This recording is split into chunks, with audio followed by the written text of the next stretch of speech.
درود بر شما. رمان بابا آب خواست، نویسنده نریمان، به کوشش قاسم قرداغی، نشر آوای بوف، گویش سیما، تولید فایل صوتی از کتابخانه اینترنتی آوای بوف. دلم میخواد تا صبح عاشقانه برقصم.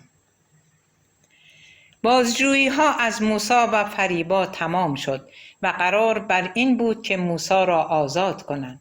مأمورین بیت رهبری هم صحبت با موسی را به بعد موکول کردند. در آخرین بازجویی به موسی گفتند باید کمک کند تا ضد انقلاب خارج کشور را از بین ببرند. موسی خوشحال شد، گفت هر کاری از دستم بر بیاید می کنم تا به نظام کمکی کرده باشم. چند روزی بود که حال عمومی فریبا بهتر شده و راحت‌تر حرف می‌زد. هرچند امیدی به بهبودش نبود، اما درد کمتری می‌کشید و بهتر غذا می‌خورد. فریبا دوباره رو در روی موسی نشست و مسئول پرونده توضیح داد می‌خواهند فرداد به ایران آورده شود، چون خیلی گنده تر از دهانش حرف می‌زند. موسی با سر تایید نمود، اما فریبا پوزخندی زد و گفت چرا گنده تر از دهانش حرف میزند؟ چون راست میگه و تلاش داره مردم بهتر زندگی کنه. و ادامه داد براتون میارمش. وقتی در مارسی فرانسه بودم، آسیه و فرزندش در پاریس زندگی میکردن. هیچ وقت دلم نمیخواست اونها رو ببینم. میرم پاریس، بیهوش تحویلتون میدم. دلیلشم اینه که به شدت از این مادر و پسر متنفرم. اونها از پول خون برادرم به همه چیز رسیدن. موسی هم با فریبا هم نظر بود و از آن دو نفر نفرت داشت، ولی بیشتر از آنها دیدن فریبا در موسی احساسات مختلفی ایجاد میکرد. نفرت، ترس، عشق در وجودش فوران می نمود. می خواست بگوید فرداد را همانجا در فرانسه از بین ببریم، اما جلوی خودش را گرفت و مأمور امنیتی گفت هر دو نفرتان باید تلاش کنید تا فرداد را بگیرید و به ایران بیاورید. دختر بزرگ موسی که از زن اول و فرزند نخست شیخ محسوب می شد، دانشجوی پزشکی و دختری بسیار باهوش و زیبا بود. هیچ چیز از صفات پدر را نداشت. مهربان، صبور، شجاع، خیرخواه و مورد علاقه تمام خواهرها و برادرانش بود. تحت تربیت خوب مادر دختری توانا شده و علاقه عجیبی به پسر عمه‌اش داشت. با هم ارتباط داشتند و پیام‌هایی رد و بدل می‌کردند که گاهی بوی عشق هم می‌داد. از آن شب که همدیگر را دیدن، هر دو متوجه شدند انگار برای هم ساخته شدند. مریم وقتی پیام میفرستی خوشحال میشم، انگار بگذریم. نه تو رو خدا بگو انگار دلت میلرزه. خب راستش تو جرأت نداری، اما من دارم. مگه چند بار زندگی میکنیم که عشق و پنهون کنیم؟ بگو دوستم داری. تو نگی من میگم دوستت دارم، نفس منی. دختر تو 10 سال از من کوچیکتری، شوگرددی میخوای؟ وای چه شوگرددی نازی، قربونت برم. پس فکراتو کردی؟ من اهل ازدواجم، با من ازدواج میکنی؟ بله، توی دنیا فقط با تو ازدواج میکنم.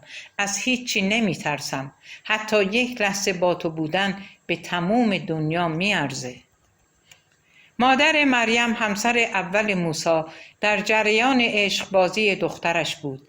او هم فرداد و آسیه را دوست داشت و دور از چشم موسی با آنها ارتباط گرمی برقرار کرد. از اینکه فرداد را در ایران آزار داده بودند رنجیده خاطر شد و چندین بار از رفتار آن شب موسی عذرخواهی نمود. فرداد اما به دایی‌اش اعتنا نمی کرد. مطهره از دلباختگی دخترش تعجب هم می کرد و از اینکه دخترش پاکباز و بیچشم داشت عاشق شده یاد خودش می افتاد که چه ساده دل بود و موسی را با تمام جان دوست داشت. متاسف شد که عشق نتوانست او را نجات دهد. غمگین شد که انرژی و توان عشق را برای موسی هدر داده. مطهره به دخترش گفت اگه عاشق نباشی خوب نمیفهمی. مأمورین امنیتی از لیست دنبال کنندگان فرداد مریم دختر بزرگ موسی را هم شناسایی نموده و تا حدودی پی به راز این دو نفر بردند. افسر کارشناس پرونده فرداد به صورت کلی رابطه مریم و فرداد را به شیخ گفت و توضیح داد اگر بتواند فرداد را از طریق مریم به ترکیه، عراق یا جای غیر از اروپا بکشاند قدم بزرگی برداشته شده.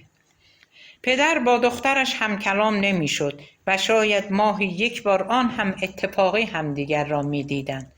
پس از اینکه تحقیقات تمام شد موسی را موقتاً آزاد کردند.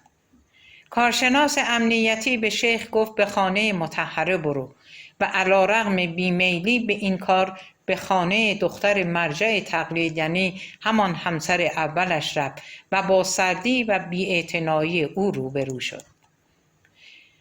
شیخ ساختگی و کاملا مشهود با حالتی توأم از اجبار و انزجار دست مریم دخترش را گرفت. شروع به حرف زدن کرد.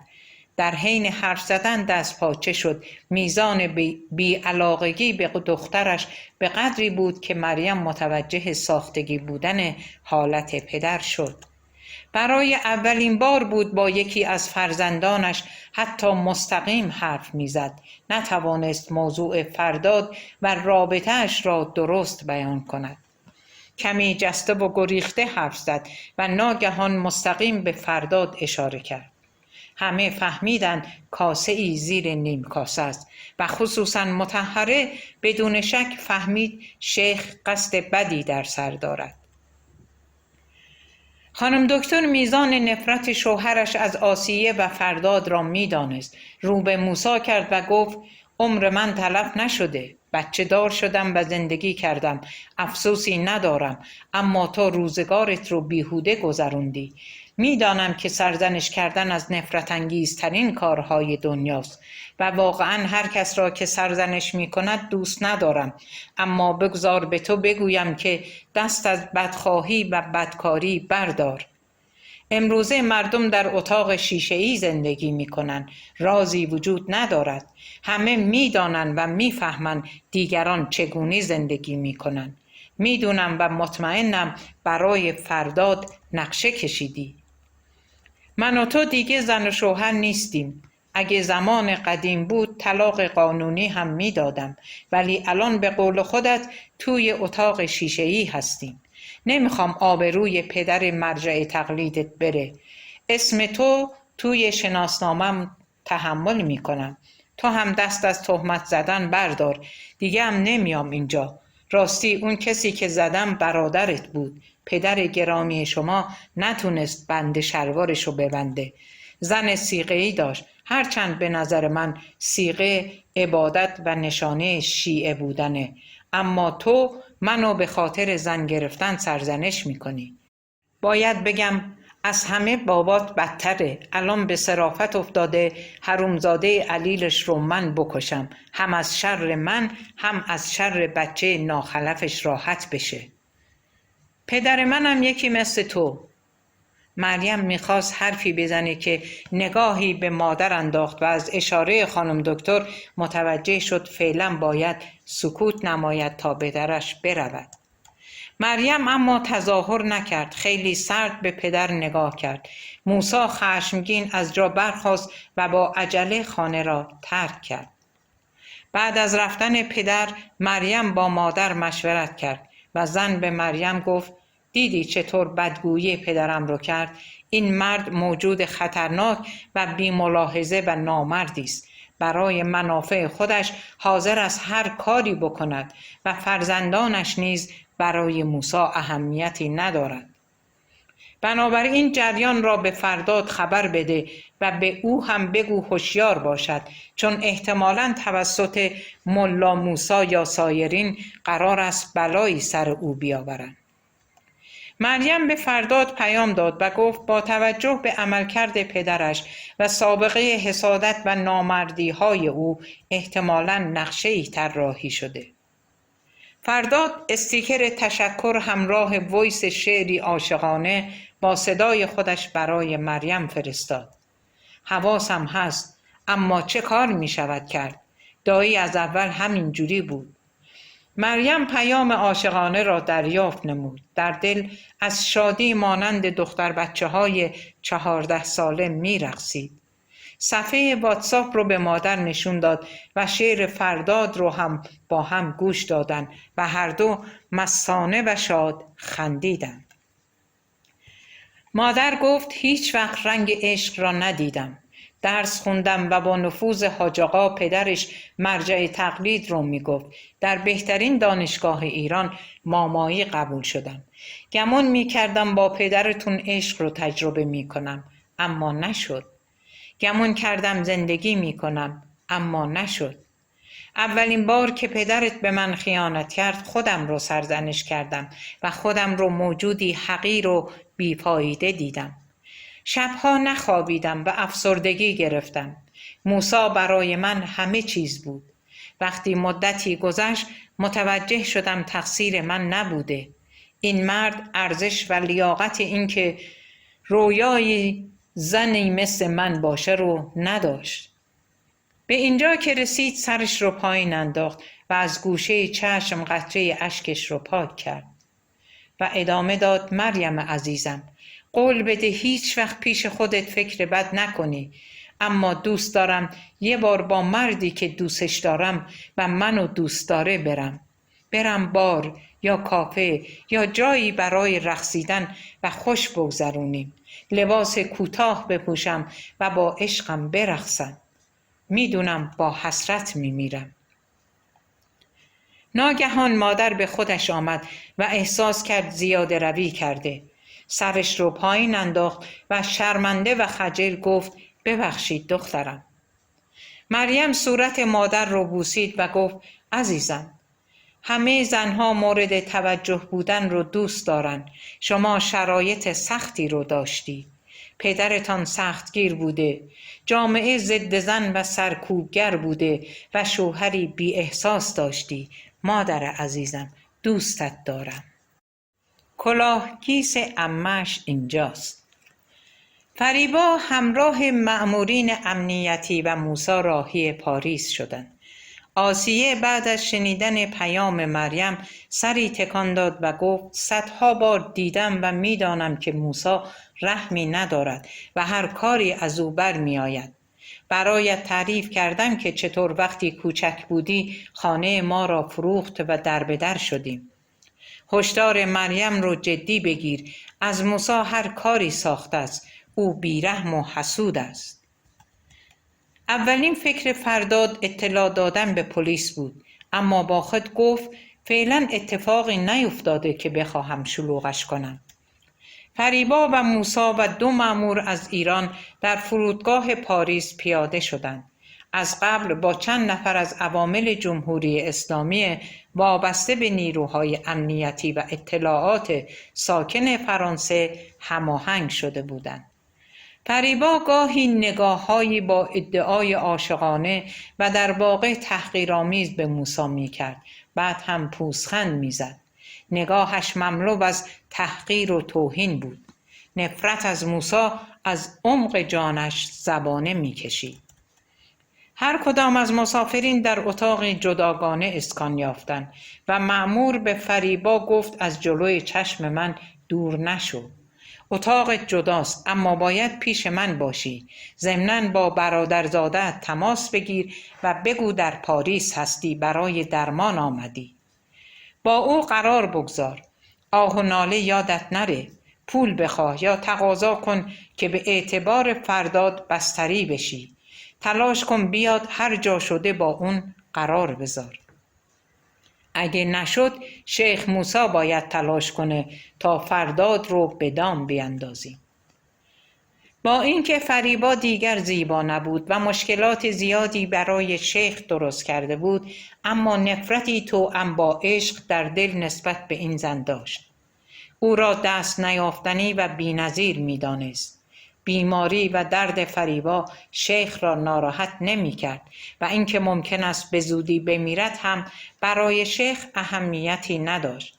فقط ناراحت خودش بود که چرا نمی‌تواند با فریبا بخوابد و مأمورین مزاحم بودند. آن شب شیخ خوابش نمی‌برد. فریبا بیتابی موسی را فهمید، صدایش کرد و گفت معلوم شبها خواب نداری و حالت خوب نیست، درسته؟ شیخ نگاهی توأم با تردید به فریبا انداخت و گفت خب به تو چه؟ هیچی، فقط میخوام بگم قرصی دارم که آروم بخشه و میتونه کمکت کنه. نحوه بیان این حرف همراه با کنایه تلخ و کلام وسوسه انگیز فقط از فریبا ساخته بود. او که روانشناسی خوانده و هنرپیشه تئاتر بود، موسی در تحسین فریبا میگفت زنی باهوش که قسمت بد زندگیش نصیبش شده. شیخ یاد عکس هایی که در مکه از او گرفته بودند افتاد و گفت امکانش رو داشتم زودتر میفرستادمت بری جهنم. بی خیال، کینه‌ای نباش. قرص ها فوق‌العاده هستند. برای بیماران پر استرس تجویز شدن. اصلا توی اینترنت ببین متوجه میشی. کمی توهمزاست ولی باحاله. بیا یکی بخور حالت خوب میشه. فردا پسر خواهرت و پسر برادر من فرداد رو میبینیم و میگیرن و میبرن تهران، دهنش رو سرویس میکنن. البته برای من و تو فرقی نداره، ما فقط نوکری و خودفروشی میکنیم. فرداد به درد بخور و با سواد، من و تو پلشت و بیفایده هستیم. در این مدت که فقط زنده بودم و زندگی نکردم، غیر از خودم به هیچ چیز و هیچ کس فکر نکردم و اهمیت ندادم. آدم نبودم، تو هم بدتر از من. تازه تو دنبال آزار دیگران هم بودی. بگیر بخور. اطلاعاتی ها مواظبن دیگه، کسی ترتیب تو نمیده و فیلمم بگیره. اگه بخوام با منطق آخوندی حرف بزنم باید بگم تو غلط کردی خائن منافق و چند تا فحش دیگه، اما اگه بخوام مثل آدم معمولی جواب بدم باید بگم درست میگی، ترتیب منو دادن، گوه خوردی. عجب، پس تو هم منطق آدم معمولی سرت میشه؟ راست میگی، گوه خوردم، کاش زودتر بمیرم و خلاص بشم. موسی قرص رو گرفت، با کمی آب سر کشید. در همین حین فریبا به فرداد زنگ زد. گوشی چند بار زنگ خورد و صدای مردانه و در طنین پاسخ داد سلام عمه جان، من فریبا فخار عمه شما هستم. از طریق دوستانم شنیدم شما در پاریس زندگی می کنید. برای همین مزاحمتون شدم. وقتی شما رو دیدم چند ماهه بودی، 1 سال هم نداشتی. الان بزرگی و برای خودت کسی شدی. خوشحالم. من هم حالا پیر شدم و امیدوارم کمکی به عمه پیر و بیچیزت کنی. راستش باید بستری بشم. بیمارستان‌های پاریس شرایط خاص دارن. من هم نمیدونم چه کنم. گفتم به شما زحمت بدم بیایی و صحبت کنی تا بستریم کنن. فرداد 20 سوال و جواب قبول کرد و قرار شد فردا صبح به بیمارستانی در مرکز پاریس رفته و مقدمات بستری شدن فریبا را انجام دهند. مأمور وزارت اطلاعات نتیجه مکالمه را شنید و لبخندی زد و نگاهی به فریبا انداخت و گفت حالا این شربت رو بخور تا صبح میخوابی و دردی نخواهی داشت. فریبا کنایه مأمور را متوجه شد. در آنی تمام خاطرات و لحظات زیستن رو مرور کرد. با خود گفت نزدیک به 60 سال دارم. در آخرین لحظات عمرم هم پستی کردم. این دارو مرا می کشد. گمان می کردم برنده شدم و جنازه‌ام را در ایران دفن خواهند کرد. اما ببین چطور از من زرنگتر هم هست. نعش مرا برای گیر انداختن فرداد دانشمند جوان ایرانی طعمه کردند. قطره اشکی از گوشه چشمش چکید و میخواست فریاد بکشد و بگوید از همه کارهایی که کردم پشیمانم، اما نتوانست حتی ندامتش را بر زبان بیاورد. شربت را گرفت، چاره ای نداشت، میدانست مخالفت کردن بیفایده است. شیشه را سر کشید و تا انتها خورد. مأمورین خندیدند و گفتند خیال داری بی درد بمیری؟ فریبا گفت می شود این لحظات را با موسی حرف بزنم؟ نه، نمی خواهیم او چیزی بداند. دراز بکش همینجا و آرام بگیر. نیم ساعت بعد فریبا تکانی خورد و نفسش بند آمد. چند قطره خون هم از دهانش بیرون ریخت و تمام کرد. مأمورین سریع به مسئولین هتل خبر دادند که فریبا مرده است. در کوتاه‌ترین زمان معاینات پزشکی انجام شد و پزشکی قانونی فرانسه اعلام کرد فریبا مشکلات کلیوی و کبدی داشته و مرگ بر اثر استفاده زیاد از مسکن واقع شده و سفارت ایران در فرانسه تقاضای تدفین فریبا در ایران را نمود و نشر به بیمارستان منتقل شد تا کارهای اداری انجام شود. در بیمارستان رابط اطلاعاتی در تابوت ویژه حمل جنازه را باز گذاشت و برخلاف قوانین بین المللی که حتما باید تابوت پلمب شده و در کشور مقصد باز شود، در تابوت باز ماند. در اتاق دیگر موسی دراز کشیده و منتظر بود تا ببیند چه اتفاقی میافتد. مأمور وزارت وارد اتاق شد و لبخند زنان به موسی گفت این دارو را بخور و کمی بخواب و در شربت را باز کرد و مستقیم در چشمان شیخ نگاه کرد. مرد متوجه شد چاره ای ندارد. همین که میخواست دارو را بگیرد، مأمور دیگر در اتاق را باز کرد و گفت این نه، شیخ باید گیج شود. مأمور دارو را عوض کرد و قرصی از جیبش بیرون کشید و به شیخ داد و گفت بخور، با آب فراوان هم بخور وگرنه نشگی طولانی مدت خواهی داشت. موسی اطاعت کرد و قرص را خورد، اما نصف لیوان آب بیشتر نخورد و 10 دقیقه بعد توهم زده و بر در و دیوار روبرو صحنه‌هایی مانند فیلم میدید.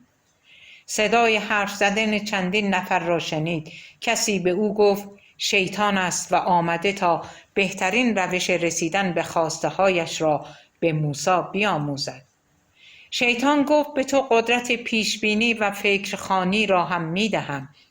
جادو و سحر را میتوانی به کار ببری. سپس با صدای دورگه‌ای که زیر و بم میشد گفت نوکر من شدی. موسی محمدی برای هیچ قهقهه‌ای مستانه زد. شیخ میلرزید، رو به موجود وحشی روبرویش کرد و گفت چطور و چقدر میتونی فریبکار باشی؟ میخندم و تو صدای خنده مرا در وجودت میشنوی. راستش من تنها 3 طناب دارم تا بندگان خودم را با آن ببندم. اول یأس و ناامیدی، دوم ترس و سوم وعده خوشبختی با پول و قدرت. میدونی پول و قدرت یعنی روی اسبی خیالی بنشینی که توهم حرکت سریعتر از مرگ را به تو میدهد؟ پول و قدرت امنیت خاطر میدهد. فراموش میکنی مرگ در راه است. کمتر میترسی. پول و قدرت نعمت خداوند است. من آنها را ندارم، بلکه بلدم آن را به هر کسی وعده بدهم. حتی کسانی که دارا هستند نیز از وعده من خوشحال میشوند. از قناعت متنفرم. شیخ نگاه میکرد، میلرزید و از ترس شلوار خود را خیس کرده بود. بوی تعفن و طعم تلخ تمام نشدنی در دهانش پر شده بود. جنس این ترس چیزی بدتر از مرگ بود. تا صبح بر خود پیچید. نمیتوانست برخیزد. عرق سردی او را در خود گرفته بود و رهایش نمیکرد. صبح 2 مأمور به بیمارستان مرکزی پاریس رفته و منتظر آمدن فرداد شدند. فرداد صبح با هتل تماس گرفته بود و شنید عمه‌اش مرده است. به مادرش چیزی نگفت و نمیخواست مادرش یاد روزگار ایران بیفتد. در راه بود که مریم از واتساپ تماس تصویری گرفت. فرداد گوشی تلفن را روی نگهدارنده گذاشت و روی داشبورد ماشین نصب کرد و با خنده سلام داد. موهامو ببین رنگ کردم خوشگل شده؟ خیلی خوب شده. کاش بیای اینجا بریم بگردیم. اصلا پاشو بیا، خودم کارهای مهاجرت رو انجام میدم. ادامه درس رو هم همینجا بخون. دیگه نمیتونم دوری تو تحمل کنم. بله آقای عزیز، حتما باید این کارها رو انجام بدید. مامان هم موافقه. باید راهی پیدا کنم تا با مسافرت من از طرف موسی خان موافقت بشه. مامان گفته اونو بسپار به من. فعلا که معلوم نیست کجا رفته. بیتاب نشو عزیزم. مریم جان، وقت ازدواج شده. هیچ کس توی دنیا برای من مثل تو نیست. باید زود دست به کار شد.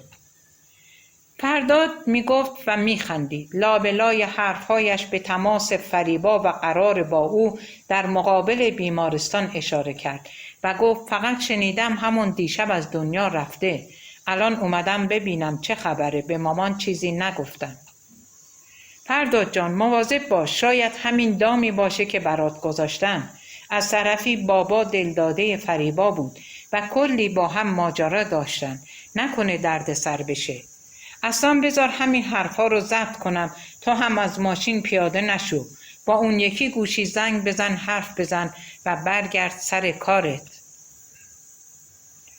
مقابل بیمارستان رسیده بود. همونطور که مریم حرف میزد توصیه او رو پذیرفت. از خودرو پیاده نشد. ناگهان ماشین دیگری به خودروی فرداد زد. مرد جوان با تعجب به مریم گفت تصادف کردم، بذار ببینم چی شده. تماس تصویری قطع نشد و مریم در حال ضبط و دیدن تصویر بود که فرداد به کنار ماشین رفت ببیند چه شده. مردی قوی هیکل از پشت به اون نزدیک شد و دستمالی روی صورتش گرفت و فرداد بیهوش شد. سریع دانشمند جوان را در صندوق عقب ماشین ضارب انداختند و راه افتادند. همه چیز را مریم جیغ کشان دید و تصاویر را ضبط کرد. مأمورین تا مارسی فرداد را در صندوق عقب نگه داشتند و در بندر مارسی فرداد را در کیسه خوابی بزرگ انداخته و به قایق برده شد. وقتی به هوش آمد خودش را دست و پا بسته در تاریکی داخل کیسه خواب دید. بعد از چند دقیقه زیپ کیسه خواب باز شد و شخصی غریبه نگاهی به صورت فرداد انداخت و وقتی دید به هوش آمده آمپولی به بازوی فرداد تزریق نمود و مرد جوان دوباره به خواب عمیقی فرو رفت.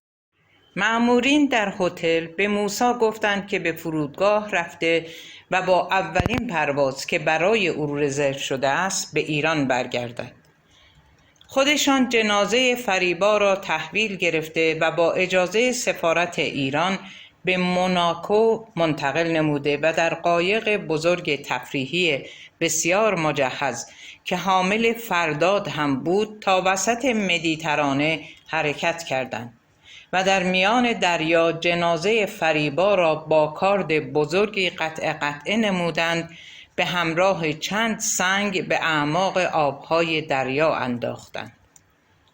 مأمورین فرداد را تراشیدند و موی مصنوعی به شکل موهای فریبا برایش گذاشتند و صورتش را هم گریم نموده و انگار زنی خواب باشد درستش نمودند و مرد جوان را به داخل تابوت فریبا گذاشته و مشخصات فریبا را روی تابوت نوشتند و پلمبش کردند.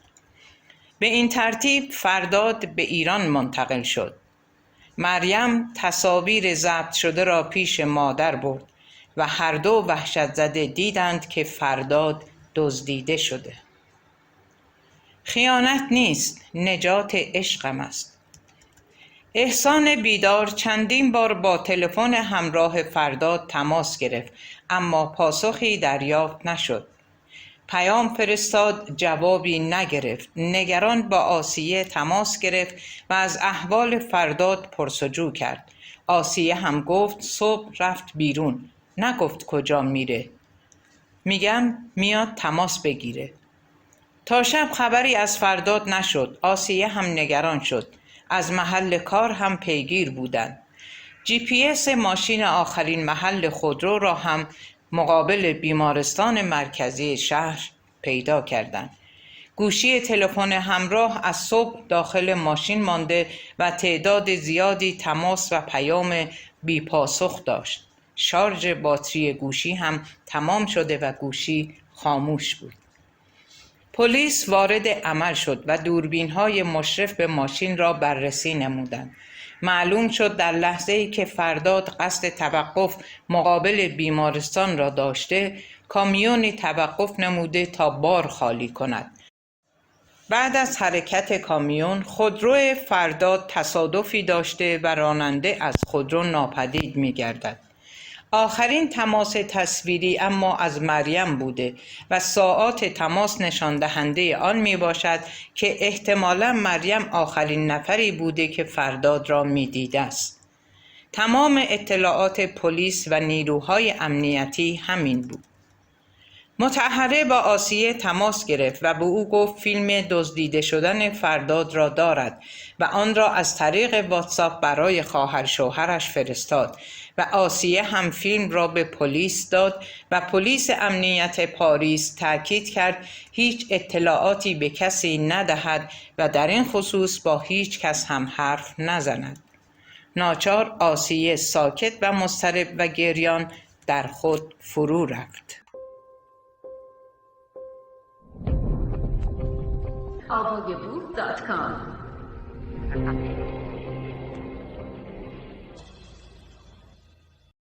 درود بر شما. رمان بابا آب خواست، نویسنده نریمان، به کوشش قاسم قرداغی، نشر آوای بوف، گویش سیما، تولید فایل صوتی از کتابخانه اینترنتی آوای بوف. بی تو چه کنم؟ مرگ دلم میرسد. در تهران ماریه به کرونا مبتلا شده و در بیمارستان بستری شد. قبل از آن سردار آرش شفقیانی و 2 دخترش هم کرونا گرفته و تا آستانه مرگ پیش رفتند. ریه های ماریه به شدت عفونی شده و در ICU بستری شد و ساکشن هم انجام دادند تا عفونت ریوی را تخلیه کنند.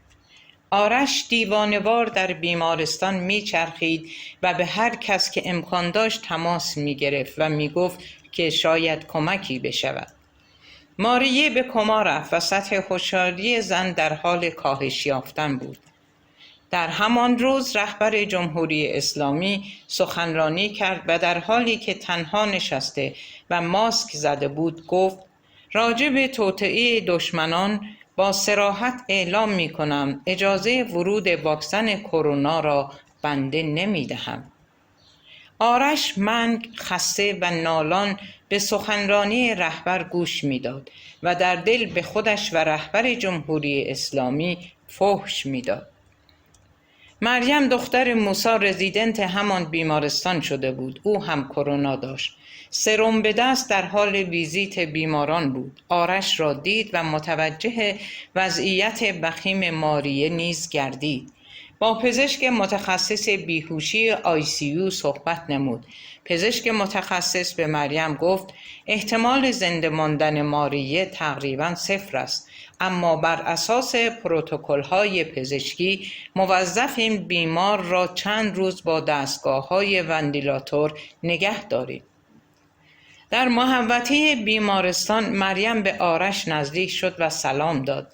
هنوز سرم در دست داشت. با ترس و خجالت گفت سردار، میدونم وقت مناسبی نیست و بیماری ماریه خانم فکر شما را مشغول کرده، اما اگر امکان دارد چند دقیقه وقت شما را بگیرم. بله دخترم، بفرما. راستش من رفتم ICU، خاله ماریه رو دیدم، با پزشک بیهوشی هم صحبت کردم. قرار شد فعلا زیر دستگاه تنفس مصنوعی باشن. متاسفانه توی کما هستن.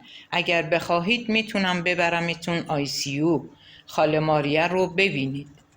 آرش فکری کرد و گفت بله حتما میخوام کنارش باشم، اما اول باید این دو قلوها رو، اشاره به دو دخترش، ببرم خونه دوستم، بعد بیام. اما اگه قابل بدونید خانم جان خونه هستن، پیغام دادن هر کاری لازم باشه انجام میدن. دخترها رو ببرید پیش ایشون. بابا نیست، اونم کرونا گرفته، بیمارستانه، باعث زحمت و دردسر میشم. نه، خود خانم جان زنگ زد. اگه بخواید بگم با شما هم تماس بگیره. اصلا ببینید پیام داده خودش داره میاد اینجا بچه ها رو ببره.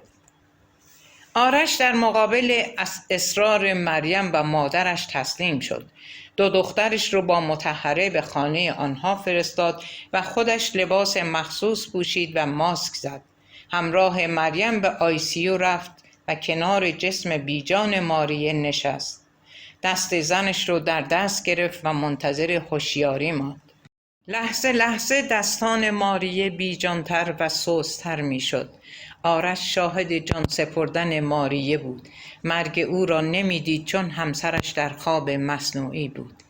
ولی در یک لحظه مرگ ماریه را احساس کرد. درد مرگ در جان سردار پیچید.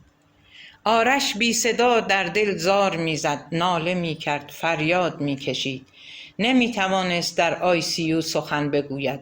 اشک می ریخت و زمزمه کنان در گوش عشقش می گفت دارم می میرم، روحم خشک میشه. بعد از تو ثانیه ها رو می شمارم تا در انتهای جاده زندگی بیایم پیش تو بمانم. همه چیزم تو بودی. دیگه زندگی معنا نداره. بی تو چه کنم؟ دستان ماریه سردتر می شد. لحظه مرگ فشاری به دستهای شوهرش داد و رفت. آرش نیم نگاهی به دستگاه شمارنده ضربان قلب انداخت. خط زندگی صاف شده بود. به روی خود نیاورد. دست مرده ماریه را رها نکرد.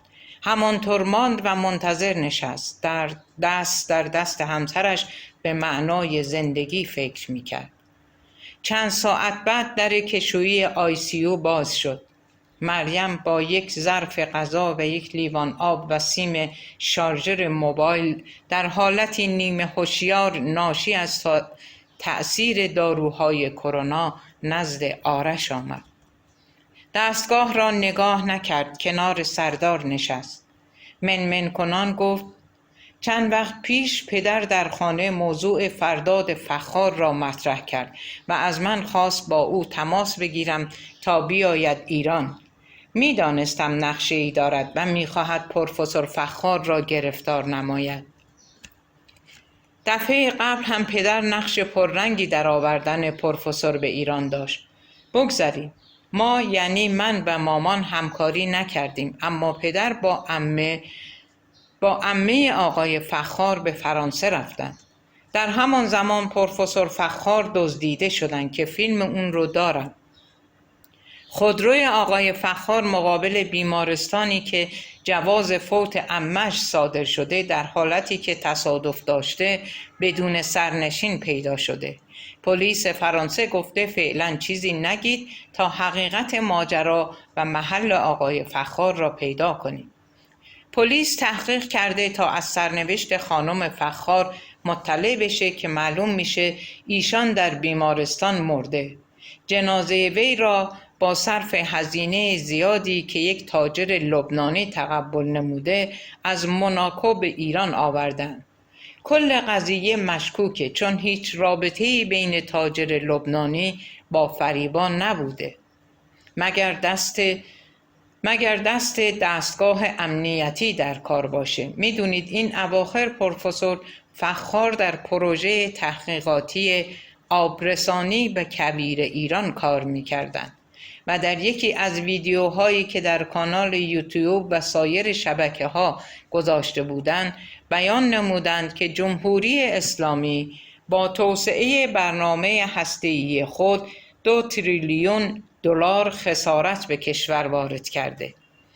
پدر که از سفر برگشت تلاش من و مامان و 2 زن دیگه بابا برای اینکه اطلاعاتی بگیریم بیفایده بود. فقط فهمیدیم فریبا فخار همراه بابا بوده و همون موقع آقای فخار رو دزدیدن. آرش دست ماریه را در دست داشت، انگار سعی می‌کرد هم از جان خودش به بدن ماریه انتقال دهد و همزمان شنونده حرفهای مریم باشد. وضعیت بغرنجی بود. به خود مسلط شد و گفت شما میخوای بگی که فردا توسط جمهوری اسلامی ترور شده یا روبوده شده؟ مریم از لحن و سؤال آرش ترسید. دوباره منمن کنان گفت راستش نمیدونم، ولی خب نگرانم سردار. کاری که میکنم خیانت به کشورم نیست، تلاش برای نجات. بگذاریم. آرش از حرفهای مریم یکه خورد، اما حرفی نزد و سرش را پایین انداخت و گفت تلاش میکنم خبری از ایشون بگیرم و شما را از نگرانی بیرون بیاورم. راهکاری که پیشنهاد میدهم این است: شماره دکتر احسان بیدار را برایتان میفرستم. فیلم روبوده شدن پروفسور فخار را برای ایشون بفرستید. دکتر بیدار پیگیری میکنن. من هم از دوستانم میپرسم. مریم دوباره گیج و منگ از ICU بیرون رفت و سردار آرش شفقیانی با جنازه ماریه تنها ماند. تمام شب را آرش کنار ماریه نشست. سپیده دم صبح خواب چشمان آرش را رو بود و در خواب دید ماریه در نور خورشید محو می شود. ناگهان از خواب پرید و به زنش خیره شد. هیچ تغییری در حالت ماریه نبود. آرش گریه کنان از جا برخاست، ICU را ترک کرد و به نمازخانه رفت. وضو گرفت و 2 رکعت نماز خواند و با گریه در سجده با خدای خود به راز و نیاز پرداخت.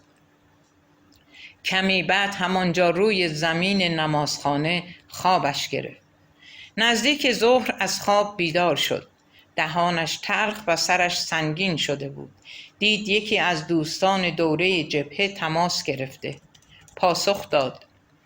با توفیق دوست قدیمی و همرزم سابقش صحبت کرد. توفیق گفت چند روزی هست که تهران هستن.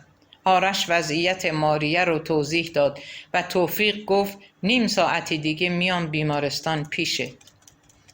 توفیق کمک کرد تا مراسم تدفین ماریه برگزار شد.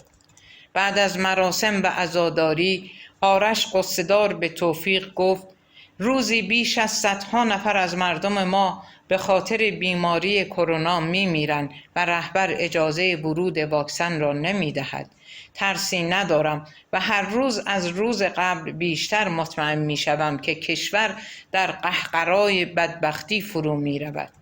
آخوندها ما را چماق کردند به سر مردم میکوبند. اونها پشت سپاه سوار شدند تا خودشان در قدرت بمانند. ما خر شدیم تا این جماعت ریاکار قدرت دوست که سر امام حسین را بریدن و فرق امیرالمؤمنین را شکافتن پول و ثروت کشور را به تاراج ببرند و بچه هاشون در بهترین شرایط زندگی کنند و خودشان هم امپراتوری ظلم و فساد درست کردند. باور کن تک تک ما را مثل سردار سلیمانی به کشتن میدن. اسرائیل و آمریکا ما را خواهند کشت تا آخوندها در قدرت بمانند. بعد از شهادت سردار سلیمانی که وجه المصالحه برجام بود دیگر اعتمادی به حاکمیت ندارم. شهید سلیمانی 100 بار به مناطق خطرناک سفر کردند. آمریکایی ها هم در جریان بودند. میتونستن همون موقع سردار رو بزنن. اما همین که برجام امضا شد از داخل کشور سلیمانی را تقدیم کردند تا قرارداد برجام امضا بشه. بعد هم که رئیس جمهور آمریکا قرارداد رو پاره کرد همون موقع قرار شد آمریکا اگر از برجام خارج شد جمهوری اسلامی اون رو آتیش بزنه. نه تنها آتیش نزد بلکه در جای خود ماند. توفیق سرش را پایین انداخت و گفت راستی شما تازه سردار شدی. آن موقع که سرهنگ بودید اون موقع هم از این حرف ها می زدید. البته شاید این حرف ها را می زنی تا مرا امتحان کنی یا به اونا اعتقاد داری. هم رزم عزیزم، ما جان بر کف در جوانی جنگیدیم. آن موقع سرباز بودیم، از مرگ نترسیدیم. حالا سردار شدیم، نه از درجه و نه از موقعیتم نمی ترسم. هرچند آدم که پیر شد ترسو میشه، ولی چرا باید گدایی حکومت رو کنیم؟ برو فضای مجازی رو ببین، برو با جوانانم هم صحبت بشو، میبینی که همه آن چیزی که برایش جان میدادیم شده ملعبه دست صاحبان قدرت. مقدسات بی ارزش شده و ایران را ذلیل کردند. سردار، هرس نخور، ما هم مثل شما و مردم از این همه تبعیض و ستم ناراحت هستیم. حتی به رهبر هم گفتیم، اما ایشان از همه ناشنواتر است و خودش را به نفهمی میزند. نهاد قدرت دست ملا باشد همین می شود. شما هم وضعیت روحی مناسبی ندارید. همسرتون را از دست دادید. هر کاری از من ساخته است بگید انجام بدم. بگذاریم، کمک کن تا یکی از نخبه های کشور رو که شما هم میشناسیش پیدا کنیم. مدتی توی فرانسه گم شده. توفیق خنده‌ای کرد و گفت میگی فرانسه گم شده، من چه کاری میتونم انجام بدم؟ من در زابل هستم. فرمانده‌مون شهید احمد فخار رو یادت هست؟ پسرش گم شده و احتمالاً کار نیروهای امنیتی ایران باشه. بعد همه جریانی رو که مریم گفته بود تعریف کرد. تا تمام شدن کلامش توفیق گوش داد و در انتها سری تکان داد و گفت دوستی در تهران دارم که شاید او بتونه کمک کنه، اما قبلش باید بگویم پروفسور فخار در استان سیستان و بلوچستان طرفداران زیادی داره و قشر تحصیل کرده اون رو دوست دارن، چون طرح آبرسانی موجب شکوفایی این استان خواهد شد.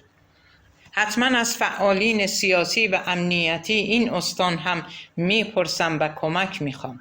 به خصوص مولانا علاقه زیادی به آبادانی کشور داره. موضوع رو با ایشون در میون میگذارم. حتما کمک میکنه. سهم من. موسی که از سفر فرانسه به خانه بازگشت چندین بار مورد بازجویی قرار گرفت. کارآگاهان اداره آگاهی ناجا در شهرستان ساوه علت مرگ مرد علیل را اصابت ضربات متعدد به مقتول اعلام نموده و از تماسهایی که شیخ با مقتول گرفته و تناقضاتی که در بازجویی ها داشت به صراحت اعلام نمودند که موسی قاتل است.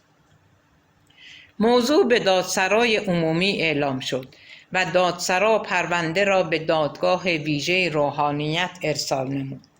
مأمورین امنیتی به دادگاه ویژه روحانیت نوشتند مرد علیل مزاحم یکی از روحانیون بلندپایه بوده و به دلیل اشراف به امور غیب و جادوگری توانایی برقراری ارتباط با جهان ماوراءالطبیعه را داشته و حسب اعلام روحانی موسی محمدی مرگ مرد علیل با مداخله اجنه صورت گرفته. نسخه ای از گزارش مذکور به شبکه‌های اجتماعی رسید و در بین مردم پخش شد. هزاران پیام زیر این گزارش نوشته شد، از جمله مملکتی که با خواب مدیریت بشه اجنه هم آدم میکشن. من نبودم، دستم بود، تقصیر اجنه ها بود. قبلا جن از بسم الله میترسید، الان هر کی بسم الله بگه جن میکشتش. گزارش نویس جنستو از ساقی موتوری نخر، جنس ناخالص میده. ساقی هستم، اینم نمونه کارم. جلل خالق، این دیگه چجور توجیهی برای آدم کشی؟ یعنی چی آخه؟ میخوای بگی یارو رو جن کشته؟ گزارش از حفاظت سپاه برای دادسرا ارسال شد و پرونده مختومه گردید. یک نسخه هم برای اداره آگاهی فرستاده شد و رئیس اداره آگاهی با خواندن گزارش پوزخندی زد و به معاونش گفت بهتر بود میگفتن خودکشی کرده، سکته کرده، تصادف کرده. آخه برای توجیه قتل از این بدتر هم مگه میشه؟ شیخ موسی محمدی میگه چند تا مشت و لگد زدم، پزشک قانونی هم تایید کرده. ضربات برخی محکم و برخی کشنده بودن، یعنی چند نفر باعث مرگ شدن. بعد هم وقتی پلیس رسیده مقتول نفس نمیکشید، در حالی که مقتول خودش با 110 تماس گرفته. یعنی اول شیخ موسی بیهوش شده، بعد مرد علیل زنگ زده، بعد کس دیگه ای اونو زده تا بمیره. وقتی خواستیم دقیق تحقیق کنیم معلوم شد مقتول اصلا شناسنامه نداره و معلوم نیست پدر و مادرش کی بودن و اون مرد علیل اونجا چیکار میکرده. هرچند مقتول از طریق شبکه‌های اجتماعی فالبینی و دعانویسی میکرده، همین که حفاظت سپاه دستور مختوم شدن پرونده رو داده، یعنی گند بزرگی توی کار هست. بگذاریم، ما هم میگیم اجینه کشتتش. به ناچار زیر گزارش نوشت اقدامی ندارد، پرونده بایگانی شود. موسی یک بار برای توضیح حاضر شد، به دادسرا رفت. بازپرس گفت حاج آقا شما رو بیهوش در کنار فرد توان خواهی پیدا کردم و چون کسی ندیده چه اتفاقی افتاده پرونده مختومه می شود، بروید. موسی متعجب و خوشحال از اینکه پرونده قتل مختومه شده به خانه بازگشت. همان شب کابوس وحشتناکی دید که از وحشت بر خود لرزید. موسی دید لباس مقدسی پوشیده و به مردم حمله می کند تا آنها را بکشد.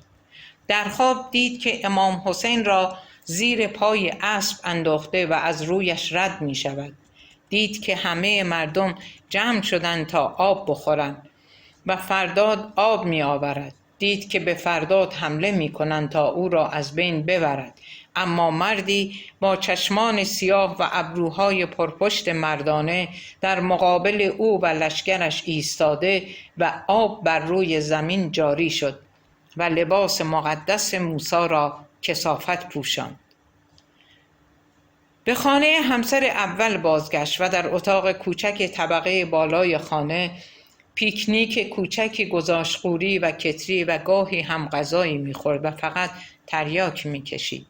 در طول روز بعد مصرف مواد وسط اتاق دراز می‌کشید و با نفرت به همه آشنایان و دوستانش ناسزا می‌گفت.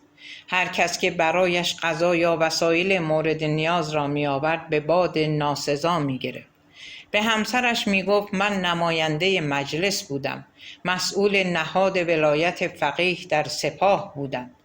وجود بی برکت تو باعث شد از همه جا رونده و از همه جا مونده بشم. روزهای اول خانم جان ناراحت می شد. به مرور و وقتی بیشتر فکر کرد متوجه شد که همسرش بیمار شده و از اینکه تقصیر عقب افتادگی و عقب ماندگیش را به عهده دیگران بگذارد آرامش می گیرد.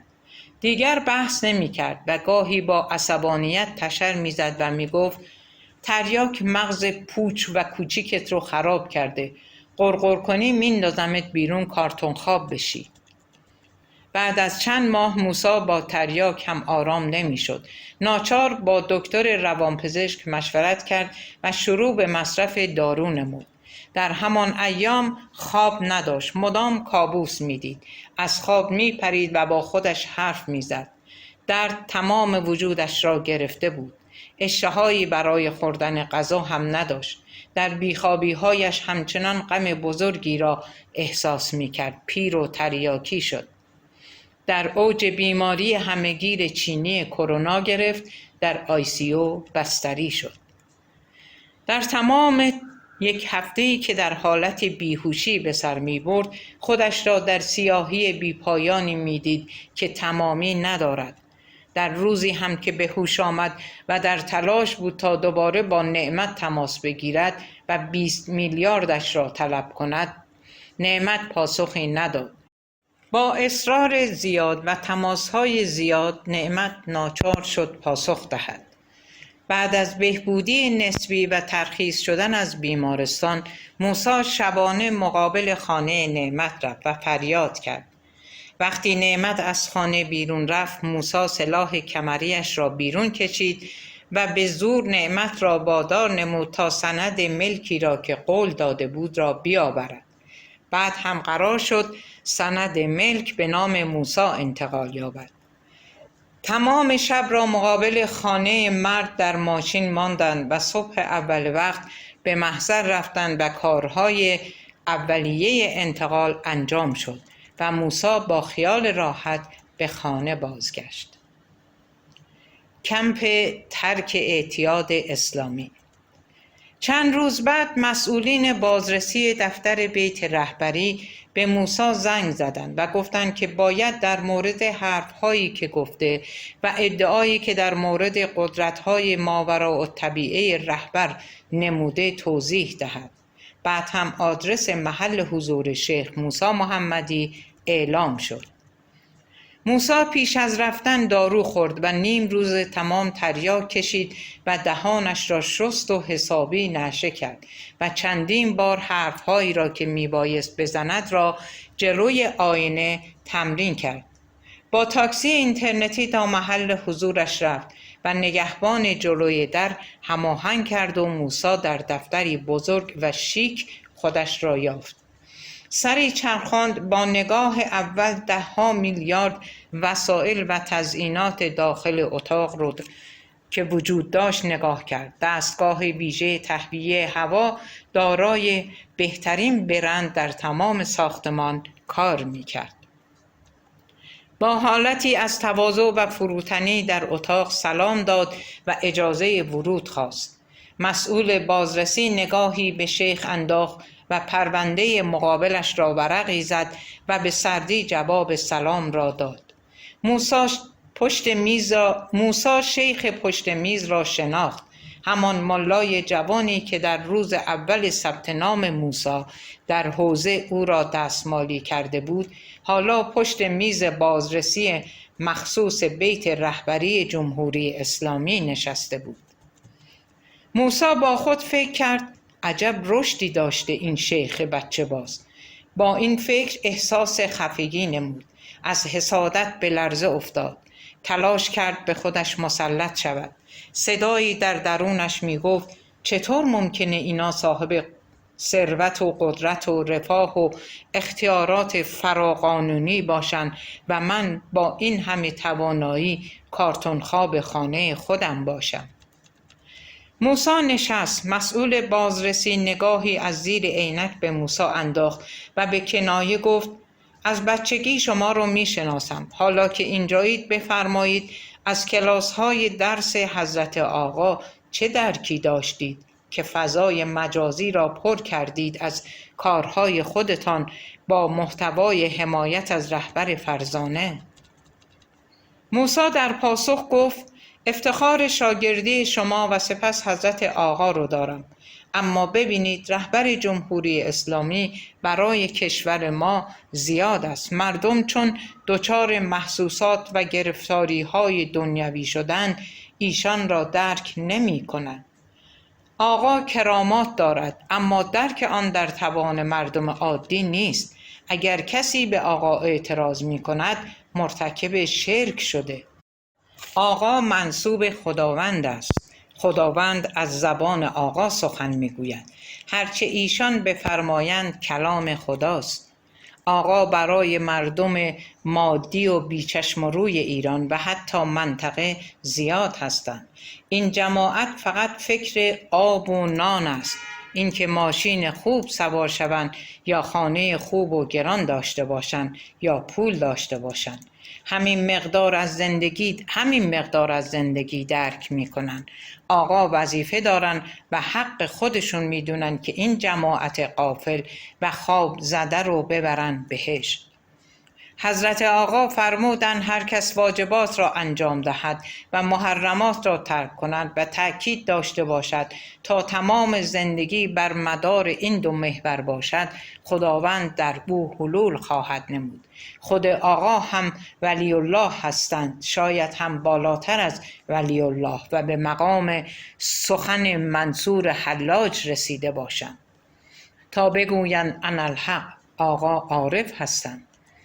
شیخ دیگر که برای شنیدن توضیحات موسی آمده بود، چایی که در فنجان لب طلایی در مقابل داشت را خرد کشید و قطرات ریخته شده روی ریشش را با دست پاک کرد و سری تکان داد و گفت: احسن، شما خودت برنامه‌ای برای تغییر مردم داری؟ بله، معتقدم باید به حضرت آقا کمک کنیم و از کثیف‌ترین این مردم شروع کنیم، یعنی از معتادین. من می توانم با دعا، نماز و روز درمانی بیماران روانی و معتادان را درمان کنم.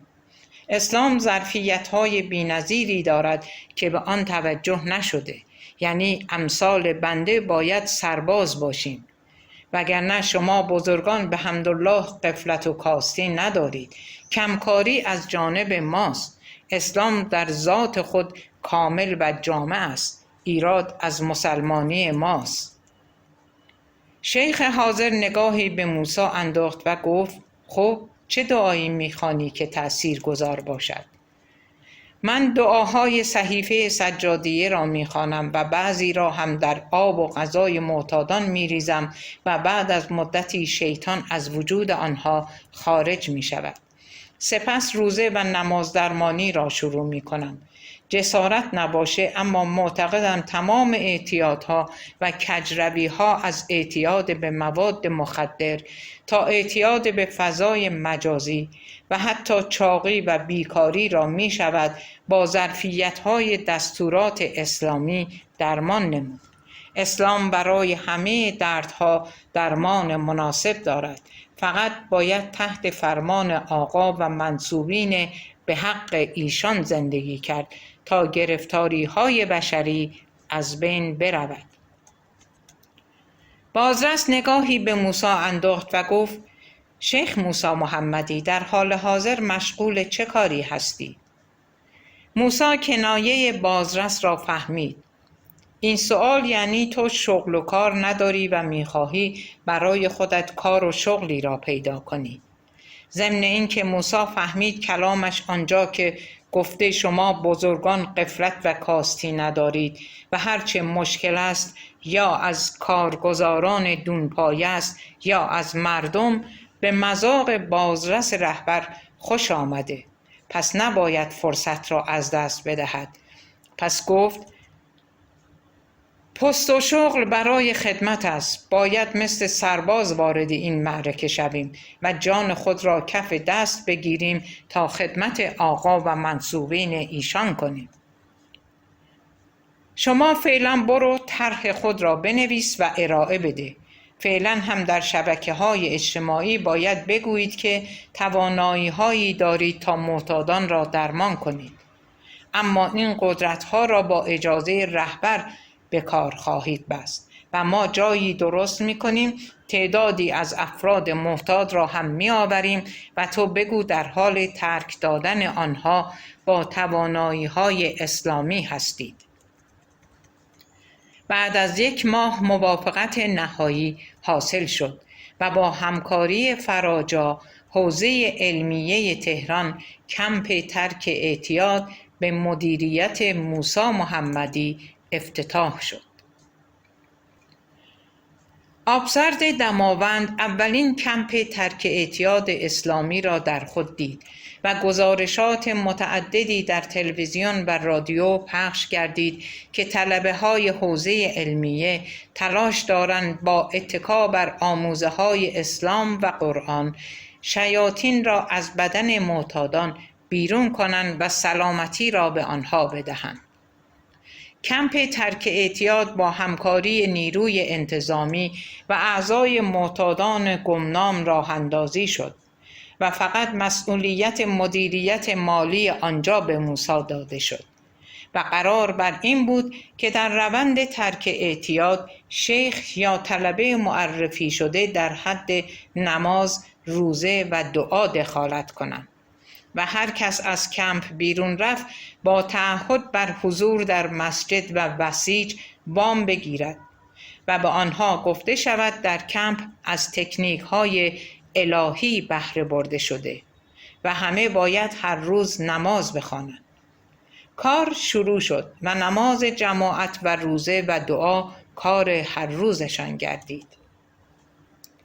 در ماه اول تعدادی از معتادان به صورت زندانی در کمپ نگهداری شده و بعد از ترک فیزیکی اگر در مراسم مذهبی شرکت می‌کردند اجازه حمام رفتن و سیگار کشیدن و قدم زدن داشتند و اگر در مراسم مذهبی شرکت نمی‌کردند از این امتیازات محروم می‌شدند.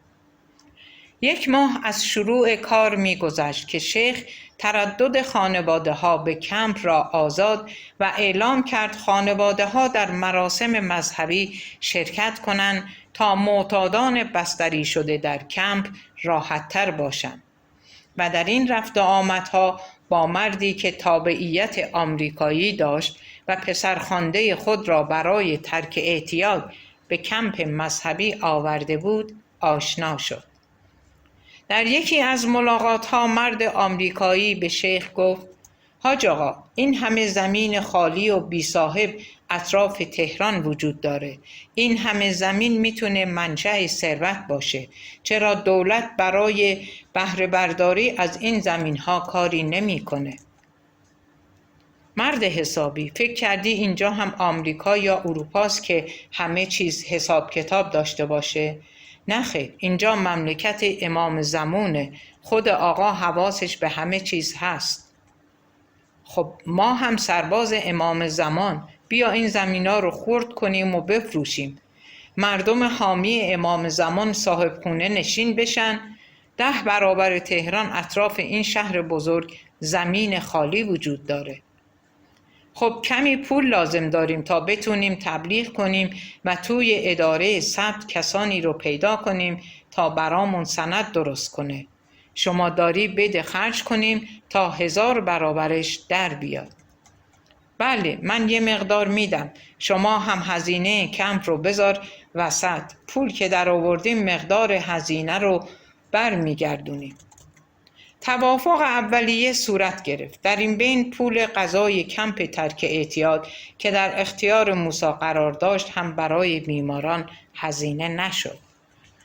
مسئول معرفی شده از نیروی انتظامی سرگردی به نام تورج سفری به موضوع پولهایی که هزینه نمیشد و موسی آنها را برمیداشت اشاره کرد و به شیخ گفت: مجبورم گزارش کنم که شما پول غذای کمپ را برای خودت برمیداری و این یعنی اختلاس. موسی با خشم شروع به داد و فریاد نمود. دعوا راه افتاد. تورج سر نترسی داشت و از شیخ معرفی شده از عقیدتی سیاسی ناجان نمی ترسید. او هم فریاد می کشید که باید تکلیف پولها را روشن کند. موسی از آدم شجاعی مثل تورج ترسید و عقب کشید و گفت: حتما حساب کتاب خواهد کرد.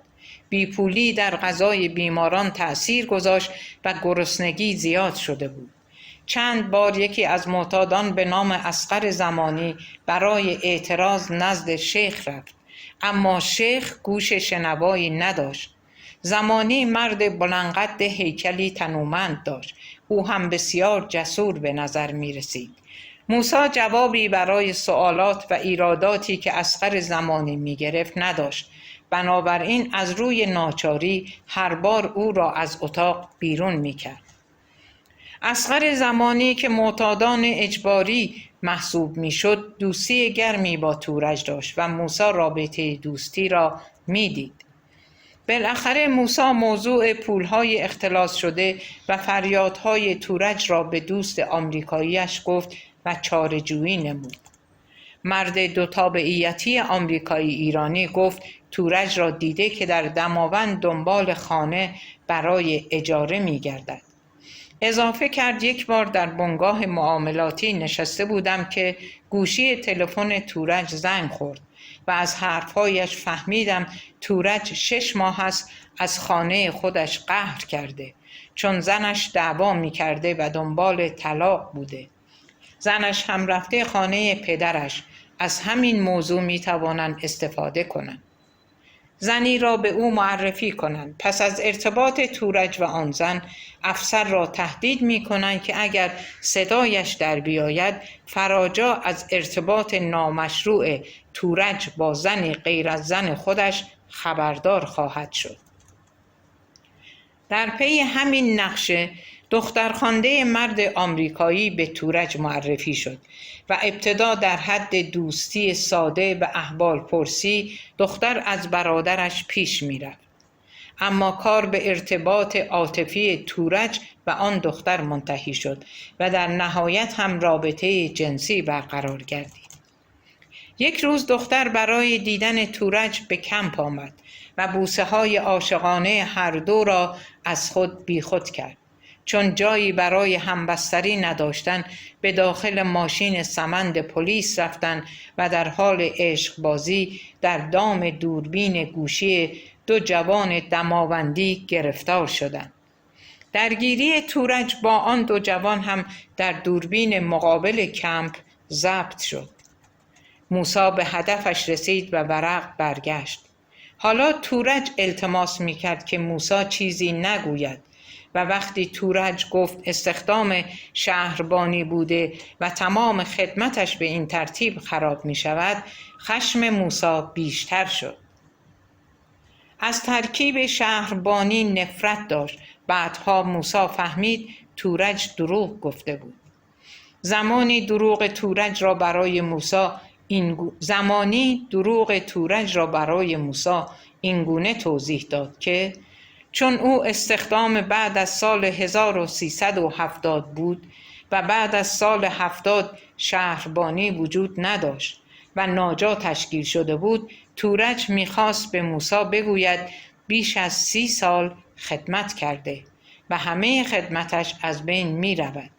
اما موسی کلمه شهربانی را شنید و یاد انزلی و تحقیرش توسط شهربانی افتاد. یاد فریبا زنده شد. این بار اصغر زمانی پادرمیانی کرد و توضیح داد، اما شیخ نپذیرفت. گزارش مفصلی نوشت و تورج را به اختلاس و رابطه با زنان در ماشین پلیس متهم کرد و می‌خواست گزارش را ارسال کند. درود بر شما. رمان بابا آب خواست، نویسنده نریمان، به کوشش قاسم قرداغی، نشر آوای بوف، گویش سیما، تولید فایل صوتی از کتابخانه اینترنتی آوای بوف. بیوفایی شیطان. مرد ناحسابی، تو گفتی قرار نیست کسی چیزی بفهمه.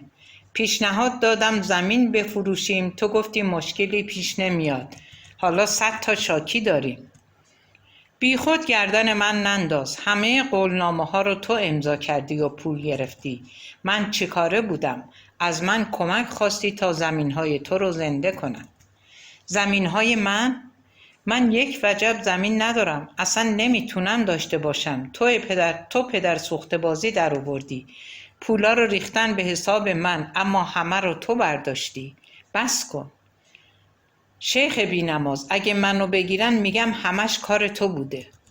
گم شو بیرون. کلاه بردار. اگه تونستی ثابت کن به من پول دادی.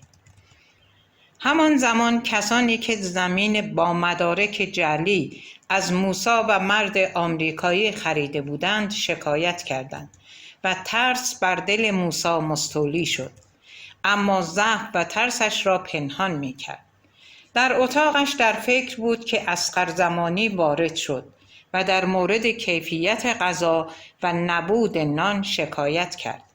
بهانه بود. دو طرف می‌دانستند مرد معتاد تلاش می‌کند برای اینکه موسی را مجاب نماید تا تقصیر تورج را نادیده بگیرد. موسی اصلا نمی‌شنید اصغر چه می‌گوید. این مرد اجازه تردد به بیرون کمپ را هم داشت. موسی پیش خود محاسبه می‌کرد چقدر پول گرفته و چقدر هزینه کرده. فکر می‌کرد چگونه تورج سفری را خانه خراب کند و جواب شکایت احتمالی مرد آمریکایی را بدهد. در همان حال وسایلش را جمع کرد تا از کمپ خارج شود. شنیده بود اطراف آبسرد زمین سنددار ارزانی هم وجود دارد که می شود به راحتی آن را از دست صاحبش درآورد. تا کمپ هم فاصله ای نداشت. پس چند روزی بود که تا آنجا می رفت و زمین را می دید یا با صاحبش حرف می زد و هر بار اصغر همراهش بود و حرف می زد. آن روز هم اصغر با شیخ بیرون رفتند. بیرون کمپ اصغر زمانی رو به شیخ موسی محمدی نمود و گفت شما قرار بود کمپ ترک اعتیاد اسلامی بزنید. قرار بود با آموزه های اسلام معتادین را از بند اعتیاد نجات دهید. ببینم این اجازه رو کی به شما داده؟ کی گفته اسلام را مسخره کنید و برای خودتون آب و نون درست کنید؟ اصلاً مگه زمان پیامبر معتاد بوده یا اعتیاد اصلاً در اسلام شناخته شده بوده؟ بسیاری از مراجع تقلید قدیم و جدید به حرمت مواد مخدر فتوا ندادند. جمع کنید خودتان را. اختیار این کمپ رو آقا به من داده. ایشان ولی نعمت همه ما هستند. ما مدیون آقا هستیم. هرچی گفتند درست بوده. حالا هم نظر ایشون اینه که کمپ اسلامی داشته باشیم. ببین شیخ موسی محمدی، من استاد دانشگاه بودم، مریض شدم، معتاد شدم، چند ملا کشتم، انتظار داشتم مرا بگیرن اما خبری نشد. تو را هم میکشم. همه ملاهایی که کشتم گناهکار بودند و برای گناه خودشون مردند. من وسیله بودم.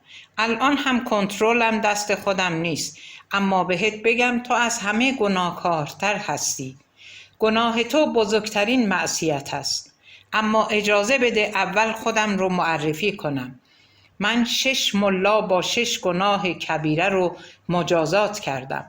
برام فرقی نداره که الان بمیرم یا نه، اما تمام مدت سالهایی که در به در بودم و انتظار مجازات مرگ را میکشیدم به این فکر میکردم که هر شخص اختیار اعمال خود و انجام گناه را دارد یا جامعه او را وادار به انجام جرم و جنایت میکند.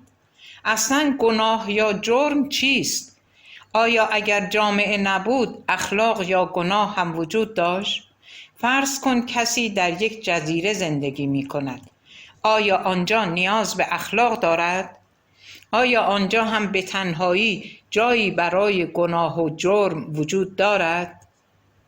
گاهی جوابم بله بوده، چون من هم مثل بعضی فیلسوفان به این نتیجه رسیدم که اساساً اخلاق برای زیست بهتر و امن‌تر انسان است. هرچند کار من غیر اخلاقی است و بیماری هم توجیه کننده گناه من نیست، اما در مورد تو نمیتوانم جلوی خودم را بگیرم که کار غیر اخلاقی نکنم. بحث شیخ با زمانی طولانی شد و هر کس از دور آن دو را میدید متوجه میشد که موسی از مرد قوی هیکل میترسد. قهقهه دیوانوار مرد قوی هیکل ترسناک مینمود، شبیه کابوسی در دل تاریک شب. در حین بحث و جدل ناگهان موسی اصغر را تهدید کرد که میدهم بازداشتت کنم. مرد قوی هیکل خشمگین و ترسناکتر شد. شروع به کتک زدن موسی نمود. مشت اول کام موسی را تلخ کرد و خون گرم به حلقش ریخت و بینیش را شکست. ضربه دوم به حلق موسی خورد، نفسش بند آمد. با صدای گرفته و حلقی شکسته به اصغر گفت چرا میزنی؟ چون نوکر دیکتاتوری. طرفداران دیکتاتورها از خود دیکتاتورها بدترند. چون بدترین شیخی هستی که تصمیم گرفتم بکشمه. تو گناهکاری و گناهان تو بلای جان دیگران است. تو خشمگین، حسود و بیرحم و نوکر ظالمان هستی. با دزدی و هوسبازی زمین را پر از کثافت کردی و من این خاک را از وجودت پاک می کنم. مگر تو چه کاری؟ دیگر صدایش در نیامد و سرش به دوران افتاد. خاک سرد از خون گرمش خیس شد. ناگهان صدای تیراندازی به گوش رسید. ممتد چندین تیر شلیک شد. اصغر دست از کتک زدن بر نداشت. مسلط و پیوسته همچنان ضربه میزد و موسی امیدوار بود شلیک تیر او را نجات دهد.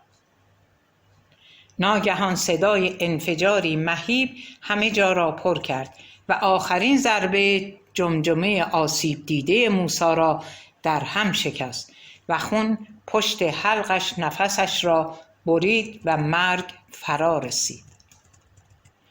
در گوشه ای از محوطه باز و خیابان خلوت در افق دیده میشد که شیخی کتک میخورد. سپس انفجار مهیبی صورت میگیرد و ماشین مردی از قدرتمندان جمهوری اسلامی مورد هدف قرار میگیرد و مرد جوان وحشت زده و مضطربی در حال فیلمبرداری از همه چیز بود. آسیه در خانه خود نشسته بود و برای فرزندش نگران و اشک ریزان در خود فرو رفته بود که در لحظه مرگ برادر خود را در بادهای سرد اطراف تهران در رویایش دید. احساس کرد آخرین خاطرات پدر و مادرش هم از بین رفتند. بر خود مسلط شد و دوباره برای فرداد که کسی از او خبر نداشت اشک ریخت. اعلام جنگ می کنم به تنهایی. ببین پروفسور، یا همکاری کن یا به راحتی آب خوردن می کشیمت.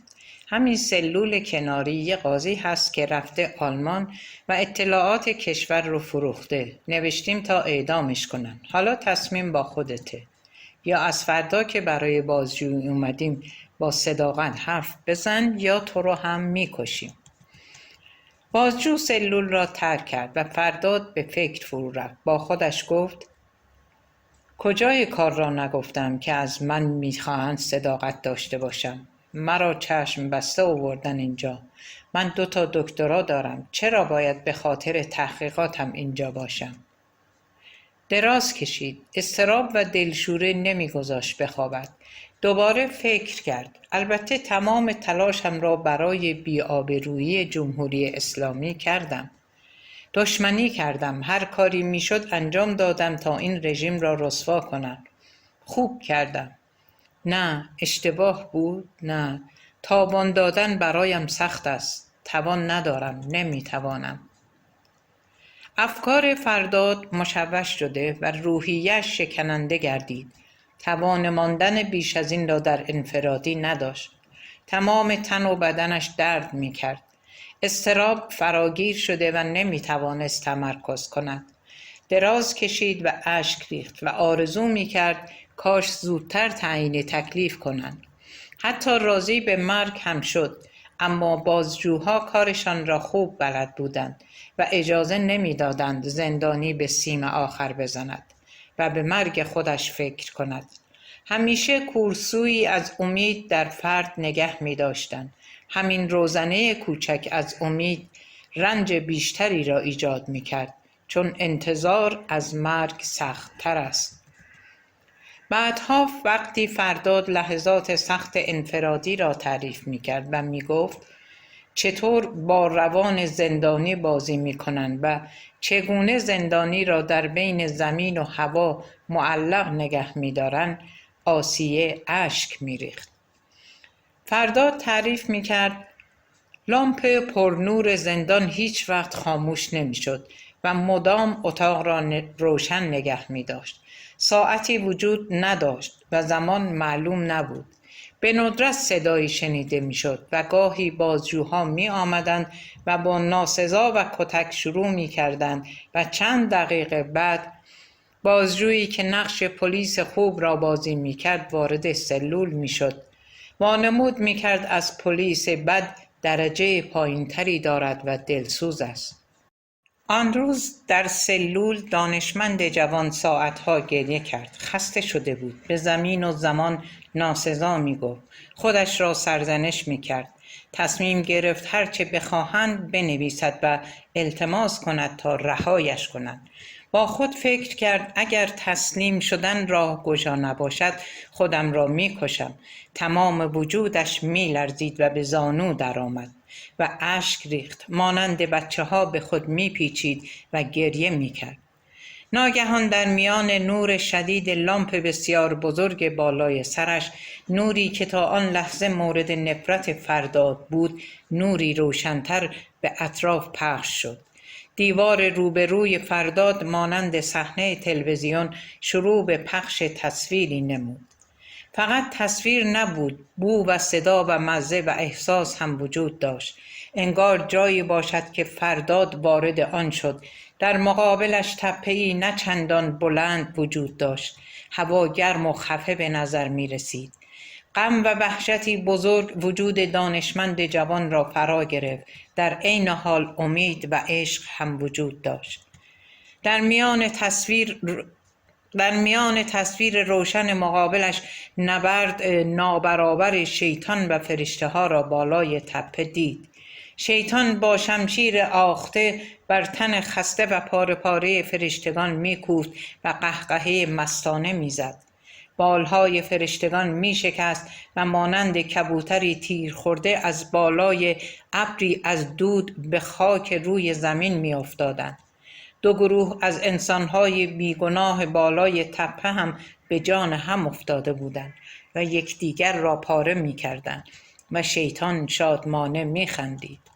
فرداد دید دو شاگرد شیطان در دو پایتخت ایران و عراق نعره مستانه می‌کشند و با هر صدایی از این دو نفر جوانان بیگناه در برابر هم صف می‌کشند، یکدیگر را می‌درند. فرشته ها کشته های هر دو طرف را می بوسیدند و برایشان اشک می ریختند. روح مرده ها خجل و شرمگین از دیگری دست در گردن دشمن انداخته و با هم در میان نور فرو می رفتند. وحشت مرگ از بین رفت. مرد زندانی شجاعتر شد. نیمخیز به دیوار روبرو خیره شد. دانشمند جوان پیش روی خود مردی خونین با شکمی پاره و با لباس رزمندگان دید. خون دلمه بسته روی دست و صورت مرد نمیتوانست رنگ پریدگی وجودش را پنهان نماید. انگار مرد انتظار دیدن فرداد را داشته باشد. لبخندی زد. دقایقی دو مرد از دو طرف به هم خیره شدند. صحنه واقعی و زنده بود. هر دو متعجب خیره شدند. رزمنده از درد روی برگرداند. نمیخواست دردش را فرداد ببیند. لحظه‌ای چشم بست و درد در تمام جانش پیچید. خون شکمش هنوز روی خاک میریخت. شیطان ملاقات دو مرد را دید. از بالای ابرها هجوم آورد تا مرد زخمی را از بین ببرد تا مبادا سخنی گفته شود یا پیامی رد و بدل گردد. فرشته ها شکست خورده و بال و پر شکسته خود را مقابل شیطان می انداختند تا احمد فخار با فرزندش سخن بگوید. شیطان نعره می کشید. برای امروز می کشم این بندگان بی مقدار را می کشم و برای فردا بردگی و بندگی مرا خواهند کرد. آنان که مطیع من باشند از خون اینجا می نوشم. مرد خونین دوباره چشم باز کرد و گفت آمدم اینجا جنگیدم تا شما بعد از ما در مسیر انسانیت قدم بگذارید. فرداد پدر را شناخت و بی‌محابا فریاد می‌کشید بابا بابا. احمد فخار هم فرزند را شناخت. آغوش باز کرد تا فرزندش را در بغل بگیرد، اما نشد. فریاد فرداد در سلول انفرادی و گرم و پرنور کوچک پیچید. صدایش مردانه و قدرتمند شده بود. زندانبانان که تا لحظاتی قبل از دوربین مداربسته بالای سر زندانی عجز فرداد را دیدند، حالا صدای قدرتمند مردی جسور و پرتوان را میشنیدند.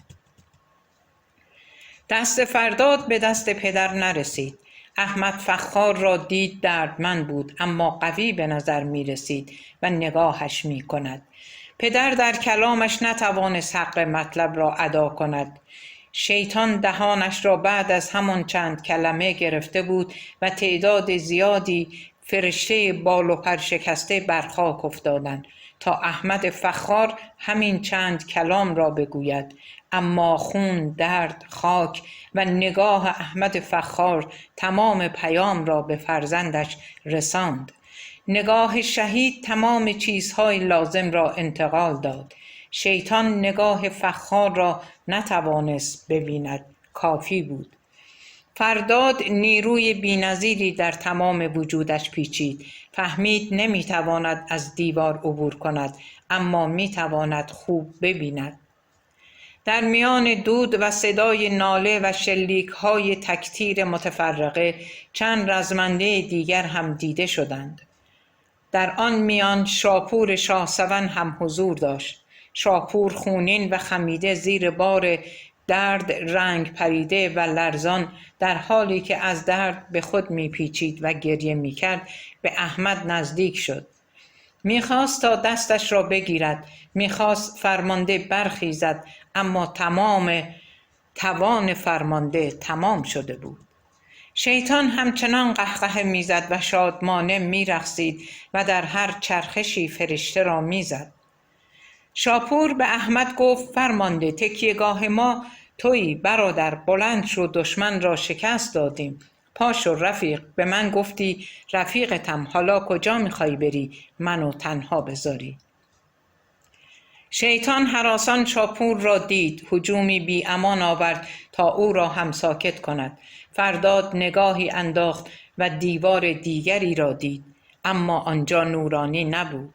دختری ساز میزد. شیطان میخواست شاپور را ساکت کند. تفنگی را به دست افسر عراقی در حال احتضار منتقل نمود. افسر نمیخواست شلیک کند. تفنگ ابزار شیطان است و تیر شلیک شد. گلوله قلب شاپور را درید. پدر شیما هرچه در توان داشت بر روی پاهایش گذاشته بود تا سرپا بماند. او هم فریاد کشید: شیما، به تو افتخار می کنم، و نگاهی از جنس نگاه احمد فخار به دیواری انداخت که نیمه تاریک بود. فرداد دید پدر جان می دهد و هر لحظه از توان شاپور هم کاسته می شود. او هم به زانو در آمد و افتاد و کنار رفیقش شهید شد.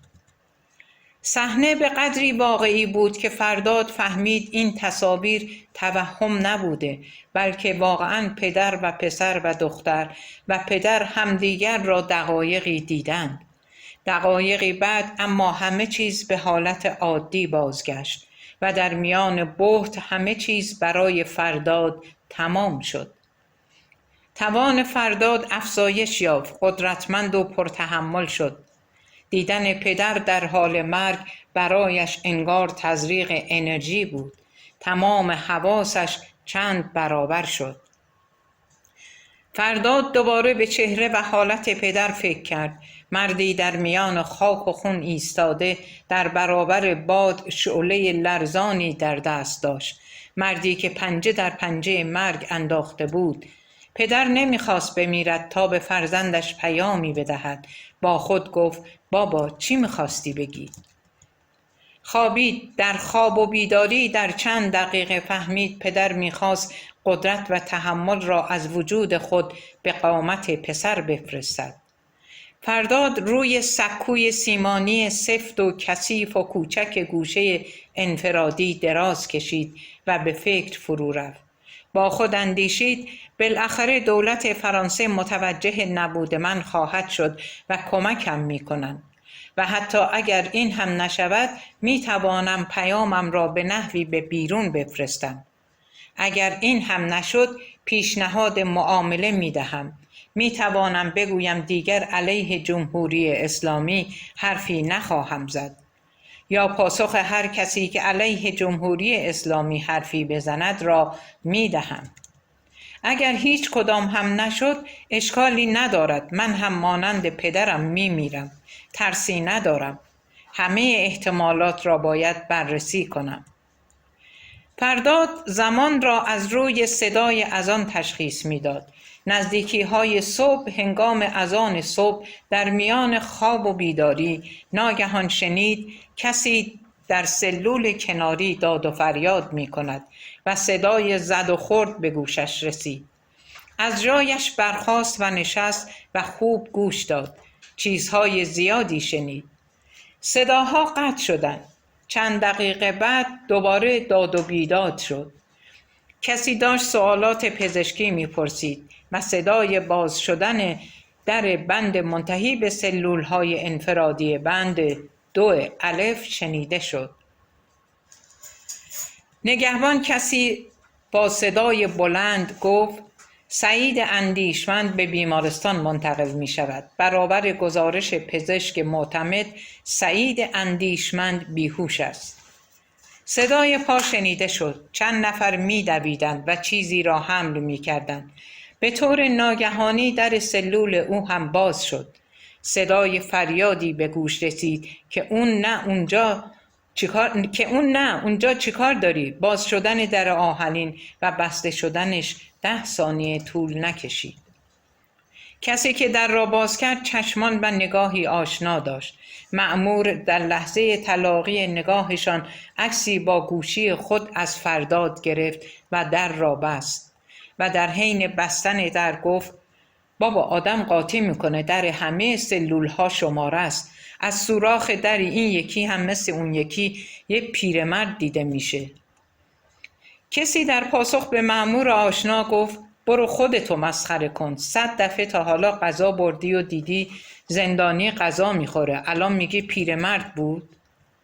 دانشمند جوان متوجه عکس گرفتن شد. ایمان را شناخت، شاد شد. همین مقدار هم برایش امیدوار کننده بود. سر و صدا از بین رفت و فرداد به جمع‌بندی چیزهایی که شنیده بود پرداخت و شادمانه لبخند زد و با خود گفت ریزش دیواره محافظ دیکتاتوری با فساد آدمهای فاسد اطراف دیکتاتور و نفرت آدمهای خوب اطراف دیکتاتور از فساد شروع میشه. کار تمام است. دوست من کجایی؟ احسان بیدار مضطرب و نگران با هر کسی که میتوانست در داخل کشور تماس گرفت و دنبال فرداد گشت. مریم تمام اطلاعات و اخبار را برای احسان میفرستاد. بعد از مرگ پدرش هم دلش گرفت اما غصه‌دار نشد. احسان پیام تسلیتی فرستاد و گفت درگذشت موسی محمدی را تسلیت میگویم. ناراحتی مریم از این بود که نمیتواند راز گم شدن فرداد را از پدر بشنود. آسیه از خبر فوت برادر شوکه شد. دلش برای پدر و مادرش تنگ شد و به یاد آنها گریست. اما موسی محمدی را لایق اشک ریختن ندانست. در واقع هیچ کس از مرگ موسی متاسف نشد. سردار آرش شفقیانی هم تمام تلاشش را برای یافتن فرداد به کار بست، اما هرچه بیشتر پرسید کمتر جواب گرفت. بعد از مرگ ماریه آرش آدم دیگری شد. پر از خشم و غم بود. همه تقریبا مطمئن بودند فرداد دزدیده شده، اما اینکه کجاست را کسی پاسخ نمیداد. بعد از ظهر آن روز احسان در حال یافتن راهی برای حک دوربین‌های امنیتی داخل ایران میگشت و با چندین گروه هکری روس هم مذاکراتی را انجام داده بود و منتظر نمونه کارهای گروه‌های مذکور بود تا در صورت لزوم به آنها پول بدهد. صدای وصول پیامی در واتساپ را شنید. بی‌اعتنا گوشی را برداشت تا ببیند پیام از چه کسی است. معمولاً بین او و دوستانش از ایران پیام‌هایی رد و بدل می‌شد. نام ایمان را دید و با خود گفت حتما عکس فرستاده و صبح بخیر یا شب بخیری گفته. عیبی ندارد، بگذار پاسخ دهم. همین که پیام را باز کرد فوری عکس فرداد دانلود شد. احسان وحشت زده و خوشحال و متعجب فرداد را که لاغرتر و خسته به نظر می رسید شناخت. فریاد کشید و گفت این دوست من دانشمند بزرگ پروفسور فخار است، اما اینجا کجاست؟ پیام فرستاد و تشکر کرد و گفت پروفسور کجا هستند؟ پاسخ رسید به شرطی که نگی من خبر دادم میگم. احسان پاسخ فرستاد قول میدم رفیق. بلافاصله جواب آمد زندان اوین بند 2 الف سلول انفرادی.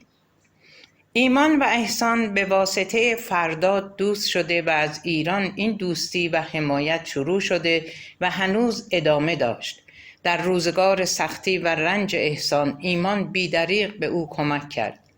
ایمان از عشقش به شیما می گفت و خودش را سرزنش می کرد که علی‌رغم گذشت این همه سال هنوز نتوانسته این علاقه را به شیما بیان کند. همیشه از این که شیما از او بزرگتر بوده نگران بود که شیما این عشق را بچگانه بداند.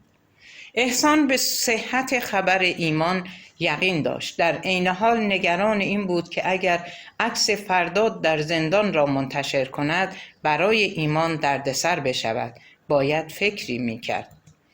تمام شب را نشست و فکر کرد و یادداشت برداشت و با لپتاپ کار کرد. صبح خسته و خواب آلود در صفحه چت خود نوشت اعلام جنگ می کنم، یا فرداد فخار را آزاد کنید یا تا هفته آینده تمام پمپ بنزین ها، سپس صدا سیما و به ترتیب تمام زیرساخت های اطلاعاتی و شبکه های تأمین خبر جمهوری اسلامی در خارج را هک کرده و افشا خواهند کرد.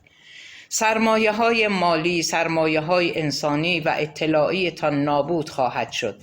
به مرور سیستم امنیتی، هواپیمایی، مترو، برق، آب، گاز، حوزه نفت نابود خواهند شد. کاری با نظام خواهد شد که به دست مردم به تنگ آمده تکه تکه شوند. حالا برای اینکه فکر نکنید که بلوف زدیم تمام پمپ بنزین های داخل کشور را به مدت 24 ساعت از کار می اندازیم. نگاهی به پیام انداخت و خوابالود روی تخت افتاد و تا شب خوابید. شب هنگام از جا برخاست و نگاهی به خلاصه‌ای که نوشته بود انداخت. لبخندی زد و گفت با این نقشه یا به قول انگلیسی ها پلان امکان نداره که بتوانند مخالفتی با خواسته من داشته باشند. در لپتاپ نوشت دبیر شورای عالی امنیت ملی ایران امروز بعد از ظهر تمام پمپ بنزین‌های تهران تعطیل شده و از کار می‌افتند. این پیام را اعلام جنگ من به خودتان تلقی کنید. بعد از تعطیلی و 24 ساعته پمپ بنزین‌ها فردا همین موقع خواسته خود را اعلام می‌کنم. اگر موافقت نکنید تمام پمپ بنزین‌های کشور از کار می‌افتند. و اگر موافقت نکنید پله پله مشکلات شما بیشتر شده فشار بیشتری وارد می کنم تا تسلیم شوید. فعلا ضربه اول را نوش جان کنید تا بعدی. ضمناً تابلوهای فرودگاه بین‌المللی تهران هم حاوی شعارهایی خواهد بود که همزمان با وصول این پیام می بینید. راستی برای اینکه قدرت ما را درک کنید پیام را شخصی و روی پیامگیر شما قرار می دهم. دقت کنید با چه کسی وارد نبرد شده اید. شکستتان قطعی است. شکست می خورید. اشاره به فساد گسترده پولهایی که برای پرونده های قضایی و اقتصادی داده می شود. بعد از ظهر همان روز پمپ بنزین های تهران امکان فروش بنزین را نداشتند و مقابل پمپ بنزین ها صدای ماشین های به صف کشیده و مردم عصبی بودند. شورای تأمین استان تشکیل شد و دستور دادند اگر کسی قصد اخلال در نظم را داشت یا درگیری ایجاد نمود دستگیر یا به او شلیک شود. جلسه ادامه داشت و اعضای شورا در حال بررسی جوانب کار بودند که پیام فوری از دبیرخانه شورای عالی امنیت ملی رسید و اعلام شد حک پمپ بنزین‌ها اقدامی امنیتی و کار خرابکاران و تروریست هاست. مردم را به آرامش دعوت کنید و در صورت امکان پمپ بنزین‌ها بنزین آزاد بفروشند. بلافاصله در تمام سطح شهر مأمورین یگان ویژه و بسیج و لباس شخصی ها مستقر شدند. مردم بلا تکلیف و مستاصل جلوی پمپ بنزین ها صف کشیده در انتظار بودند. مأمورین وزارت اطلاعات و حفاظت سپاه و حفاظت ها و حراست های مختلف در حال کار بر روی منشأ حک و نحوه کار بودند. بنزین از چرخه فروش خارج شد و بعد از چند ساعت جایگاه‌ها شروع به فروش بنزین بدون سهمیه به صورت آزاد نمودند. تابلوهای تمام فرودگاه‌ها، ترمینال اتوبوسرانی‌ها و ایستگاه‌های مترو تهران شعارهای مختلف و ضد نظام را نشان می‌دادند. دستور رسید برق تابلوها خاموش شود تا شعارها دیده نشوند. بعد از چند دقیقه تلویزیون‌های خارج از کشور فیلم‌هایی از داخل زندان‌های کشور را پخش کردند که از طریق حک دوربین‌های مداربسته زندان‌ها به دست آمده بود. در میان فیلم‌ها قطعی هم از فرداد پخش شد. همه دوستان و دشمنان فرداد فیلم او را دیدند و هزاران پیام و کامنت‌های مختلف رد و بدل گردید. احسان توانسته بود تمام سازمان امنیتی کشور را به چالش جدی بکشاند. اسناد و مدارک زیادی از دادگاه‌ها و دادسراهای کشور هم در فضای مجازی منتشر شد.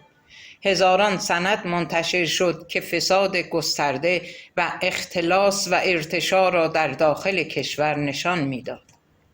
در میان مدارک منتشر شده گزارشی هم از تیراندازی حسین ولایی به فرزند خودش و کشتن قهرمان کشتی کشور توسط پاسدار ولایی منتشر شد. در گزارش ها نوشته شده بود فعلا اقدامی ندارد ولیکن به صورت محرمانه پرونده ای تشکیل و مدارک و دلایل کافی جمع‌آوری شود. بلافاصله کارشناسان مختلف در تلویزیون‌های ماهواره‌ای شروع به تفسیر نمودند. در یکی از تفسیرها این چنین بیان شد: البته فساد گسترده و سازمان یافته در باندهای مافیایی کشور مشهود بود، ولی این اسناد منتشر شده دلایل غیر قابل انکاری هستند از نظام ولایت فقیه که شعار عدالت میداد. فقط به جان مردم افتاده و دستاورد این حکومت فساد و فقر فزاینده، زیاد شدن فاصله طبقاتی است. مسئولین کشور برای رشد و کسب ثروت حاضر به کشتن فرزندان خود و افراد بیگناه هستند. به نظر می رسد دستور دهنده در گزارش از مسئولین رده اول کشور است. در همان زمان حسین ولایی در حال تماشایی در همان کانال بود. خشمگین مدام با افراد و نهادهای مختلف امنیتی تماس می گرفت و برای پیدا کردن راه حل مشورت می گرفت. وحشت زده می خواست این قائله پایان یابد. بلافاصله پیامی محرمانه از اتحادیه اروپا به جمهوری اسلامی ارسال و در مورد زندانی بودن پروفسور فخار سوال شد و تذکر دادند در صورت اثبات حضور فرداد فخار در زندانهای ایران برخورد سختی با نظام به عمل خواهد آمد و نظام منتظر تحریم یا سایر مجازاتها باید باشد. وضعیت نامطلوب و خطرناکی پیش آمده بود. شورای عالی امنیت ملی جلسه فوری تشکیل و موضوع حک پمپ بنزین‌های تهران، انتشار اسناد و مدارک محرمانه و شعارهای روی تابلوها مورد موشکافی قرار گرفت. کارشناسان پرونده گزارش دادند کدهای وارد شده به سیستم از خارج از کشور انجام شده و کسی که توانسته کنترل امور را در دست بگیرد به تمام نقاط کشور دسترسی دارد. از قبل طرحی دقیق برای نفوذ به سیستم امنیتی کشور انجام داده، برنامه به خوبی طراحی و اجرا شده است. برای اولین بار است چنین حمله دقیق و کاملی صورت می‌گیرد. از طرفی نهادهای امنیتی و دیپلماسی خبر داده‌اند که فیلم زندانی فرداد فخار در رسانه‌های خبری دنیا پخش شده و اتحادیه اروپا تهدید کرده اگر اتفاقی برای فخار بیفتد مشکلات دیپلماتیک ایجاد می شود. یکی از اعضای شورا پرسید هکر چه خواسته ای دارد؟ یا هک به قصد خرابکاری صورت گرفته؟ کارشناسان پاسخ دادند هکر اعلام نموده ابتدا قدرت نمایی می کند، بعد خواستش را اعلام خواهد کرد. پیشنهاد می شود تا فردا واکنشی نشان ندهیم و بعد از اعلام خواسته هکر متناسب با آن واکنش نشان داده شود. فعلا هم پمپ بنزین ها آزاد بفروشند تا اختلال برطرف شود. فردای آن روز احسان پیام فرستاد به صراحت میگوییم خواسته ما محاکمه سران فاسد و ظالم جمهوری اسلامی است، اما فعلا این هدف بلند مدت است که به آن خواهیم رسید، ولیکن در حال حاضر خواسته ما فقط آزادی پروفسور فخار است. اگر به این خواسته توجه نشود پمپ های بنزین تمام کشور از دسترس خارج خواهند شد و اگر توجه نکنید مرحله بعد جنگی به تمام معنا در همه ابعاد راه می اندازیم. پاسخ خواسته ما در رسانه‌های عمومی و از طریق شورای عالی امنیت ملی داده شود. ضمناً ما تروریست نیستیم، از ایرانیان آزادیخواه هستیم، نزدیکتر از رگ گردن به شما. تمام. گزارش جدیدی از نحوه هک پمپ بنزین ها به شورای عالی امنیت ملی رسید و در آن اعلام شده بود این کار بسیار دقیق و با اطلاعات دقیق از شرایط امنیتی به عمل آمده. اقدامات خرابکاران بر اساس حدس و گمان یا سرقت رمزها و کدها نبوده، بلکه با دسترسی کامل انجام شده. هکر احتمالاً در داخل کشور باشد یا اطلاعات بروز شده امنیتی را از داخل کشور دریافت نموده است. در جلسه شورای عالی امنیت ملی گزارش خوانده شد و اعضا متوجه شدند موضوع جدی است. قرار شد پرونده سریع به حفاظت سپاه و وزارت اطلاعات و پلیس امنیت اطلاعات و حفاظت‌های ارتش، نیروی انتظامی، قوه قضاییه و ارجاع شده و تحقیق کاملی صورت گیرد. نسخه های پرونده با مهر به کلی سری و فوری ممهور و برای قسمت های مختلف ارسال شد. تمام حفاظت ها پرونده را دیدند. جلسه متشکل از بلند پایه ترین مقامات تشکیل و 5 ساعت بحث کردند. در پایان قرار شد پلیس امنیت اطلاعات مسئول تحقیق و کشف هکر بشود. رئیس پلیس امنیت اطلاعات صبح اول وقت جلسه‌ای با مدیران ارشد تشکیل و در مورد حساسیت و پیچیدگی موضوع توضیح داد و پرونده را به چندین مدیر کل ارائه نمود و دستور نوشت ظرف یوم جاری اقدامات جدی که منتهی به دستگیری متهم شود به عمل آید. سرهنگ عابدین یکی از مدیران کل معاونت آگاهی پرونده را گرفت و رنگ پریده و هراسان به قسمت خود رفت و جلسه‌ای تشکیل داد و مدیران قسمت خود را خواست. داد و فریاد کرد و گفت شما بی عرضه و تن لش هستید که پمپ بنزین های کشور هک شدند. اگر تا آخر وقت امروز هکر را دستگیر نکنید حکم مدیریت شما را لغو می کنم و از سردار می خواهم همه شما را بازداشت کند. مدیران اداره هم هر کدام با عجله نسخه ای از پرونده تهیه کرده و به قسمت خود رفتند و پرسنل زیردست خود را جمع نموده با داد و فریاد گفتند که تنها 1 ساعت وقت دارید تا متهمان یا حک کنندگان پمپ بنزین ها را پیدا کنید وگرنه همه شما را اخراج می کنید. در اداره آگاهی صدفان زکریا جوان و متخصص رایانه پشت میزش نشسته و پرونده حک پمپ بنزین های تهران را ظرف 10 دقیقه خواند.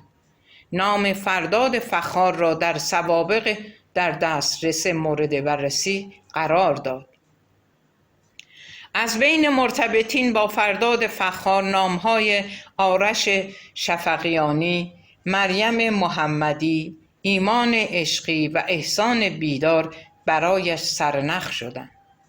سوابق تک تک اسامی را مورد بررسی قرار داد و در پرونده ها سابقه احسان را دید. زندانی سیاسی، نخبه ریاضی و کامپیوتر و فعال سیاسی. صدفان زکریا متوجه شد خودش است. گزارشی نوشت و از جا بلند شد تا نزد رئیس برود و بگوید که حک کننده را پیدا کرده است. همزمان سروان جعفر اسماعیلی و سروان محمد برزو هم وارد اتاق شدند. زکریا با خنده گفت این همه شلوغش کردند. هکر شخصی به نام احسان بیدار فعلا ساکن انگلستان است و فقط می‌خواهد دوستش را آزاد کند. برزو اخم کرد و گفت مگه شهر هرته که هر کس بخواد بیاد و هر کس رو بخواد بره؟ اینجا قانون داره. مملکت اسلامی قانون خودشو داره. فرداد فخار جاسوس و خودفروخته است. احسان بیدار هم غلط کرده باج میخواد. ما باج به شغال نمیدهیم. سروان جعفر اسماعیلی نگاهی با تحقیر به برزو انداخت و گفت شغال نه و شغاد. ضمناً ببین جناب سروان زکریا، چند تا نکته هست باید بگم. اول اینکه تو فکر میکنی پرونده‌ای که توی 17 تا حفاظت بررسی شده کسی غیر از تو نفهمیده هکر کیه یا کجاست؟ نه عزیز من، همه میدونن، فقط چون سود مادی و جایگاهی نداره و فقط کاری امنیتی شده کسی گردن نگرفته.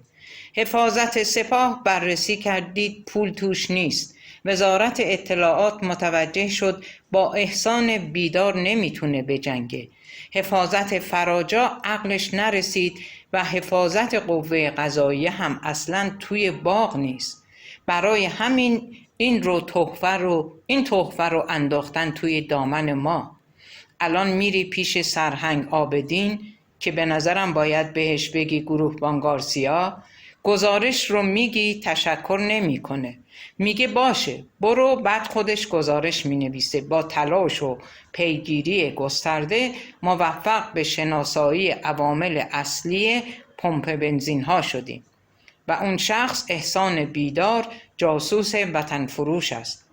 گزارش میره دست سردار، اونم 4 تا از خودش تعریف میکنه و میده دست فراجا. اون هم همطور بدو میره شورای عالی امنیت ملی، میگه بله گرفتیمش. بعد هم اعضای ارشد حفاظت سپاه یا وزارت اطلاعات بلیت میگیرن و میرن انگلستان. دور و عشق و حال.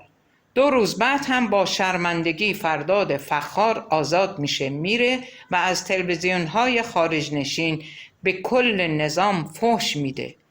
تو هم به هیچی و هیچ جایی نمیرسی. کار کردن خر و خوردن یابو. برزو نگاهی خشمگین به جعفر اسماعیلی انداخت و گفت حیا نمی کنی این همه از سازمان بد میگی و توهین میکنی؟ تو خجالت نمیکشی این همه بلا سر تو و خانوادت و مردم آوردن، باز خودتو پاره میکنی؟ یادت نیست به خاطر پرونده ضد امنیتی چه بلایی سر تو و بعد هم من آوردن؟ بدبخت، برای خدا یا مردم کار کن، نه برای خوشرخصی پیش فرماندهی که براش ارزشی نداری. زکریا زیر چشمی نگاهی به اسماعیلی انداخت و گفت: جناب سروان، شما ما رو دلسرد میکنی. اینجوری هم که میگی نیست. اسماعیلی روی از برزو برگرداند و گفت: تجربه بیش از 20 سال کار در این تشکیلات است. من از تبعیض ناراحت هستم. فرق ما با سایر پرسنل نظامی و امنیتی چیه؟ چرا برای خرید خونه یا ماشین یا مایحتاج زندگی به بدبختی بیفتیم و یه عده از خدا بیخبر به قدری پول داشته باشن که خفه بشن؟ زکریا بی‌اعتنا از کنار 2 مأمور دیگر گذشت و به سمت اتاق رئیس رفت. در زد و وارد شد و گزارش را به سرهنگ عابدین داد. سرهنگ سر بلند نکرد و جواب سلام را هم نداد. به گزارش نگاهی انداخت و متوجه درستی و کامل بودن گزارش شد. با تشر گفت: صدفان برو اداره خودتون بگو برات توبیخ بزنن. مگه تو سلسله مراتب رو نمیفهمی؟ نمیدونی باید اول با رئیس اداره هماهنگ کنی بعد بیایی پیش من؟ غلط کردی مستقیم اومدی اینجا. حالا هم برو به رئیس اداره خودت بگو بیاد اینجا. خودت هم گم شو برو بیرون.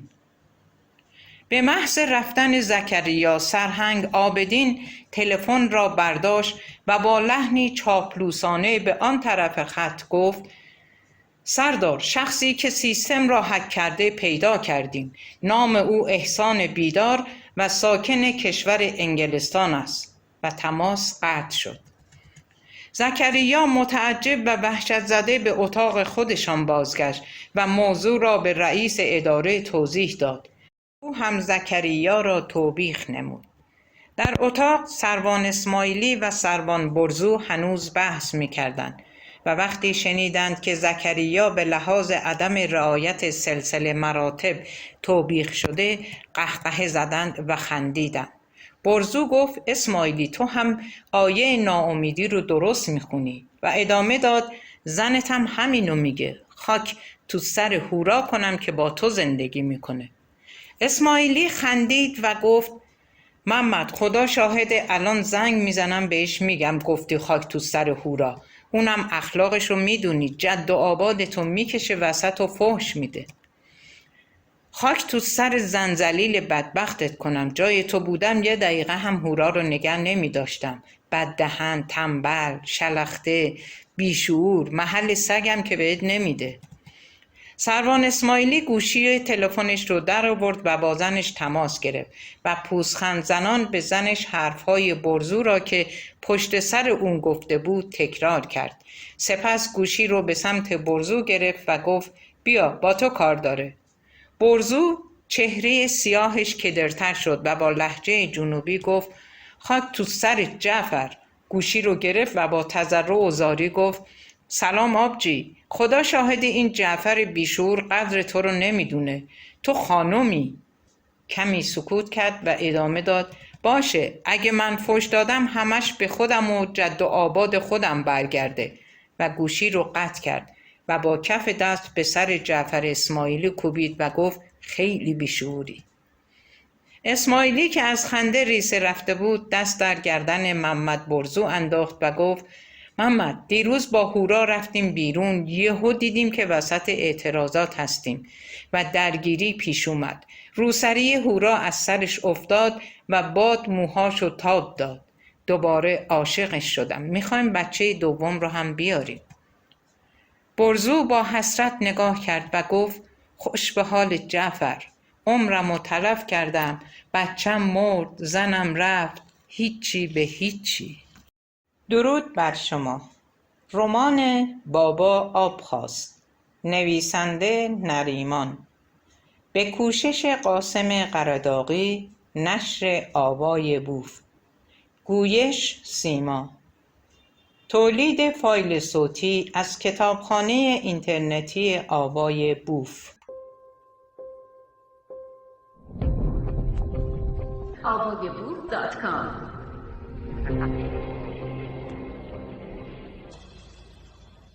جلسه بیفایده است. در اتاق کنفرانس و جلسه شورای عالی امنیت ملی تمام اعضا گزارش فراجا را خوانده و متوجه شدند دایی‌ها و پدر بزرگ احسان بیدار از مداحان و فعالان اقتصادی معروف کشور هستند و انگیزه احسان هم رفاقت و دوستی است. می‌خواهد دوستش آزاد شود. به حسین ولایی مأموریت دادند تا از طریق مادر و دایی‌ها و پدر بزرگ احسان نظر احسان را جلب کنند تا دست از اقداماتش بردارد و اگر نشد از طریق دولت انگلستان و اگر نشد تلاش کنند تا احسان را در محل اقامتش بکشند. 24 ساعت بعد تماس پدر بزرگ با احسان برقرار شد و بعد از سلام و احوالپرسی سرد هر دو طرف، پیش از این که پیرمرد مداح حرفی بزند، احسان گفت: مجموعه امنیتی زرنگ شدند، زود به سر نخ رسیدند، اما در عجبم. شما چرا نگفتی برای هر 2 ساعت مداحی چقدر پول میگیری؟ نگفتی برای تماس با من وقت تلف میشه و پول توی پاکت باید خیلی باشه که راضی شدی زنگ بزنی؟ راستی چند تا برگه دادگاهی دارم که تو واتساپ گروه سکس دارید. خجالت نمیکشی همراه بچه های خودت سراغ زن شوهردار میرید و دست جمعی سکس میکنید، اون وقت مداحی هم میکنی؟ بی‌ادبی رو از پدرت یاد گرفتی؟ اونقدر نون حروم از دزدی و اختلاس آورد سر سفرتون که حالا کارت به اینجا کشیده به نظام مقدس جمهوری اسلامی میگی اعلام جنگ میکنم؟ حواست باشه راجع به پدر من چی میگی. همین بیدادگاه شما پدر منو تبرئه کرد. نون ما حلاله، طیب و طاهر بود، اما نون شما که از اشک چشم مردم و زورگیری و ترویج در میاد حرومه که دخترت سر پیری و در حالی که هنوز شوهر داره با خواستگار قبلیش تیک تاک میکنه. نون تو حروم بود که از ثروت باد آورده ناشی از پدر سوخت بازی داری خفه میشی. نون تو حرومه که با پسرات میرید سراغ زن شوهردار. کثافت دخترت شوهر داره، دوست پسرم میگیره. پسرات زن دارن با زن شوهردار خودت هم که بی حیایی. نخواستم آبروتونو ببرم، اما بعد از این تماس رسواتون میکنم. منتظر باش. بحث نتیجه‌ای در بر نداشت و کار به فحاشی کشید. از طریق سفارت ایران در انگلستان شکایتی علیه احسان بیدار مطرح شد.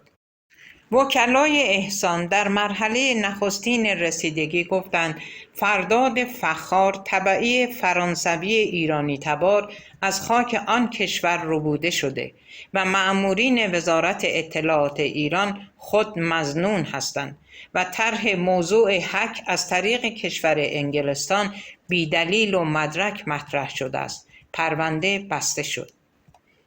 قرار شد حسین ولایی به انگلستان برود که پیشنهاد دادند با توجه به رابطه نزدیک سردار آرش شفقیانی با احسان و فرداد او را واسطه حل مسئله قرار دهند.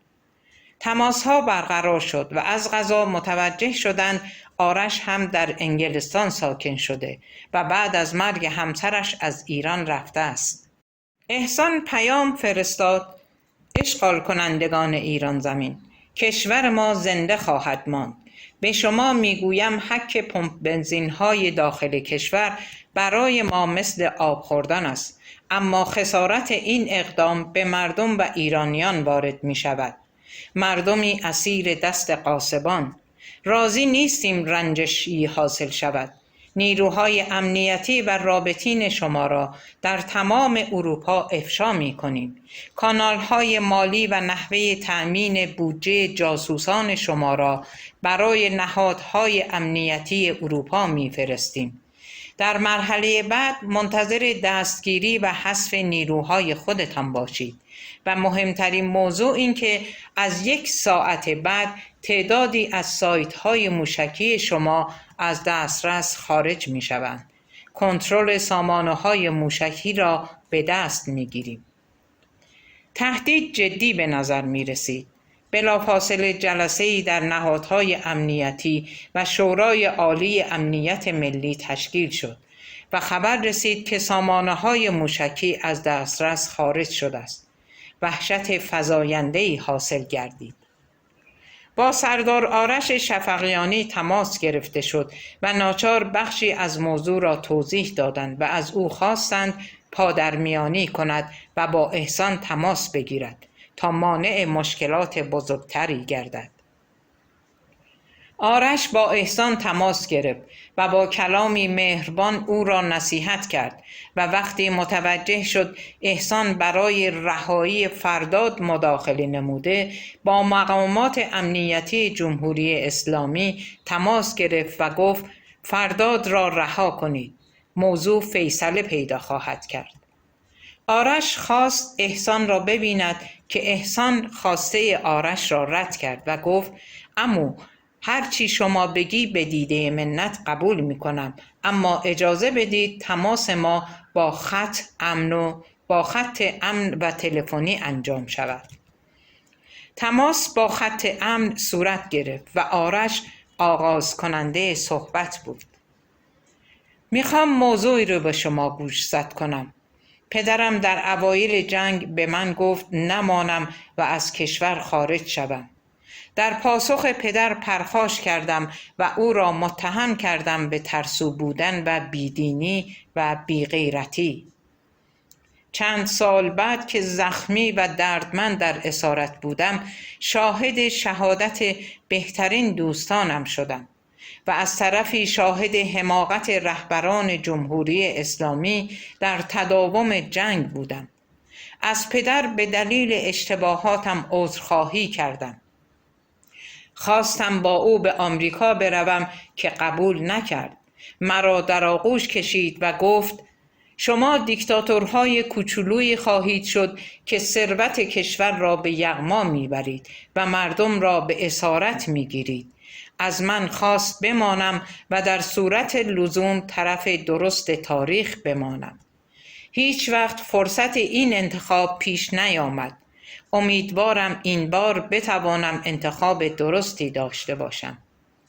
اون موقع که پدر پیش بینی میکرد نفهمیدم.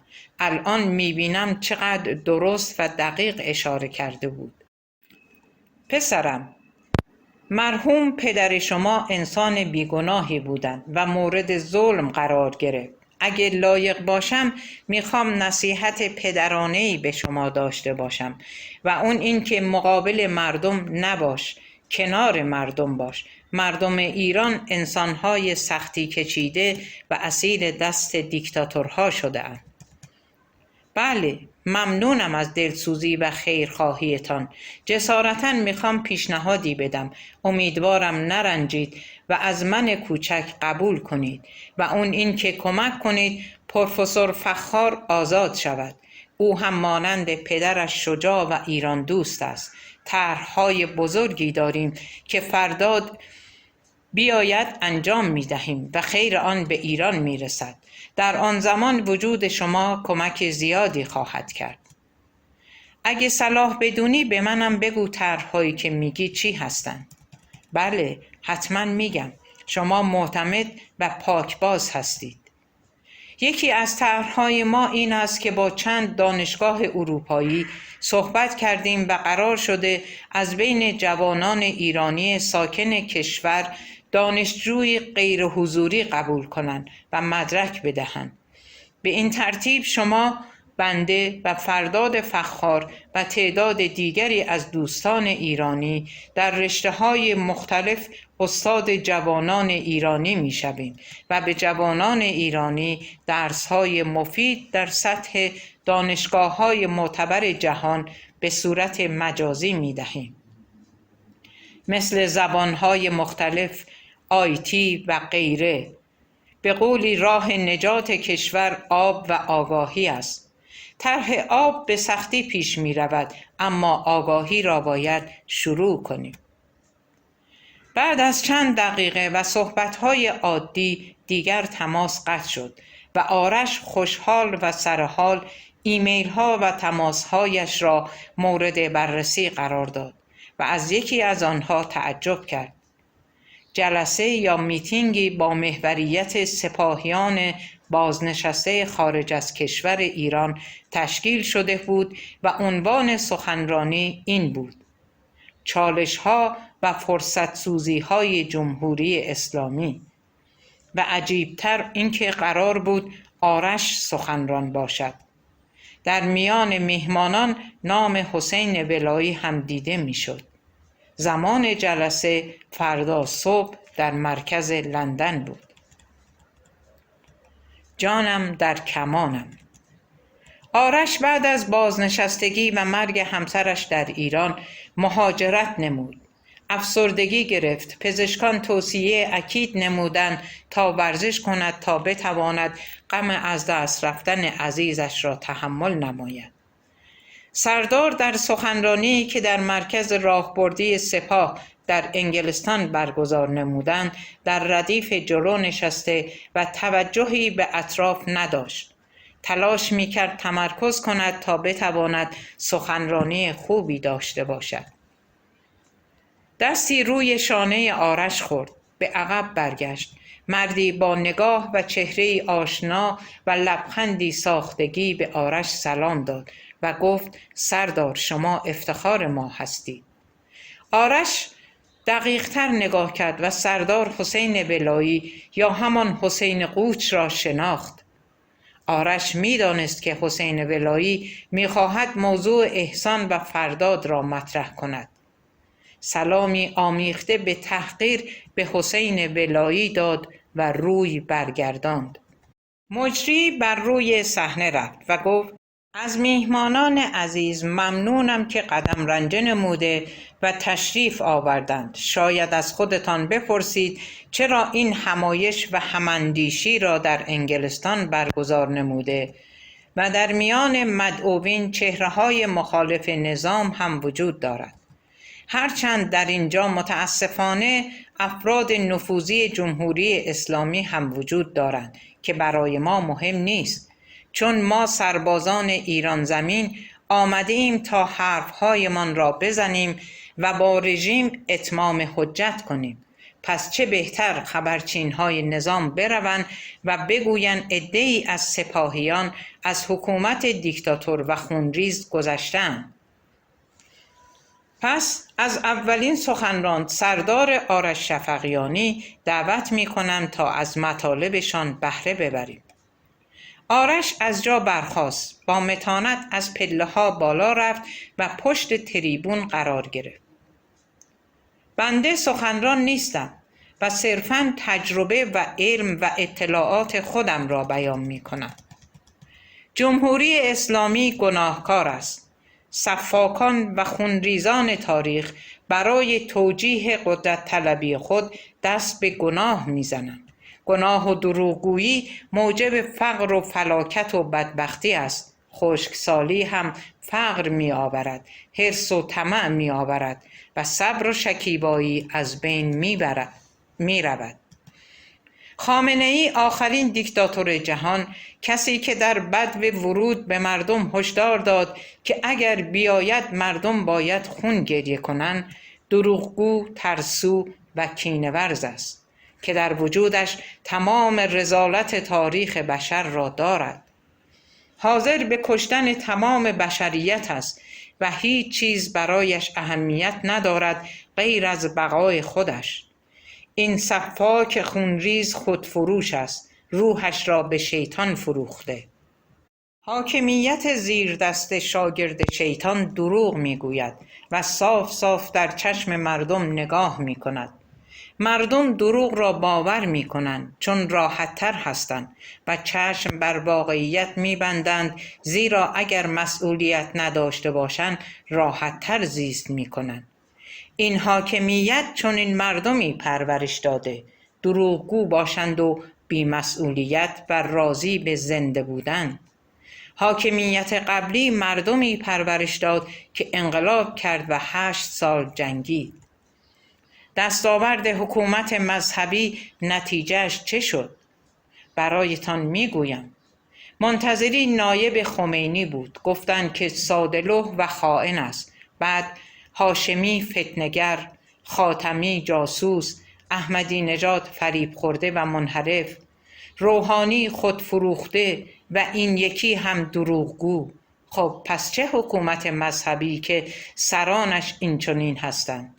آقای لاریجانی و آقای یزدی 2 نامه تاریخی به هم نوشتند و 2 رئیس قوه قضاییه قبلی یکدیگر را دزد و کذاب و چپاولگر نامیدند. هر 2 مرجع تقلید و هر 2 رئیس قوه قضاییه و قاضی القضات بودند. بالاخره این حرفها یا درست بود یا غلط. اگر درست بود چرا مسئولیت دست دزدان است؟ به شهادت مرجع تقلید و اگر غلط است چرا هیچ کس پاسخ نداد و محکوم نکرد که تهمت است؟ فساد در دستگاه‌های امنیتی قضایی و اجرایی حوزه علمیه بیداد می‌کند. حاکمیت دیکتاتورهای کوچولو غیر از خودش پرورش داده و با آنها منافع مشترک ایجاد نموده تا محافظتش کنند. بیش از 20 سال است آمریکا جمهوری اسلامی را با سراب هسته‌ای فریب داده و بیش از 2 تریلیون دلار خسارت به کشور وارد شده. در مجموع این همه خسارت به بار آورده است. متاسفانه ما به خاطر گناهان خود در دام شیطان افتادیم و سرمایه نسل آینده را هم از بین بردیم. گناهان ما قدرت طلبی، ساده‌لوحی و بی‌مسئولیتی، خشم و بیرحمی نسبت به انسانها، بغض و حسد، شهوت قدرت، زیاده خواهی و تنبلی در یادگیری، خودبرتربینی افراطی و دیکتاتور پرستی گناه ما بود. ساده لوحانه فریب خمینی را خوردیم و بزدلانه تسلیم زورگویی های دیکتاتورهای حقیر شدیم. خامنه‌ای و یارانش بیمایه هستند و مردم می‌ترسند چون نسبت به خود و آیندگان و عزیزانشان مسئولیت پذیر نیستند. همه اینها ما را به سمتی برد که نتیجهش دریوزگی و بی‌اعتباری در سطح بین المللی و ایجاد فقر و بدبختی در داخل کشور است. هیچ مسئول سالمی یعنی وجود ندارد؟ همه دزد و چپاولگر و خودفروخته هستند. دیکتاتورهای کوتوله در حوزه کاری خود مشغول سرکیسه کردن مردم هستند. مردم در زندگی خود درمانده‌اند. زندگیشان شده روزمرگی. چهره شهرها را افسردگی و آلودگی فرا گرفته. شما از این کشور برو بیرون. همین آذربایجان یا ترکیه رو برو. میبینی اسلام و مسلمانی یعنی چه؟ حکومت و متفکرانش میگویند فعلا این دوره را با فریب و دروغ و نیرنگ باشیم تا بعداً فکری برای معاش و فرهنگ و باور مردم میکنیم.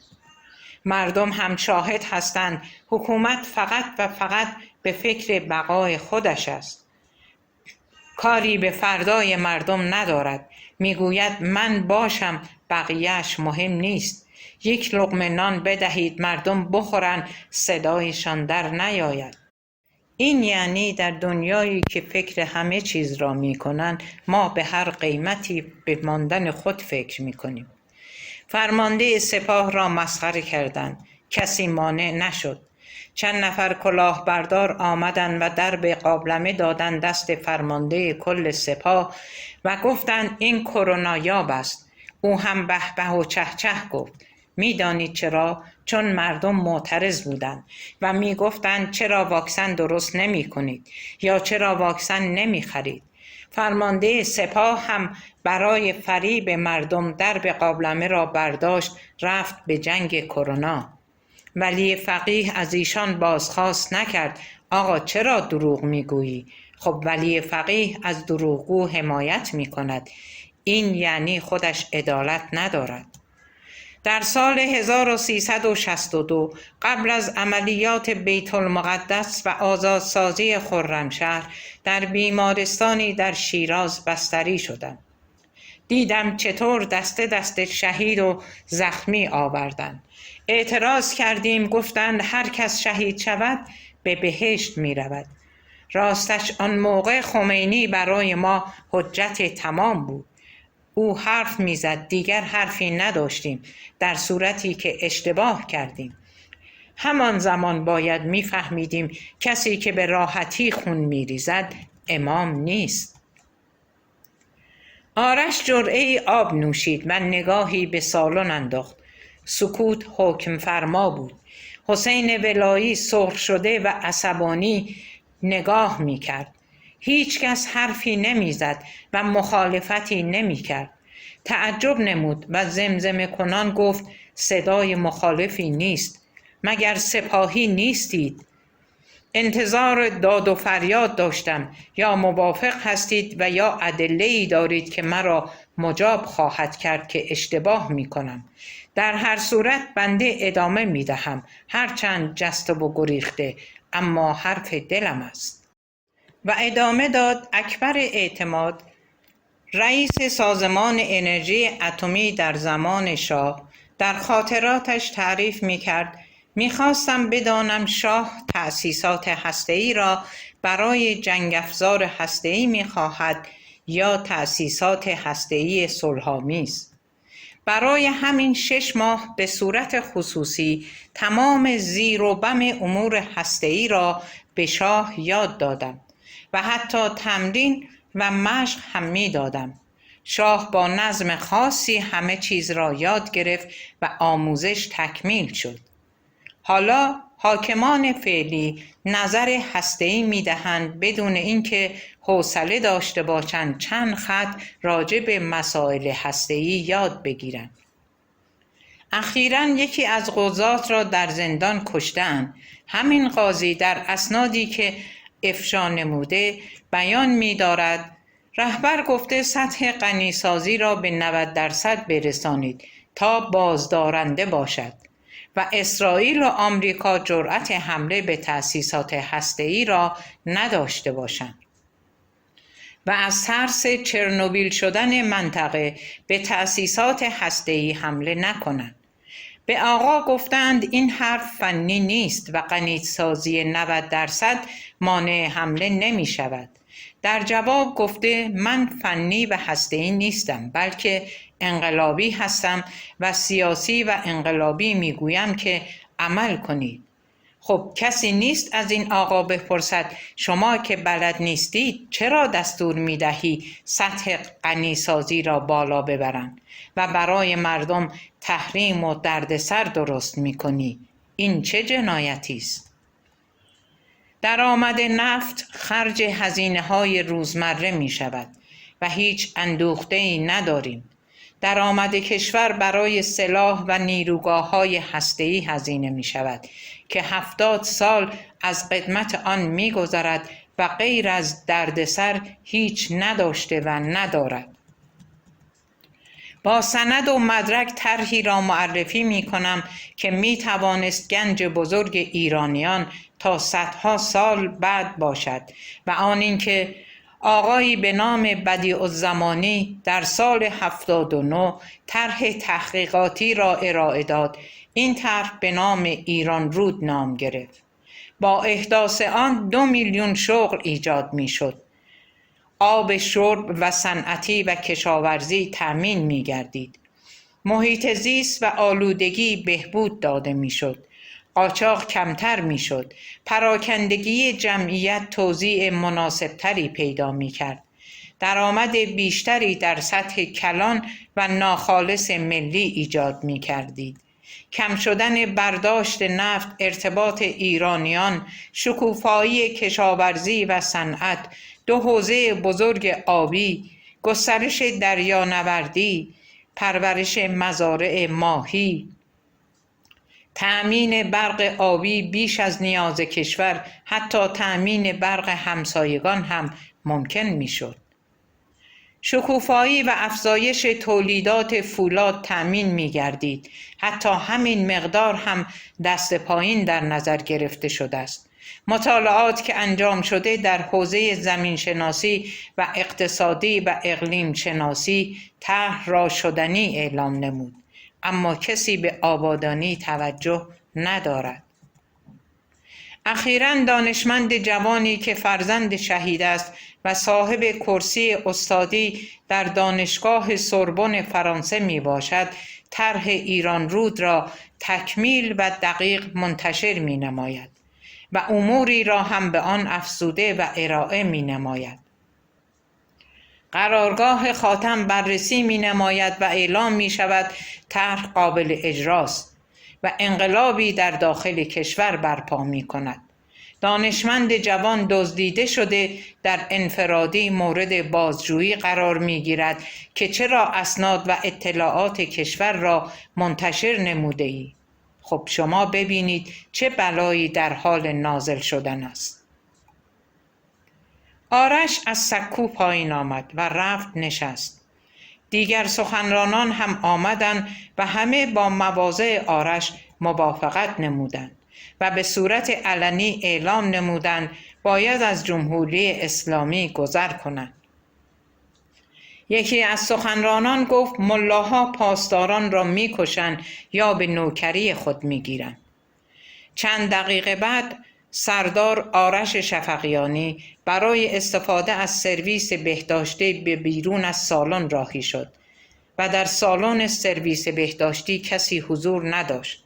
بعد از توالت در حالی که دستش را میشد احساس کرد کسی پشت سرش ایستاده. از آینه مقابل حسین ولایی را دید. در آینه چشم در چشم هم دوختند و هر دو خشمگین و آماده برای دفع حمله طرف مقابل بودند. ولایی به خود مسلط شد و گفت سردار، من زودتر از شما سردار شدم و بر شما ارشدیت دارم، پس باید به من گوش بدهید. آرش ساکت نگاه کرد و منتظر شد. حسین قوچ ادامه داد این همه اتهام و حرف نامربوط به ولی امر خود زدید به کنار. در وقتش باید پاسخگو باشید. اما این که گفتید هیچ مسئول سالم و درستکاری در دستگاه جمهوری وجود ندارد، باید بپرسم چرا این حرف را زدید. مهمتر این که من انتظار داشتم احسان بیدار را ادب کنید یا تحویل ما بدهید. در این مورد بفرمایید چه کردید. یکی از کثیف‌ترین کسانی که در جمهوری اسلامی سمت داشت به نام موسی محمدی، شیخی که با دستان صادق خلخالی ملا شد، او را از نوجوانی می شناختم. شیخی خشمگین، حسود، کینه‌ورز، مال دوست، قدرت طلب، جاهل و خرافاتی، نوکر و خودفروش به صاحبان قدرت، دزد و شهوتی و ظالم به کودکان و زنان بود که وصف حالش و کارهایی که کرده در اسناد قضایی و اطلاعاتی موجود است. برو ببین چه کارها کرده. یکی دیگر هم پاسداری است که با دزدی خانه خواهرش و مال بچه یتیم شروع کرده و مادرش را کشت تا حرامزادگیش معلوم نشود. به فرزند خودش تیر زد تا پست و مقام بگیرد و زنش را به زندان انداخت تا زندگی کثیف و پر از خیانتش افشا نشود. اینها دو نمونه از مسئولان نظام ولایت فقیه هستند. حسین ولایی دیوانه شد. خون جلوی چشمش را گرفته بود.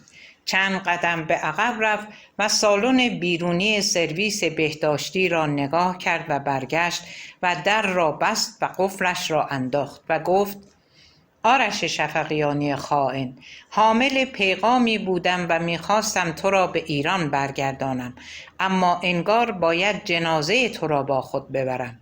الان درسی به تو میدهم که برای دیگران هم عبرت باشد. آرش لبخندی زد و خونسردی خود را حفظ کرد. کتش را درآورد و پیراهنش را هم از تن با حوصله درآورد.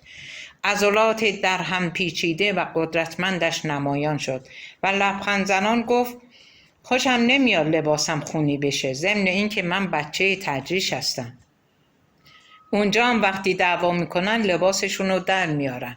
قهقهه زد و ادامه داد حسین قوچ، زندگی نامه خودت رو دوست نداری، فقط خواستم برات بگم همه چیز رو میدونم. آرش پاهاش رو کف سرویس بهداشتی کشید و احساس کرد کمی لیز است و ممکن است سر بخورد. کفشهایش رو نیز در آورد. حسین قوچ خشمگین گفت من خیلی ها رو زدم. میدونم تو جانباز بودی و بدن بیمار و ضعیفی داری، ولی به تو رحم نمی کنم، تا بمیری کتکت میزنم.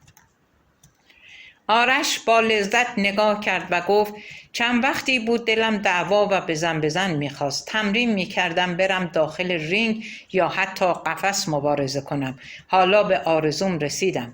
تو جاسوسی میکنی و اومدی تا محتویات این همایش رو به جمهوری اسلامی خبر بدی. پس فطرت و بیشرف، سرتو میکنم توی چاه توالت انگلیسی ها. یه بارم خشتک تو پاره کردم، یادت هست؟ الانم باید گوه انگلیسی بخوری. خنده ها و خونسردی آرش وحشتناکتر از عضلاتش بود. حسین قوچ احساس کرد حریف این مرد نیست و گیر افتاده. پس خواست با داد و فریاد و کمک خواستن از دامی که خود گسترده و خودش هم داخلش افتاده بگریزد. میخواست شروع به داد و فریاد کند که مشت قدرتمند و بزرگ آرش دهان و دندانهای حسین قوچ را هدف قرار داد و فکش را کوبید. حسین قوچ متوجه شد چاره‌ای غیر از دعوا ندارد. کمی عقب رفت و با دهان خونالود گفت بچه سوسول تجریش، من توی قلعه به دنیا اومدم. گمرک و دروازه‌قار بزرگ شدم. خواهر و مادر و زنت رو هم فلان میکنم. مشتی پرت کرد و آرش جا خالی داد. کت تنگ حسین قوچ مانع رسیدن مشتش به آرش شد و شدت حرکت مهاجم باعث شد تا سر بخورد. روی زمین افتاد و همانجا مشت دوم آرش چشم حسین قوچ را از هم شکافت و مشت سوم دماغش را شکست و زانوی راست آرش گوش و گردن حسین قوچ را هدف قرار داد. حسین قوچ کف توالت افتاد و خون استفراغ میکرد. آرش میخندید.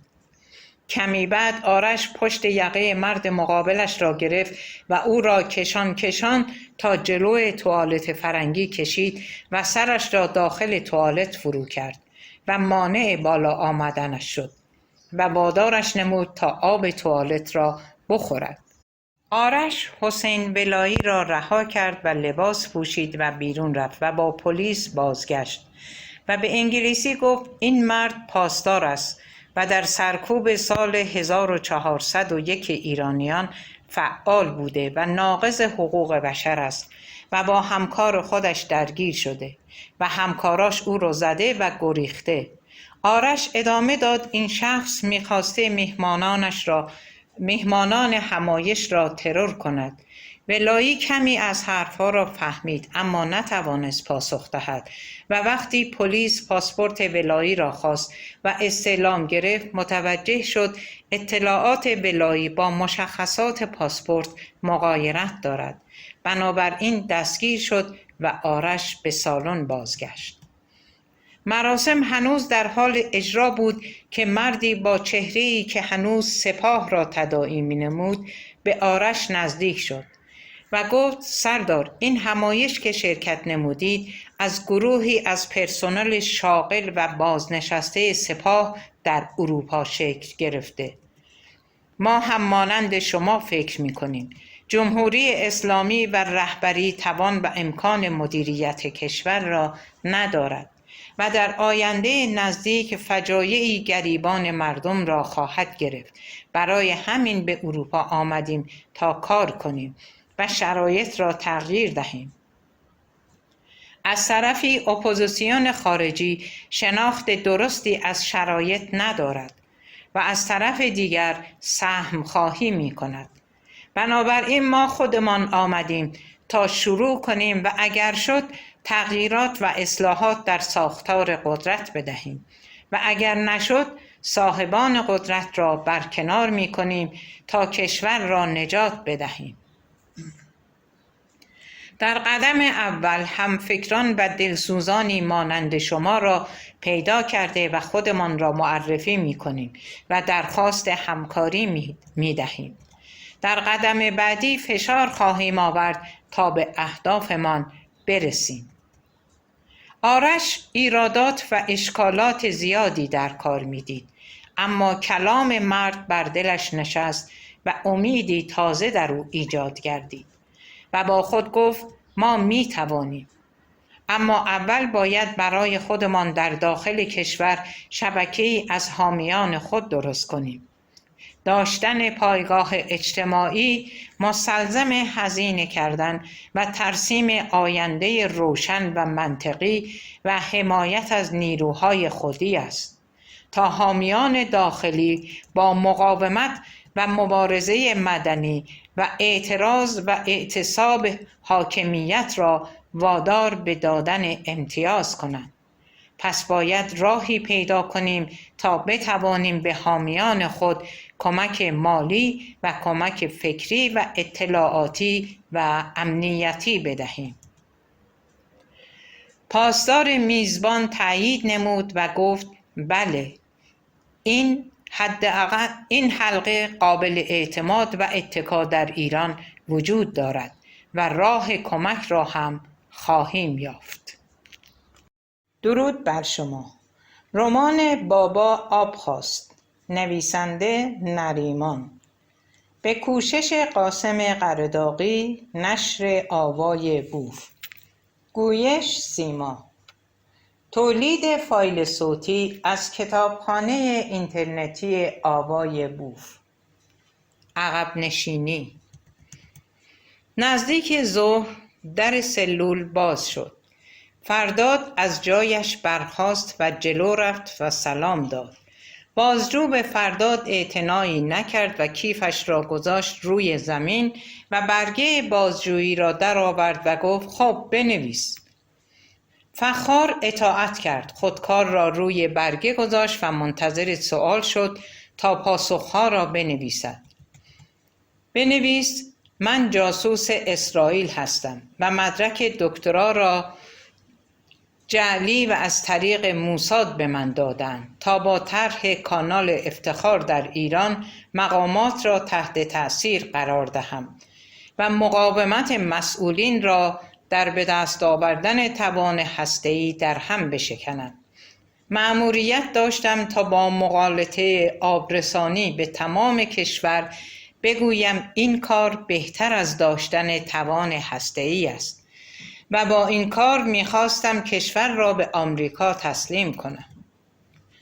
فرداد با قدرت نگاهی به بازجو انداخت و گفت اما حاج آقا من دانشمند هستم، زحمت کشیدم، جاسوس هم نیستم، درس خواندم، طرح من نجات بخش کشور است. باور کنید کافی صدای مرا به مقامات برسانید و اجازه دهید توضیح بدهم.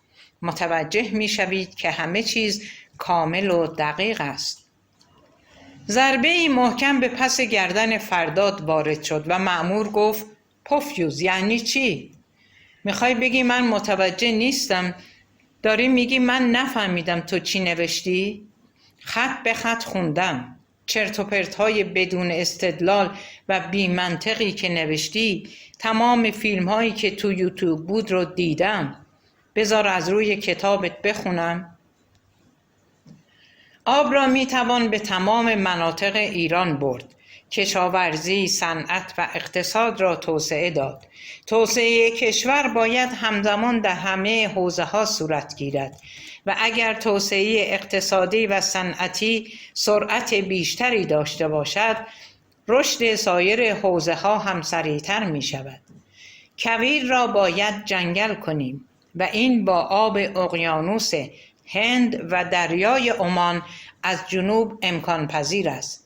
با آب شیرین کن می توانیم آب را برای کشاورزی در وسعت ایران فراهم نماییم 3 دریاچه آب شیرین در درون کویر اقلیم فلات ایران را تغییر می‌دهد. اینا نوشته های توئه؟ بله، من نوشتم. همه اینا حقایق علمیه که قابل اثبات و شدنیه. در تز دکترایی که از فرانسه گرفتم همه را با محاسبات دقیق مهندسی اثبات کردم. 4 ماه دانشکده مهندسی فرانسه محاسبات مرا بررسی نمودند و اثبات شد درست میگویم. از اسرائیل هم آمدند و محاسبات مرا در حوزه خاک و ارتفاعات ایران جنس زمین بررسی نمودند و معلوم شد تمام اطلاعاتی که دادم و راهکارهایی که ارائه شده قابل اجراست. از نظر اقتصادی هم اثبات نمودم.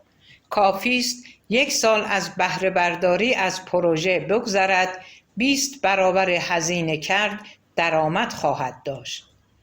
و اثبات کردم تمام کسری بودجه در تمام 44 سال بعد از انقلاب هم طی 2 سال از بهره برداری از طرح کانال افتخار قابل جبران است. حاج آقا، جای من زندان نیست، هیچ چیز هم نمیخواهم. بگذارید کار کنم تا کشور را از خشکسالی نجات دهم. اولا ما کشور نداریم، اسلام داریم. ما مسلمان هستیم و میکشمت اگه یه بار دیگه با من اینجوری حرف بزنی. دیوس بی ارزش. پدرت هم ژتون فروش جمشید بود.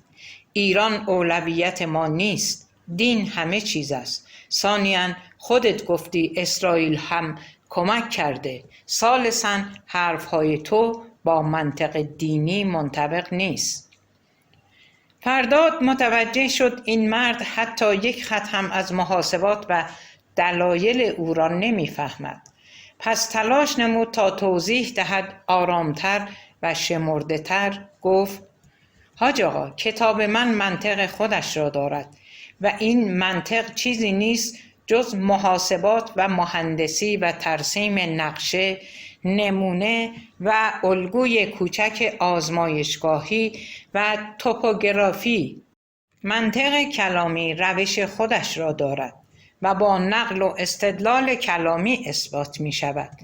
در نهایت اگر مطلبی با اصول فقه ثابت شود مطلوب شماست، اما منطق ریاضی و مهندسی را باید محاسبه نمود و کاری به دین ندارد.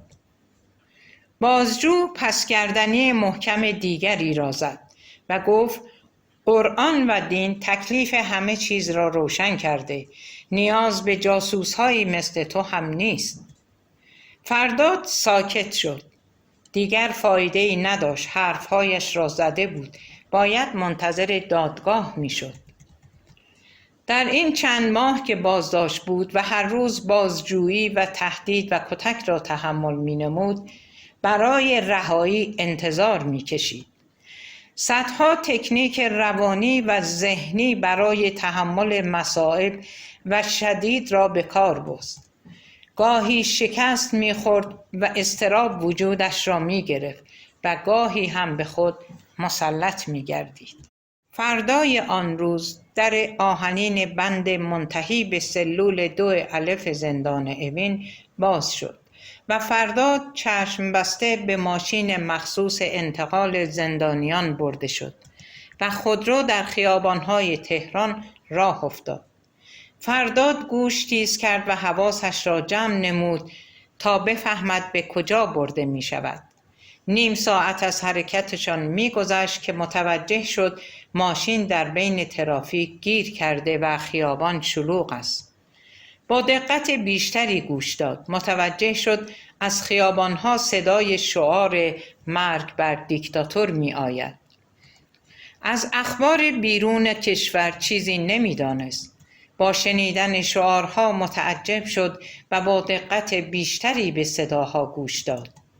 شعارها رهبر جمهوری اسلامی را هدف قرار داده و صدای گلوله و بوی گاز اشک‌آور و دود آتش هم به مشامش رسید. بعد از 1 ساعت حرکت خودرو در محوطه دادسرای کارکنان دولت متوقف شد. و با چشمبند فرداد را پیاده نموده و به شعبه منتقل کردند. به محض اینکه چشمبند را برداشتند متوجه شد فضای دادسرای امنیت بر این قسمت حاکم نیست و در جای دیگری مورد بازرسی قرار خواهد گرفت. 1 ساعت بلا تکلیف کنار مأمور مراقبش بدون صدا و با سر پایین نشست تا اینکه مدیر دفتر بازپرسی فرداد را به داخل اتاق بازپرس هدایت نمود. در داخل اتاق دستها و پابند فرداد را باز کردند و روی صندلی روبروی بازپرس نشاندند. چشم به بازپرس جوان دوخت. بازپرس سرش پایین بود و پرونده را می‌خواند. بعد از چند دقیقه منشی وارد شد و بازپرس گفت بگویید شاکی بیاید. فرداد با تعجب نگاهی به بازپرس انداخت و گفت جناب قاضی، مگر شاکی دیگری غیر از وزارت اطلاعات و حفاظت سپاه دارم که پرونده را به شما دادند و مرا اینجا مورد بازجویی قرار می دهید؟ جوابی نشنید و چند دقیقه بعد مردی جا افتاده و خوش لباس و قد بلند با لبخندی شیرین بر لب وارد اتاق شد. صورتش تراشیده و تمیز بود. سلام داد و کنار فرداد نشست و به آرامی دست فرداد را از زیر میز مقابلشان فشار داد و چشمکی به فرداد زد. این رفتار و ظاهر به مأمورین یا پرسنل سپاه شبیه نبود. مردی حدود 70 ساله سرحال و با نشاط کنار فرداد نشسته و دستش را مخفیانه و دوستانه فشار داده است. چهره مرد آشنا بود و ذهن فرداد را به چالش کشید تا یادش آمد او را کجا دیده است. بازپرس گفت آقای نیکومنش، شرح شکایت و خواسته خود را اعلام نمایید. بنده استاد دانشگاه در رشته جغرافیا هستم. در 2 دانشگاه تهران و دانشگاه آزاد تدریس می کنم. کتابی تحت عنوان آب معضل آینده فلات ایران زمین نوشتم، اما چاپ نشد، ولیکن به صورت تقریرات در دانشگاه تدریس شد و یا در محافل علمی از آن نقل شده است. البته متن کتاب تقدیم و پیوست پرونده شد. آقای فخار در رساله دکترای جغرافیا و آب متعلق به خودشان بسیاری از یافته‌های بنده را آورده‌اند بدون ذکر منبع که کتاب بنده منبع می باشد. یافته‌های مرا به نام خود ثبت نمودند. دانشگاه تهران به دادسرای فرهنگ و رسانه شکایت نمود، ولی به دلایل نامعلوم پرونده نزد شماست. فرداد با خود فکر کرد این مرد هم شیادی است که تا برای خودش آب و نانی فراهم نماید. برای همین کمی با عصبانیت گفت لطفاً بفرمایید چه مطالبی بوده که بنده گفتم اما پیشتر شما به آن اشاره کرده اید و یافته شماست. پروفسور، من استاد دانشگاه تهران هم بودم. در اردوی آمادگی مسابقات ریاضی با هم کلاس داشتیم، یادتان هست؟ ضمناً شکایت مهم نیست. در حال حاضر شکایتی ندارم و آمدم از جناب قاضی بخواهم پروفسور فرداد فخار با ضمانت دانشگاه تهران و سازمان نقشه‌برداری کشور و مولوی امام جمعه زاهدان آزاد شده و با ما برای تحلیل مسائل حیاتی کشور همکاری نماید. می‌دانید که وضعیت آب در کشور ما بحرانی و فاجعه بار است و حتما تا چند سال بعد نشست زمین و خشکسالی‌های بزرگی که در تاریخ بی‌نظیر است را شاهد خواهیم بود. پس این مرد باید آزاد شود و با ما به همکاری بپردازد تا بتوانیم با همفکری ایشان راهی برای این معضل پیدا کنیم. فرداد از تعجب می‌خواست فریاد بکشد. این دیگر چه جور شکایتی است؟ شنیدن نام مولوی دلش را گرم نمود. قبل از این شنیده بود مولوی با تحقیقات و طرح او مخالف است، اما وقتی با دفتر مولوی تماس گرفت و طرح را توضیح داد، مسئولین دفتر او را تشویق به کار نمودند.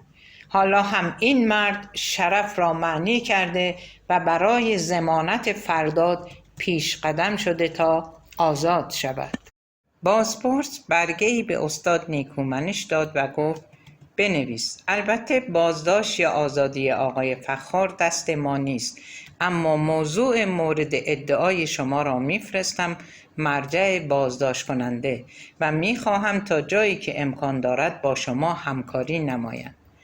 نیکومنش از جا برخاست و دوباره فشار خفیفی به شانه فخار داد و اجازه خواست تا برود. قاضی هم بدون اینکه نگاهی به فرداد کند از استاد نیکومنش خداحافظی نمود. بعد از چند دقیقه که نوشتن بازپرس تمام شد، از پشت میزش بلند شد و رفت بیرون. موقع برگشت در را از داخل قفل کرد و با عجله به کنار فرداد آمد و گفت پروفسور فخار، سریع توضیح دهید طرح پیشنهادی شما برای نجات کشور چیست؟ وقت ندارم. اگر مأمور حفاظت بیاید نمیتوانم حرفهای لازم را به شما بزنم و کمکتان کنم. تردید در وجود فرداد شعله میکشید. یعنی چی شده؟ این حرفها و رفتارها از استاد نیکومنش و بازپرس چه معنایی دارد؟ برایش عجیب و باور نکردنی می نمود. البته در مورد یافته ها و تقریرات استاد هم حق با نیکومنش بود. بخشی از مطالب استاد را ذکر کرده بود و چون جایی این مطالب ثبت نشده بود نتوانست به آن ارجاع دهد. در هر صورت ناچار باید اعتماد می کرد. پس سریع و با حذف نکات فنی و تخصصی شروع به توضیح مطالبش نمود. ایران کشوری خشک با آفتاب سوزان و کویرهای گسترده است که در حصار دریای عمان و خلیج فارس و دریای خزر است. زمین کشور به لحاظ خشکی سست و کم بهره است. من پیشنهاد دادم 3 دریاچه بزرگ در جنوب ایران و کویر، خصوصا نزدیک سیستان و بلوچستان و بندر چابهار ایجاد شود. آب از دریا به دریاچه‌های مصنوعی انتقال داده می شود و از دریاچه کانالی به سمت شمال و شرق راه اندازی می گردد. آفتاب بخش زیادی از آب را تبخیر نموده و با هدایت ابرها بر روی کویر باران ایجاد نموده و کویر را به سمت کشاورزی سوق می دهیم. رودخانه در ابتدای مسیر با دستگاه‌های آب شیرین کن راه افتاده و در مسیر کشاورزی و صنعت را شکوفا می کند. این آبراهه تا دریای خزر ادامه پیدا نموده و می تواند در حمل و نقل داخل کشور هم مفید واقع شود. اقلیم کشور را از بیابانی به سرسبزی و نشاط تغییر می دهیم.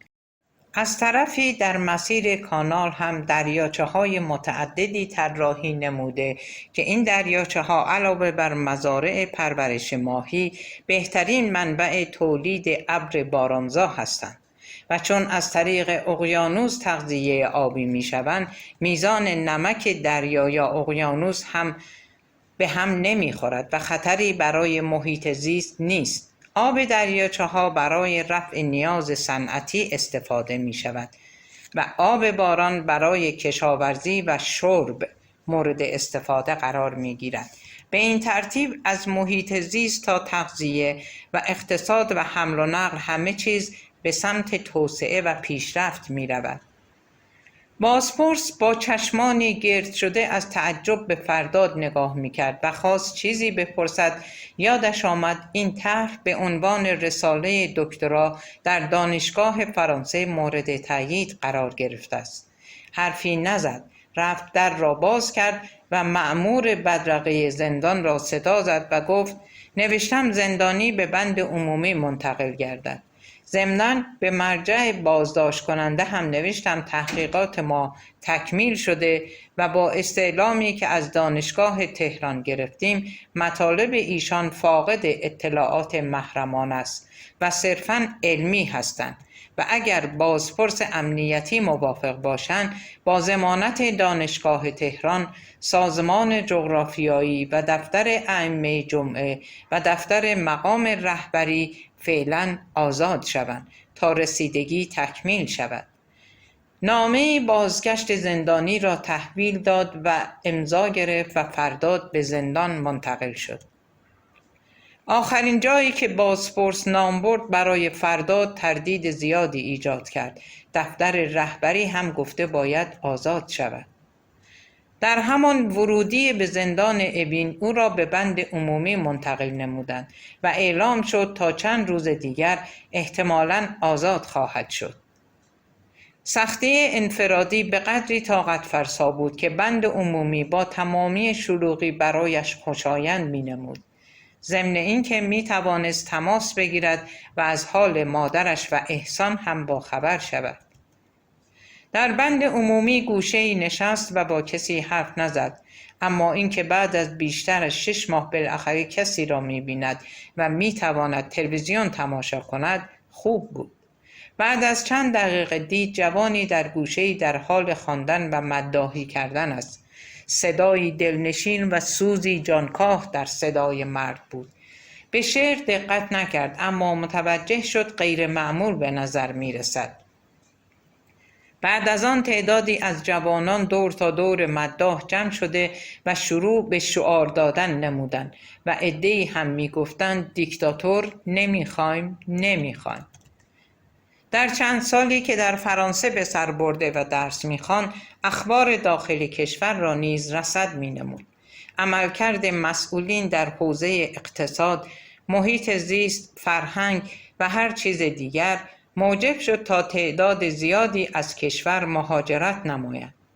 فرداد آرزو داشت طرح پدر بزرگش را اجرا کند یا حداقل به نظر مقامات برساند. 6 ماه در انفرادی بودم، چه خبر شده؟ فرداد در زندان تعداد زیادی جوان پرشور و متین و باسواد را میدید که شعار میدهند. تحمل نکرد و نزدیک یکی از جوانان نشست و به آرامی گفت 6 ماه هست انفرادی بودم، خبری از بیرون ندارم، چه اتفاقی افتاده و چرا شعار میدهید؟ جوان نگاهی به صورت فرداد انداخت و گفت پلیس امنیت اخلاقی در بازداشتگاه دختری را به علت رعایت نکردن حجاب کشته است و جوانان به این قتل اعتراض نمودند و حالا سپاه و وزارت اطلاعات و سایر نهادهای امنیتی و انتظامی تعداد بیشتری را می‌کشند تا ثابت کنند مهسا امینی را نکشتند. 1 ساعت کافی بود که فرداد اطلاعات لازم را به دست بیاورد تا اینکه نام خود را از بلندگو شنید که اعلام می‌کرد آماده باشد تا به بهداری و سپس به قرنطینه برود تا کارهای مقدماتی برای آزادیش انجام شود. سالن قرنطینه سالن عمومی زنان هم بود. تعداد زیادی دختر جوان و با نشاط دستگیر شده و در بند نزدیک قرنطینه نگهداری می شدند. فرداد با تحسین از بین میله های زندان نگاه می کرد که نگاه و چهره آشنا را در میان زندانیان دختر دید. سرش را باند پیچی کرده بودند. از میان نوار سفید خون سر دختر بیرون زده بود. مأمورین این دختر را نیز همزمان به سمت بهداری هدایت کردند. خانمی که تمام کودکی فرداد را با هم بازی کرده بودند کسی نبود جز شیما دختر خاله زیبا و شهید شاپور شاهسوند. در گوشه بهداری به فرداد خیره شده و مبهوت نگاه می‌کرد. هر دو دوست قدیمی از جا برخاستند و تا تخت وسط بهداری زندان آمدند و در حالی که تخت وسط اورژانس مانع نزدیکتر شدنشان بود قطرات اشک از گونه‌هایشان جاری شد. بعد از چند دقیقه روبروی هم وسط بهداری نشستند و هر کدام از دیگری تعجب می‌کردند که چرا اینجاست. فرداد گفت متاسفانه با همکاری فریبا فخار و موسی محمدی یعنی دایی و عمم دزدیده شدم و الان ماه‌هاست توی انفرادی اسیرم. از هیچ کس خبر ندارم. سخت گذشت. به مرگم راضی بودم. البته یه دفعه اتفاقی افتاد و چیزی دیدم که امیدم دوباره برگشت. حتما برای تو تعریف میکنم. اما اول تو بگو اینجا چیکار میکنی؟ شیما سری تکان داد و گفت پروفسور تو افتخار این مملکت هستی. من با نام تو فخر میفروختم. مریم دختر دایی شما سرسختانه پیگیر وضعیتتان بود. شیما ادامه داد آهنگسازی می کردم و آموزش موسیقی می دادم تا اینکه آهنگ جنبش بزرگ ایران برای زندگی در آزادی را نوشتم. راستی اصلا می دونی چی شده و چه تحول تاریخی شروع شده؟ برات میگم، اما در مورد آهنگی که نوشتم باید بگم شعرش اینه: ایران زمین یخزده ای خزان، کشورم پرچمت در خون غلتان. این تن تو نیست زندان، بهر آزادیت هم پیمان. سرزمین خورشید تاج پارچه‌ای، هم پیاله شیطان، تشنه خون جوانان.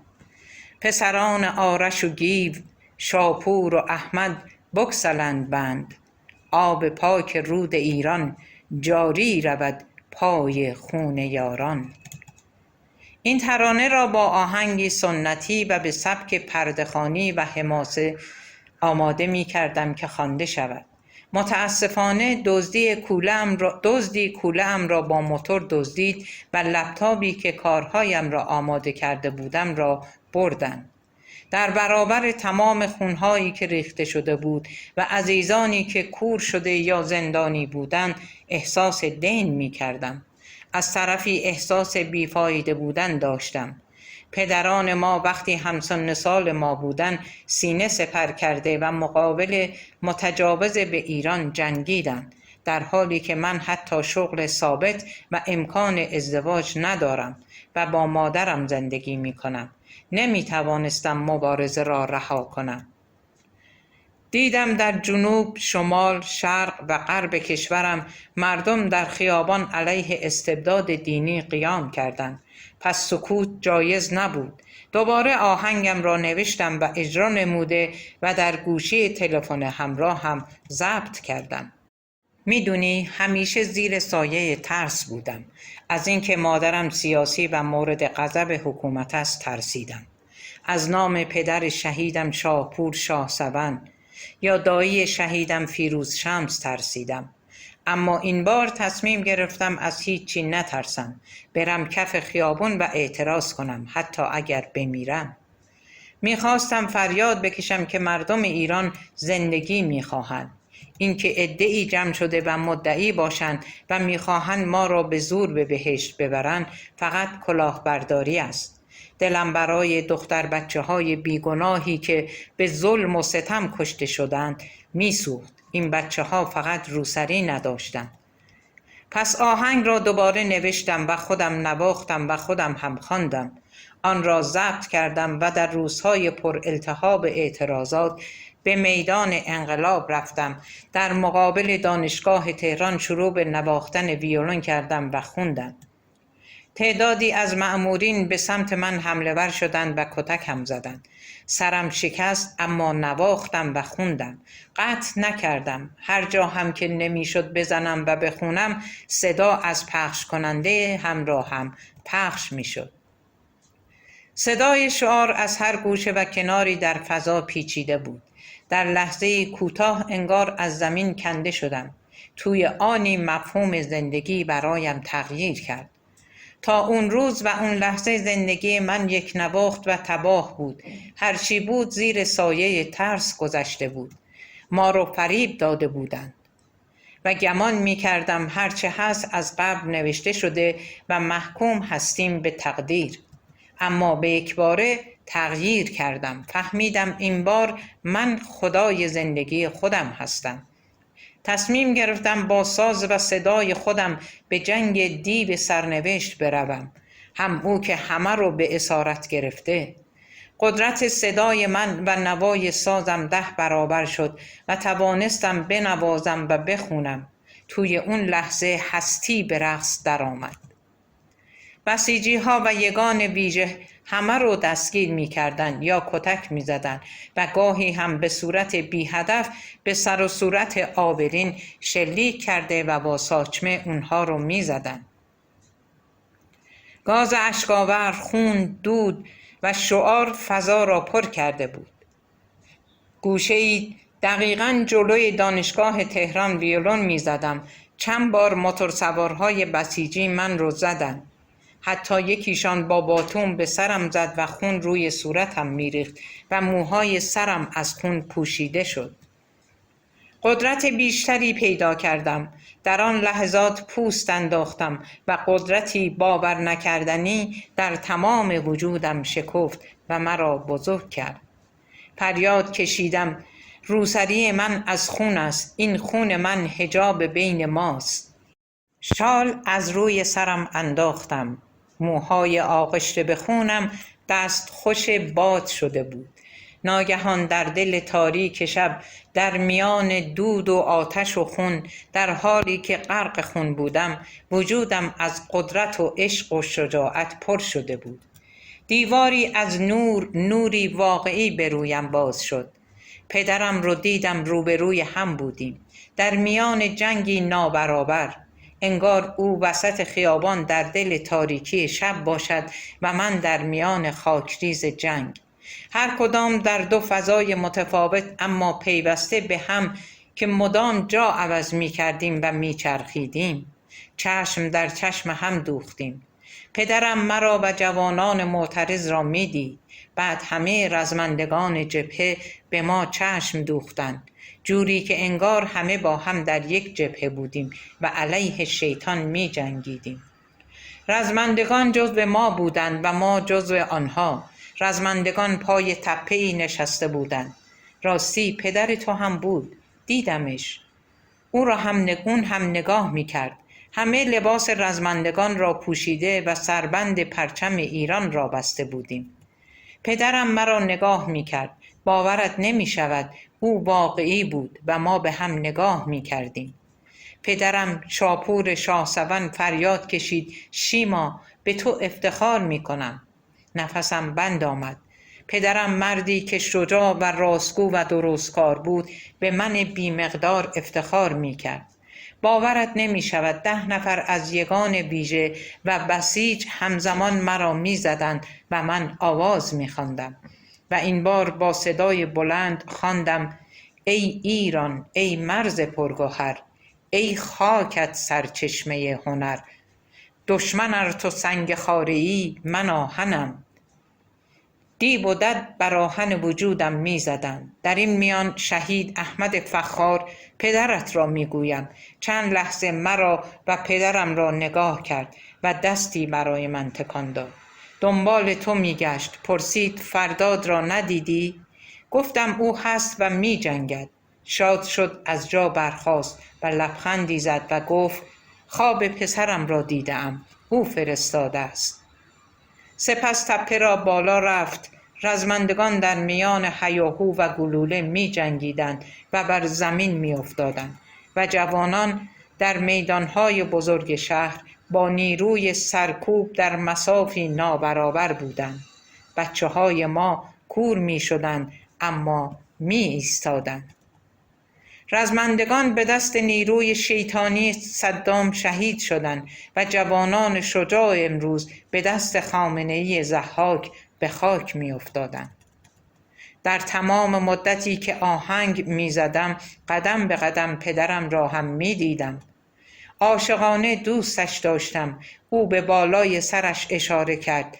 چیزی که فقط من و بابام دیدیم نبرد شیطان با فرشتگان بود. راستی آهنگی ساختم با همین نام.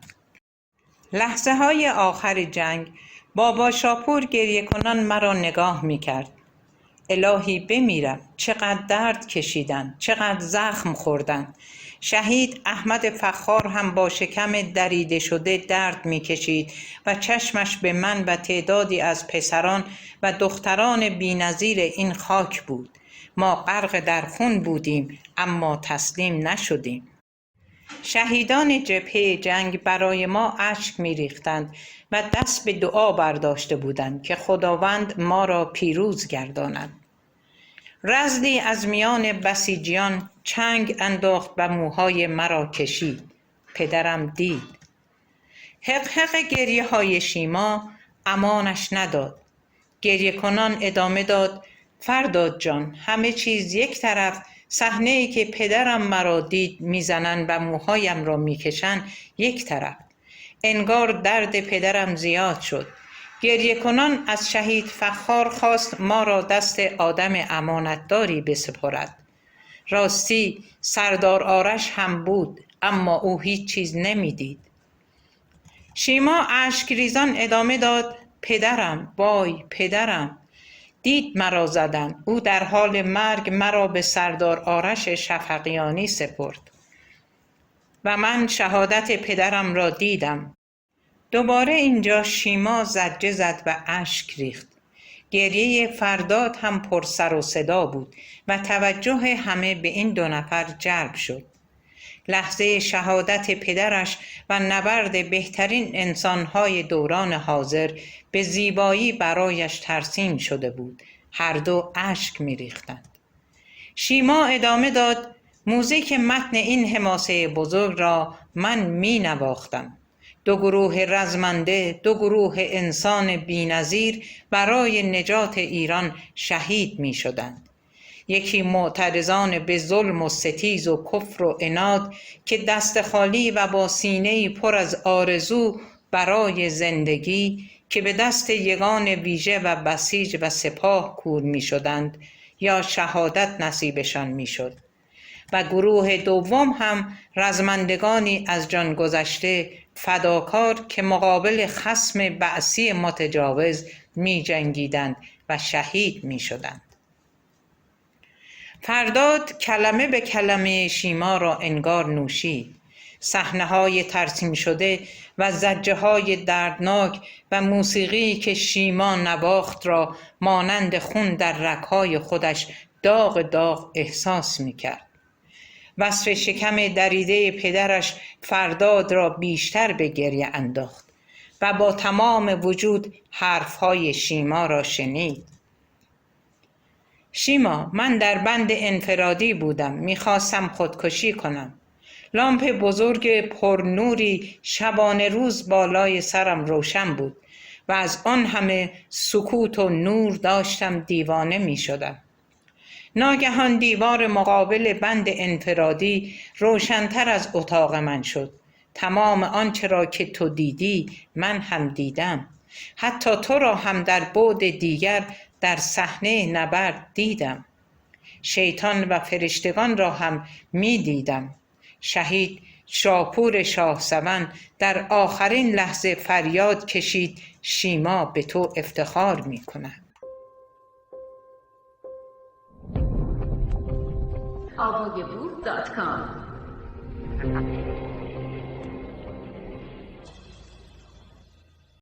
درود بر شما. رمان بابا آب خواست، نویسنده نریمان، به کوشش قاسم قراداغی، نشر آوای بوف، گویش سیما، تولید فایل صوتی از کتابخانه اینترنتی آوای بوف. avogaboo.com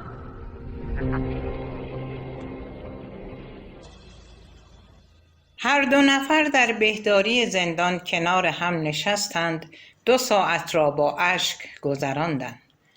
بلندگوی زندان نام افرادی که آزاد می شدند را خواند. نام فخار را هم برای آزادی خواند.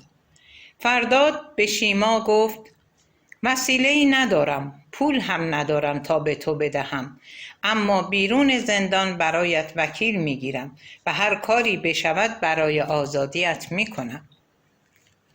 بعد از رهایی هم خبر بده دعوتنامه بفرستم بیا فرانسه تا برای تو کلاس تدریس موسیقی بذارم.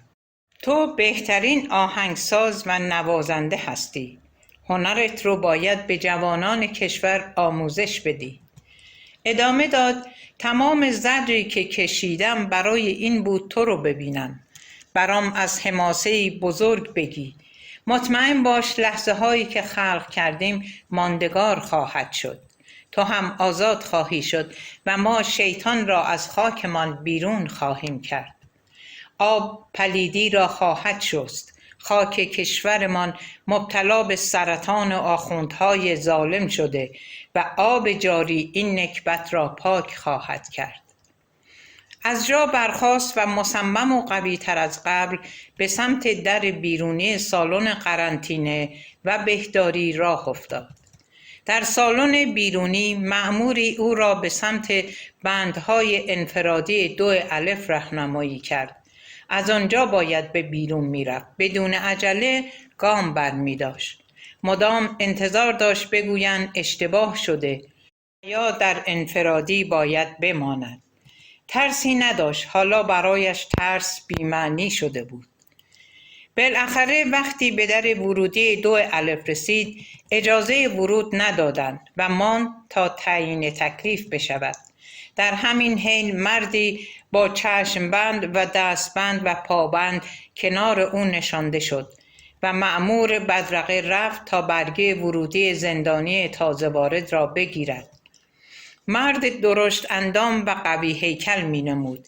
خوش قیافه و مصمم نشسته و نشانه ای از ترس در وجودش دیده نمی شد.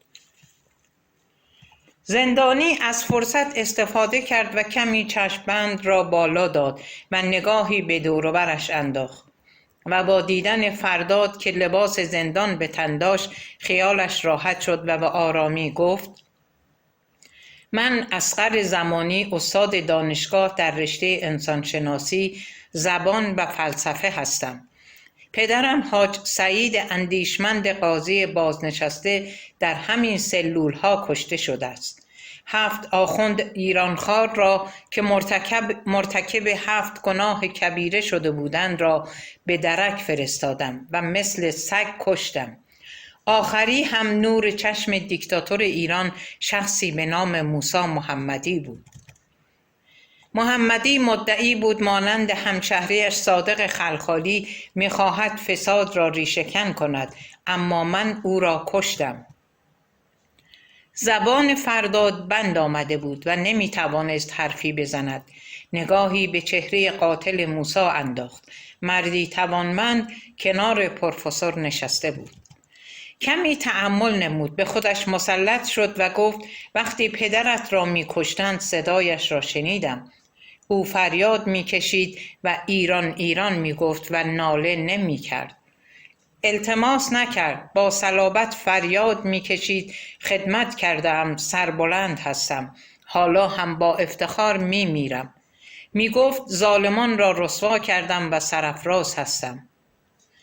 اصغر نگاهی توأم با تشکر به فرداد انداخت و قطره اشکش را از گوشه چشمش پاک کرد و گفت پدرم نوکر دیکتاتور بود، اما وقتی فهمید اشتباه کرده مسیرش را تغییر داد و راه درست را در پیش گرفت. فرداد هم ادامه داد در مورد موسی محمدی هم باید بگویم او دایی من و مسبب تمام رنجی که کشیدم بود. از اینکه با خواری کشته شده خوشحال نیستم. آب و آگاهی کشور را نجات خواهد داد. امیدوارم بتوانم در بیرون از زندان خدمتی برایت انجام دهم. زندانی قاتل هم سری تکان داد و 2 شماره تلفن گفت، یکی برای همسرش و دیگری برای دوستش، و از فرداد خواست تا به آنها زنگ بزند و بگوید خیالشان راحت باشد که اصغر زمانی حرفی نخواهد زد. بعد از چند دقیقه زندانی به داخل بند انفرادی و درست همان بندی که پدرش در آن محبوس بوده برده شد و فرداد نامه آزادیش را گرفت. به سمت واحد ارشاد هدایت شد تا آخرین اقدامات صورت گیرد.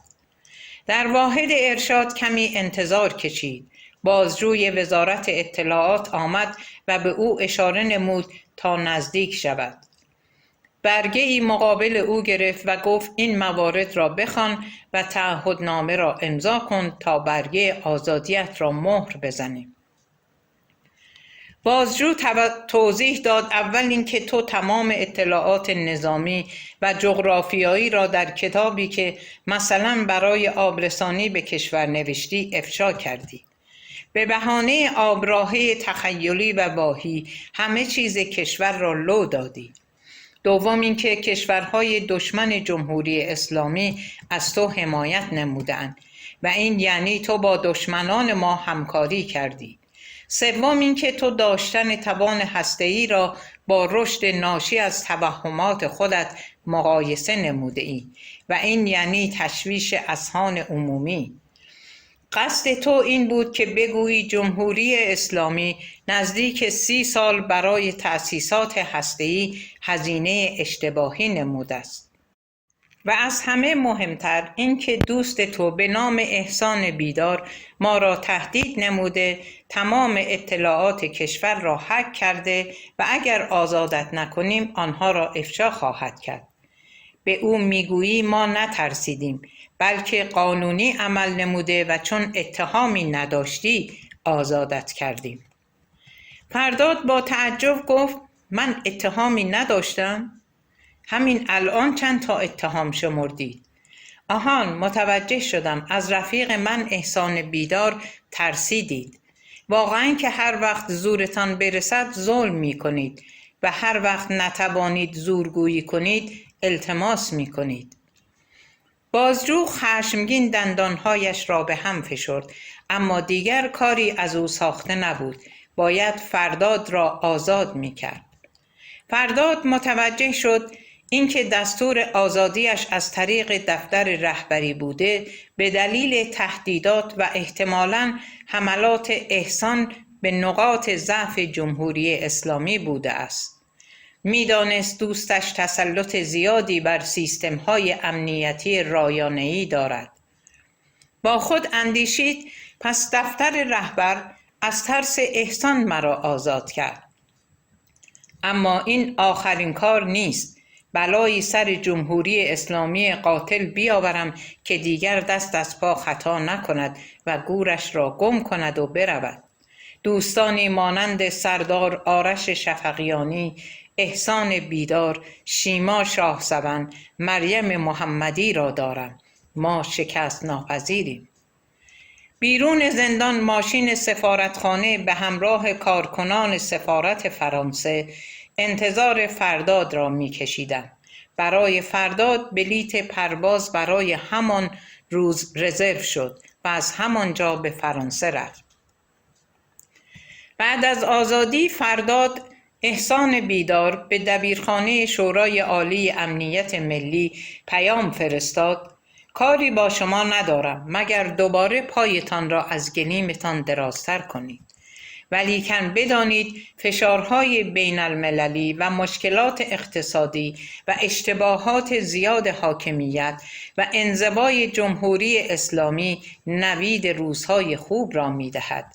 همه امیدوار هستند پیری و ناتوانی خامنه‌ای و بی‌ارزش شدن اندیشه‌هایش، پیشرفت روزافزون خاورمیانه و نزدیکی کشورهای منطقه جمهوری ولایت فقیه را به گوشه رینگ انداخته. در همین روزها خامنه‌ای می‌میرد و اگر ولی فقیه دیگری رأس کار باشد شکاف‌های داخل حاکمیت عمیق‌تر خواهد شد و خطر ریزش تشدید می‌گردد و اگر هم مقام ولایت را شورایی اداره کنید موجب بی‌آبرویی و تشتت بیشتر در قدرت خواهد شد. باندهای بزرگ و ثروتمند و قدرتمند داخل کشور انتظار انفجار را دارند. بعضی از آنها هم مقدمات انفجار را فراهم می کنند. فردا روشن است. به مردم عزیز کشورم نوید می دهم مقاومت کنید. فردا از آن شماست. بی تفاوت نباشید. ضمناً مدارکی برای شورا می‌فرستم که فساد سیستماتیک نظام را نشان می‌دهد. شخصی به نام حسین بلایی یا همان حسین قوچ در رشوه، اخاذی، زمینخواری و قاچاق ارز دخالت دارد. حالا خودتان می‌دانید چه برخوردی با او خواهید داشت. حسین بلایی که از انگلستان به کشور بازگشته بود، با مدارک لازم توسط حفاظت سپاه دستگیر و به بازداشتگاه امنیتی سپاه برده شد. فرداد از کشور خارج شد. وقتی از خیابان‌های دود زده با مردمی غمگین می‌گذشت، اشک می‌ریخت. علی‌رغم تعهدات و همه سفارش‌هایی که شده بود و گفته بودند که دیگر نباید حرفی راجع به نظام اسلامی بزند، در بعد از ظهر عاشورای سال 1402 برنامه زنده‌ای در یوتیوب و اینستا گذاشت. این اولین برنامه بعد از آزادی بود و در حضور هزاران بازدید کننده گفت: دوستان، درود بر شما. هیچگاه نخواستم نصیحتی کنم. اصلا خودم را در این حد نمی‌دانستم که بخواهم به کسی نصیحت کنم. اما اینکه تجربه در اختیار دیگران بگذارم برایم رسالتی گریزناپذیر بوده و هست. برای همین چند نکته برایتان دارم که از جنس تجربه است. با دوستان تصمیم گرفتیم دانشگاه غیر حضوری و مجازی درست کنیم تا جوانان ایران علوم روز را مطابق با سرفصل‌ها و تکالیف و منابع دانشگاه‌های خوب روز دنیا یاد بگیرند. جزئیات و سایر موضوعات این دانشگاه را بعداً خواهم گفت. پیشنهادم را که از جنس تجربه است میگویم و آن این که یاد بگیرید. فرداد بعد از آزادی و در سال روز شروع جنبش آزادی خواهی در ایران به دیدن احسان رفت تا هم از او تشکر کند و هم راجع به مسائل روز حرف بزنند. احسان خوشتیپ، شاد و فوق‌العاده سرحال از دوست قدیمیش استقبال نمود. وقتی فرداد از او در مورد آزادیش تشکر نمود، احسان خندید و گفت: بی خیال، خبری دارم که حتما تعجب میکنی اگر بشنوی. فرداد خیره نگاه کرد و منتظر شد تا احسان سخن بگوید. وقتی حرفهای دوستش را شنید و از او جدا شد، تا خانه نفهمید چطوری گذشت. در خانه آسیه وقتی پسرش را دید حیرت زده پرسید: اتفاقی افتاده؟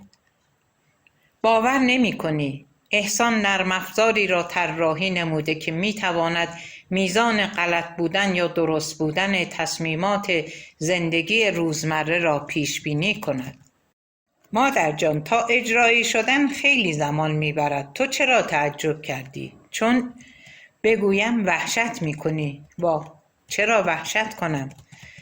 چون احسان مدعی است راهی پیدا کرده تا از طریق اطلاعات هوش مصنوعی تمام تصمیمات گذشته شما را آنالیز کرده و میزان تأثیر آنها را بر زندگی امروز بیان کند. و اگر شما از او بخواهید که جایگزین تصمیم قبلی تصمیم جدیدی بگذارد، نرم افزار می تواند بگوید تغییر مسیر در حال حاضر چه تأثیری بر سرنوشت شما می گذاشت و الان کجا بودید و همین الگو برای تصمیم آینده و آتی نیز در نظر گرفته می شود. با این تفاوت که نرم افزار قابلیت پیشبینی پیشرفت‌های تکنولوژی، سلامت، اقتصاد، سیاست و غیره را دارد. کافی است شما بگویی می‌خواهم مثلا وزن کم کنم و کمی از خودت اطلاعات اقتصادی یا غیره بدهی. نرم افزار دقیقاً می‌گوید در چند سال آینده چگونه زندگی خواهی کرد. این ریاضیدان بزرگ با ترسیم الگو و مدل ریاضی به من ثابت کرد که حرفهایش درست است. علاوه بر این نرم افزار می تواند در حیطه سیاست و اقتصاد و جامعه شناسی بسیار کارآمد باشد. مثلا احسان یک نمونه برایم توضیح داد اگر اصلاحات در ایران نتیجه میداد، وضعیت اقتصادی، نظامی و سیاسی منطقه ایران 10 برابر از حالا بهتر بود. در این نرم افزار داده‌های کلان بهتر جواب می‌دهند، ولی متاسفانه دولت انگلیس به احسان گفته فعلا در مورد این نرم افزار چیزی به کسی نگوید و تحقیقات را پنهان نگه دارد. مادر و پسر متعجب و حیران به آرش زنگ زدند و مختصری از تحقیقات و اکتشاف احسان را برای سردار توضیح دادند و همه اظهار امیدواری نمودند همه چیز به خوبی پیش برود. در ایران هم شیما با وثیقه آزاد شد و تلاش می‌کرد با مادرش بتواند از کشور مهاجرت نماید. شیما با فرداد تماس گرفت و خواهش کرد زمینه سفر را برایش فراهم نماید. فرداد دعوتنامه فرستاد. زیبا و شیما در فرودگاه 1 ساعت معطل شدند تا اجازه خروج صادر شود. همه مسافران سوار هواپیما می شدند که بلندگوی فرودگاه نام زیبا شمس را چندین بار خواند. از بلندگو پخش می شد زیبا شمس مسافر فرانسه. زیبا متعجب و خشمگین به شیما گفت الان چند فیلم بردار و خبرنگار روزنامه کیهان دارن فیلم میگیرن که شب از تلویزیون پخش کنن که بله خانم شمس زندانی سیاسی از کشور گریخت. همانطور که حرف میزد تا دفتر پلیس امنیت رفت. با صدای بلند گفت خانم زیبا شمس هستم، زندانی سیاسی که با وثیقه موقتا آزاد شدم. برای کاری موقت میرم فرانسه و بر میگردم. اگر مشکلی نیست کار خرابی نکنید. اگر هم امکان ندارد لطفاً مزاحم شیما نشوید که او برود. مأمور اطلاعات سپاه با پوزخند گفت خانم شمس به خودت میگی خانم؟ تو جاسوسی. بگذاریم تو هر چی میخوای به خودت بگو، اما خروج از کشورت مشکلی نداره. برو و دیگه بر نگرد. فقط همینو میخوام بگم، برو، این کشور مال ماست، به تو ربطی نداره. بله من خانم هستم. تو و امثال تو آقا نیستید، نرینه هستید. جاسوس نیستم، وطن دوستم. میرم به کوری چشم تو و رئیس تو و هرچی نامرده بر میگردم. برادران لیلا. چند روز بعد شیما و مادرش کنار فرداد و آسیه و احسان و آرش نشسته بودند و از خاطرات ایران تعریف می کردند. زیبا قصد داشت شیما را به آسیه و فرداد بسپارد و به ایران بازگردد. فرداد و آسیه از بودن شیما در کنارشان خوشحال بودند، اما بازگشت زیبا به ایران را خطرناک می دانستند. فرداد به زیبا گفت خاله جان شما دین خودت رو ادا کردید، بمونید، بقیه رو به مردم واگذار کنید. بالاخره مردم هم سهمی دارن، باید وظیفه خودشون رو انجام بدن. پسرم فرداد جان، مردم وظیفه خودشون رو انجام دادن، از جون گذشتن، زندگی ندارن، هوایی که نفس میکشن، غذایی که میخورن، مدرسه و دانشگاهی که میرون، آبی که میخورن، جایی که میخوابن، همه بد و بیکیفیت شده. از طرفی توی زندان آدم‌هایی هستن که جایزه نوبل براشون کمه. خانم‌هایی که روزگاری ثروت و اختیار زیادی داشتن، اما حالا توی زندان دارن مبارزه میکنن. مردان بزرگوار و شجاع که بی‌نظیر هستند، اما متاسفانه ابلیس با تمام قدرت سیاهی رو داره پخش میکنه. باید من هم به کمک برادران و خواهرانم بروم. آنجا مرگ شهادت است. من شاهد بودم وقتی زندانیان سیاسی و عقیدتی رو برای اعدام می بردن، اینها با شجاعت و سربلند به سوی مرگ می رفتن. به جلادان خودشان می گفتند از خون ما ایران آزاد خواهد شد. می گفتند برای ما نماز و دعا نخوانید، چون نماز و دعای شما برای خودتان خوب است. کسی می گفت مکبر از آن نگو که با صدای تو عزیزی سر دار بلند خواهد رفت. و مردم با جانشان هزینه کردند. تاریخ ایران مملو از این ستم هاست. ضحاک در ایران است. شما گمان نکنید نبرد کاوه و فریدون با ضحاک در ایران تمام شد. نه، ضحاک روح شیطان بود که در جسم حاکمان باقی مانده است. ما به خون جوانان شهید و اشک چشم مادران آنها مدیونیم. چطور سر راحت در این غربت بر زمین بگذارم، در حالی که هر روز ضحاک عزیزی را به دار می کشد؟ فساد تا مغز استخوان روحانیت مدعی اسلام نفوذ کرده. اینان مدعی زهد و تقوا هستند، اما همین که اموالشان را بررسی کنید از ثروت بی حد آنها تعجب می کنید. پشت دین پنهان شده و خون مردم را در شیشه کرده اند. زیبا سکوت کرد. همه به او خیره شده بودند. تحسینش می کردند. لبخندی زد. ادامه داد: راستی حسین قوچ بعد از کتکی که از سردار آرش شفقیانی در انگلستان خورد، با تلاش سفارت ایران در انگلیس به کشور برگشت. ما توی ایران مدارکی به دستمون رسید. البته باید بگم پسر عزیزم، احسان مدارک رو برای ما فرستاد. با اونها پرونده‌ای برای حسین قوچ توسط همسرش از توی زندان درست کردیم.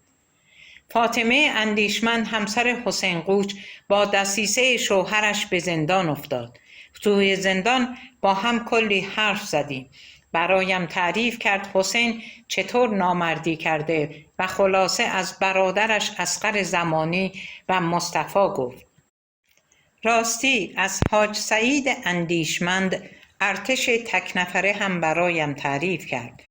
آسیه، میدونستی خانم بهایی به نام اکرم بانو شهید احمد فخار رو عمل میکنه و احمد خوب میشه؟ همین خانم بهایی رو سال 57 برای اعتراض به حجاب میگیرن. حاج سعید اندیشمند پدرزن حسین قوچ اون موقع قاضی بوده. از شهید فخار میخواد بهش شلاق بزنه که احمد آقا اون کار رو نمیکنه. زیبا دوباره سکوت کرد. احسان گفت خاله ادامه بده، چی شد؟ مدارک رو چیکار کردیم؟ آهان، اصلا یادم رفت بقیه حرفامو بزنم. آره میگفتم مدارک رو فرستادیم اینور و اونور. بالاخره چند نفر داخل حکومت به خاطر دشمنی با حسین قوچ از همون مدارک پرونده درست کردن و حسین الان زندانی شده و دارن به جرمش رسیدگی میکنن. میدونی توی نظام همه با هم دشمن هستن و هر کس منافع خودش رو داره. خامنه‌ای میخواد همه نوکراش با هم دشمن باشن و فقط به اون تعظیم کنن. فاطمه زن حسین قوچ برام کل زندگی خودش رو تعریف کرد. از شهادت پسرش گفت، از کتک خوردن خودش و درگیریش با حسین تعریف کرد و ناراحت بود که اون همه سال خیانت و جنایت شوهرش رو تحمل کرده. بعد نشستیم برنامه ریختیم. فاطمه کثافتکاری های حسین رو نوشت، بعد هم فرستاد تلویزیون های خارج کشور، اونجا هم افشاگری کردن.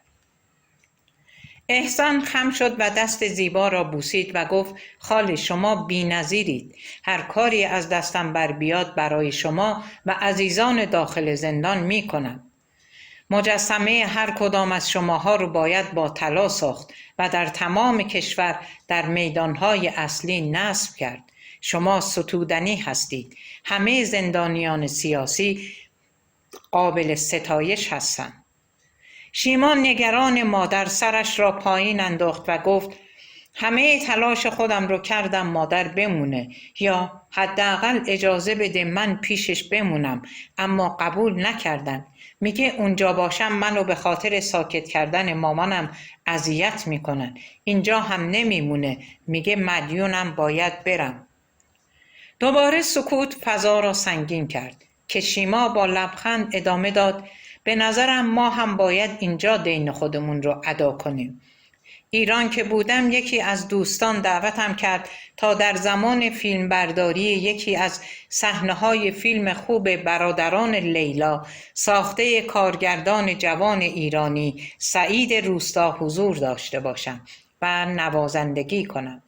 سعید روستا کارگردان فیلم با دقت و تلاش زیاد در حال خلق یکی از عالی‌ترین فیلم‌های ایرانی بود. در صحنه‌ای با شکوه از تالار عروسی من به عنوان نوازنده توی فیلم ساز می‌زدم. قبلا هم برای چند تا فیلم آهنگ ساختم. فیلم نامه برادران لیلا رو خونده بودم. گرم ساز زدن بودم که یک دفعه یکی از بازیگران سیاهی لشگر فیلم در حالی که میرقصید به من خورد. عصبانی شدم، نگاهش کردم. پسر درشت اندامی به نام سهراب گندگوز که سیاهی لشگر فیلم‌های ایرانی است. سهراب عصبانیت من رو دید، گفت چرا ناراحت میشی؟ فیلم دیگه. گفتم این فیلم نیست، زندگیه. میفهمی زندگی یعنی چی؟ مات نگاهم کرد و گفت برو پی کارت و یک قدم جلو آمد تا منو بزنه. دستیار کارگردان با عصبانیت بهش توپید و گفت سهراب گندگوز، تو رو که یه دختر زد دماغت شکست و باکون خوردی زمین. سهراب کمی عقب رفت و گفت حالا منو خراب نمی کردی نمی شد؟ دیگه به سهراب اعتنا نکردیم. دستیار کارگردان از من دلجویی کرد و گفتی این صحنه فیلم عین زندگیه. میتونم بپرسم چرا چنین تلقی داری؟ گفتم بله، چون قرار دیکتاتور حقیر و متوهم ایرانی اسماعیل جورابلو با رأی آمریکا صاحب عروسی یا پدر داماد از ابرقدرتی منطقه یعنی بزرگ فامیل عزل بشه و حاج قارداش علی جورابلو حاکمان عربستان قدرت اول منطقه بشن. دیکتاتوری که بچه‌هاش براش اهمیت ندارن، فرزند نخبه داخل پرانتز منوچهر کلاهبردار و فراری شده، فرزند عیالوار پرویز افسرده و الکلی شده، فرزند زورمند راننده شده، کسی که ورزش میکنه و بیعقل و خانواده است یعنی فرهاد که نمیتونه ازدواج کنه و هویتش در اختیار نخبه بی برنامه از بین میره. فرزند کارگرش که پدر رو درست نمیشناسه ترسو شده داخل پرانتز علیرضا چون تو سرش زدن. همین آدم ترسو در انتهای فیلم نمایندگی مردم ایران رو به عهده گرفته و جسارت پیدا میکنه و به کسانی که حقش رو خوردن حمله ور میشه و شیشه کارخونه رو میشکنه. همون کسی که اول فیلم فرار کرد و در انتهای فیلم سیگار نیمه تمام پدر دیکتاتورش رو میکشه و با نسل سفید فرشته مانند میرقصه. مفهومش اینه که نفر بعدی قرار با نسل سفید برقصه و مثل پدرش نباشه، پدری که با قلدری و زورگویی بچه هاش رو به بدبختی کشونده، پدری که در سینک ظرفشویی یعنی محل عبور آب میشاشه. توی فیلم میبینم لیلا درد داره، تمام تنش از 40 سال دیکتاتوری پدر که نتیجهش 40 سکه است بیمار شده و علیرغم درد کشنده پولهای پدر رو بر میداره اما بیفایده است چون علیرضای ترسو به پدرش اعتماد میکنه یا میترسه و همه چی خراب میشه. هرچند آخر فیلم نوید روس‌های سفید را میدهند اما این امید واهی است. دستیار کارگردان و چند نفر از عوامل فیلم به دقت گوش دادند. به من گفتند در این مورد با کسی حرف نزنم تا فیلم رو بسازیم. شیما ادامه داد وقتی اسفندیار منفردزاده آهنگ گوزنها رو میساخت به چی فکر میکرد؟ نمیدونم، اما وقتی من موسیقی برادران لیلا را میزدم به رهایی و سختی نبرد با هزاران دیکتاتور داخل کشورمون فکر میکردم. فرداد سری تکان داد و گفت عجب، جالب بود، فیلم رو دیدم اما دقت نکردم. مطمئن باش ما پیروزیم، چون میخواهیم زندگی کنیم. تا به حال هیچ کسی نتوانسته جریان زندگی را قطع کنه. گرد و خاک سم خران نیز میخوابد. احسان با بغض و حالتی بین گریه گفت قبل از آمدن به انگلیس ایمان را دیدم، همان که عکس تو را برایم فرستاد تا از دزدیده شدنت مطمئن بشم. آره، ایمان راننده آژانس شده بود. از سازمان زندانها بیرونش کرده بودند، چون به زندانیان جنبش زن زندگی آزادی کمک میکرد بیرونش کرده بودند. او هم چاره‌ای غیر از مسافرکشی نداشت. با او حرف زدم، حال مادرش مسیح را پرسیدم. مرد بیچاره گریه کرد، گفت زندگی ما مثل فیلم ها بود. مسیح از تلخی زندگی قند گرفت و پاهایش را قطع کردند. چون یاد گذشته هایش می افتاد و قصه می خورد و زجر بچه هایش را می دید. بچه هایی که در دوران جمهوری اسلامی به دنیا آمده بودند و زندگیشان تشکیل شده بود از دویدن به ناکجا آباد، طلاق، اعتیاد، نداری. مادرم خواست قصه بچه هاش رو فراموش کنه که آلزایمر گرفت و مرد. برادرم بسیجی بود، مراقب حسینیه ها بود که خرابش نکنن. مریض شد و بسیج اعتنایی نکرد. ایمان میگفت به برادرم گفتم مبادا مردم را بزنی. برادرم گفت نه، من مراقب تکیه ها هستم و از نگهبانی تکیه ها آرامش میگیرم و زندگی میکنم. برادرش هم مرده بود. ایمان گریه کنان گفت ما همان سربازان در گهواره‌ای بودیم که خمینی می گفت با این تفاوت که ما را گوشت دم توپ قرار دادند. ما حسرت زندگی داشتیم اما همیشه از زندگی عقب بودیم.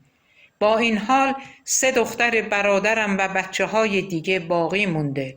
از نسل ما میمونن، میجنگن. ما به خانم زیبا شمس افتخار میکنیم. بعد از مسیح او مادر ماست.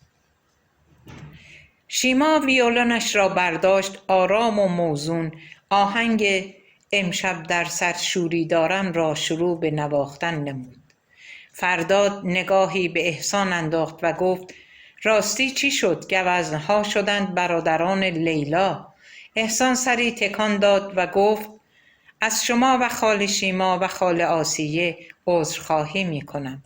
فکر می کنم گوزنها به فساد داخل پرانتز دست درازی هنرپیشه تئاتر به فاتی، مواد مخدر داخل پرانتز اعتیاد سید و ظلم صاحبخانه اعتراض داشتند.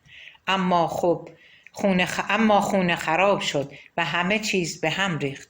آخر فیلم با تیراندازی خونه منفجر میشه، اما برادران لیلا راهکار ارائه نمیده، بلکه میگه باید منتظر مرگ دیکتاتور باشیم.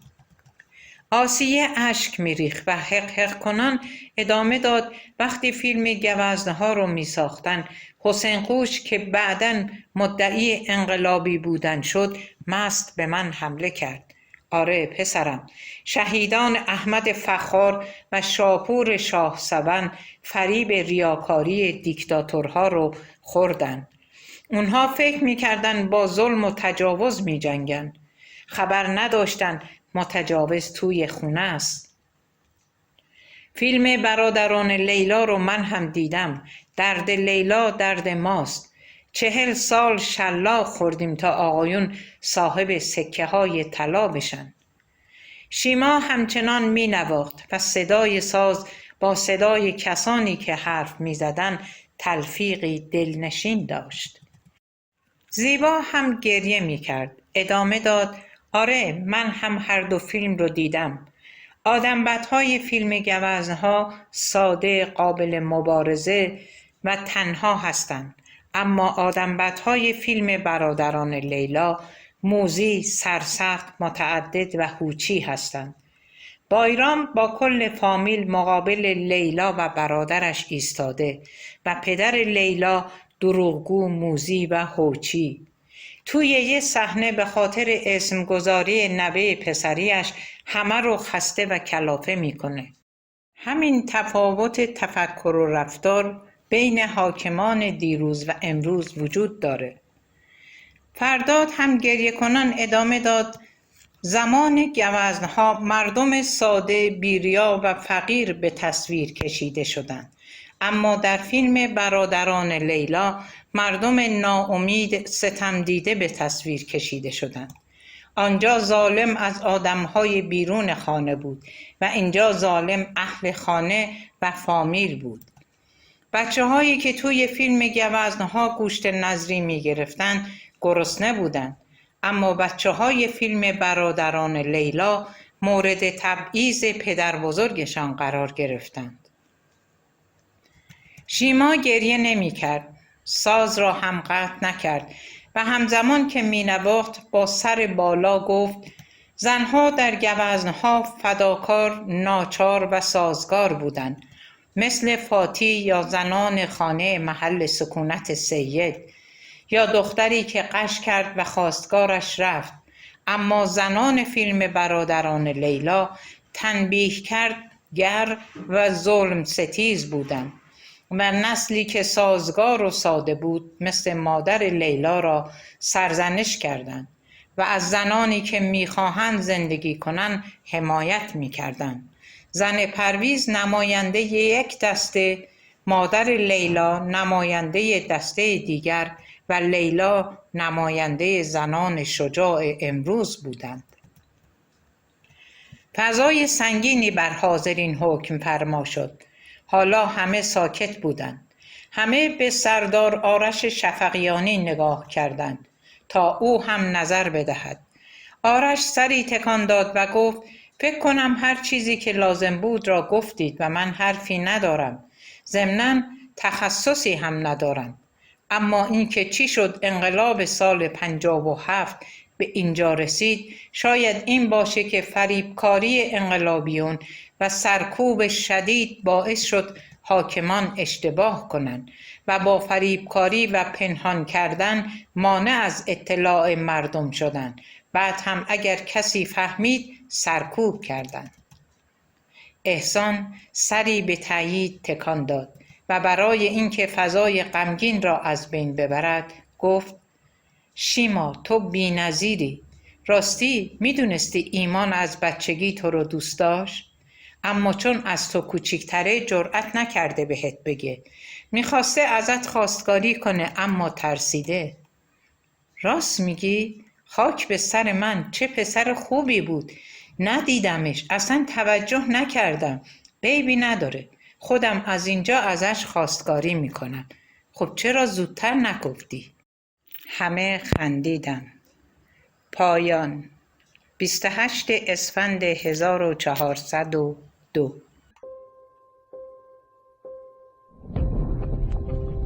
audiobook.com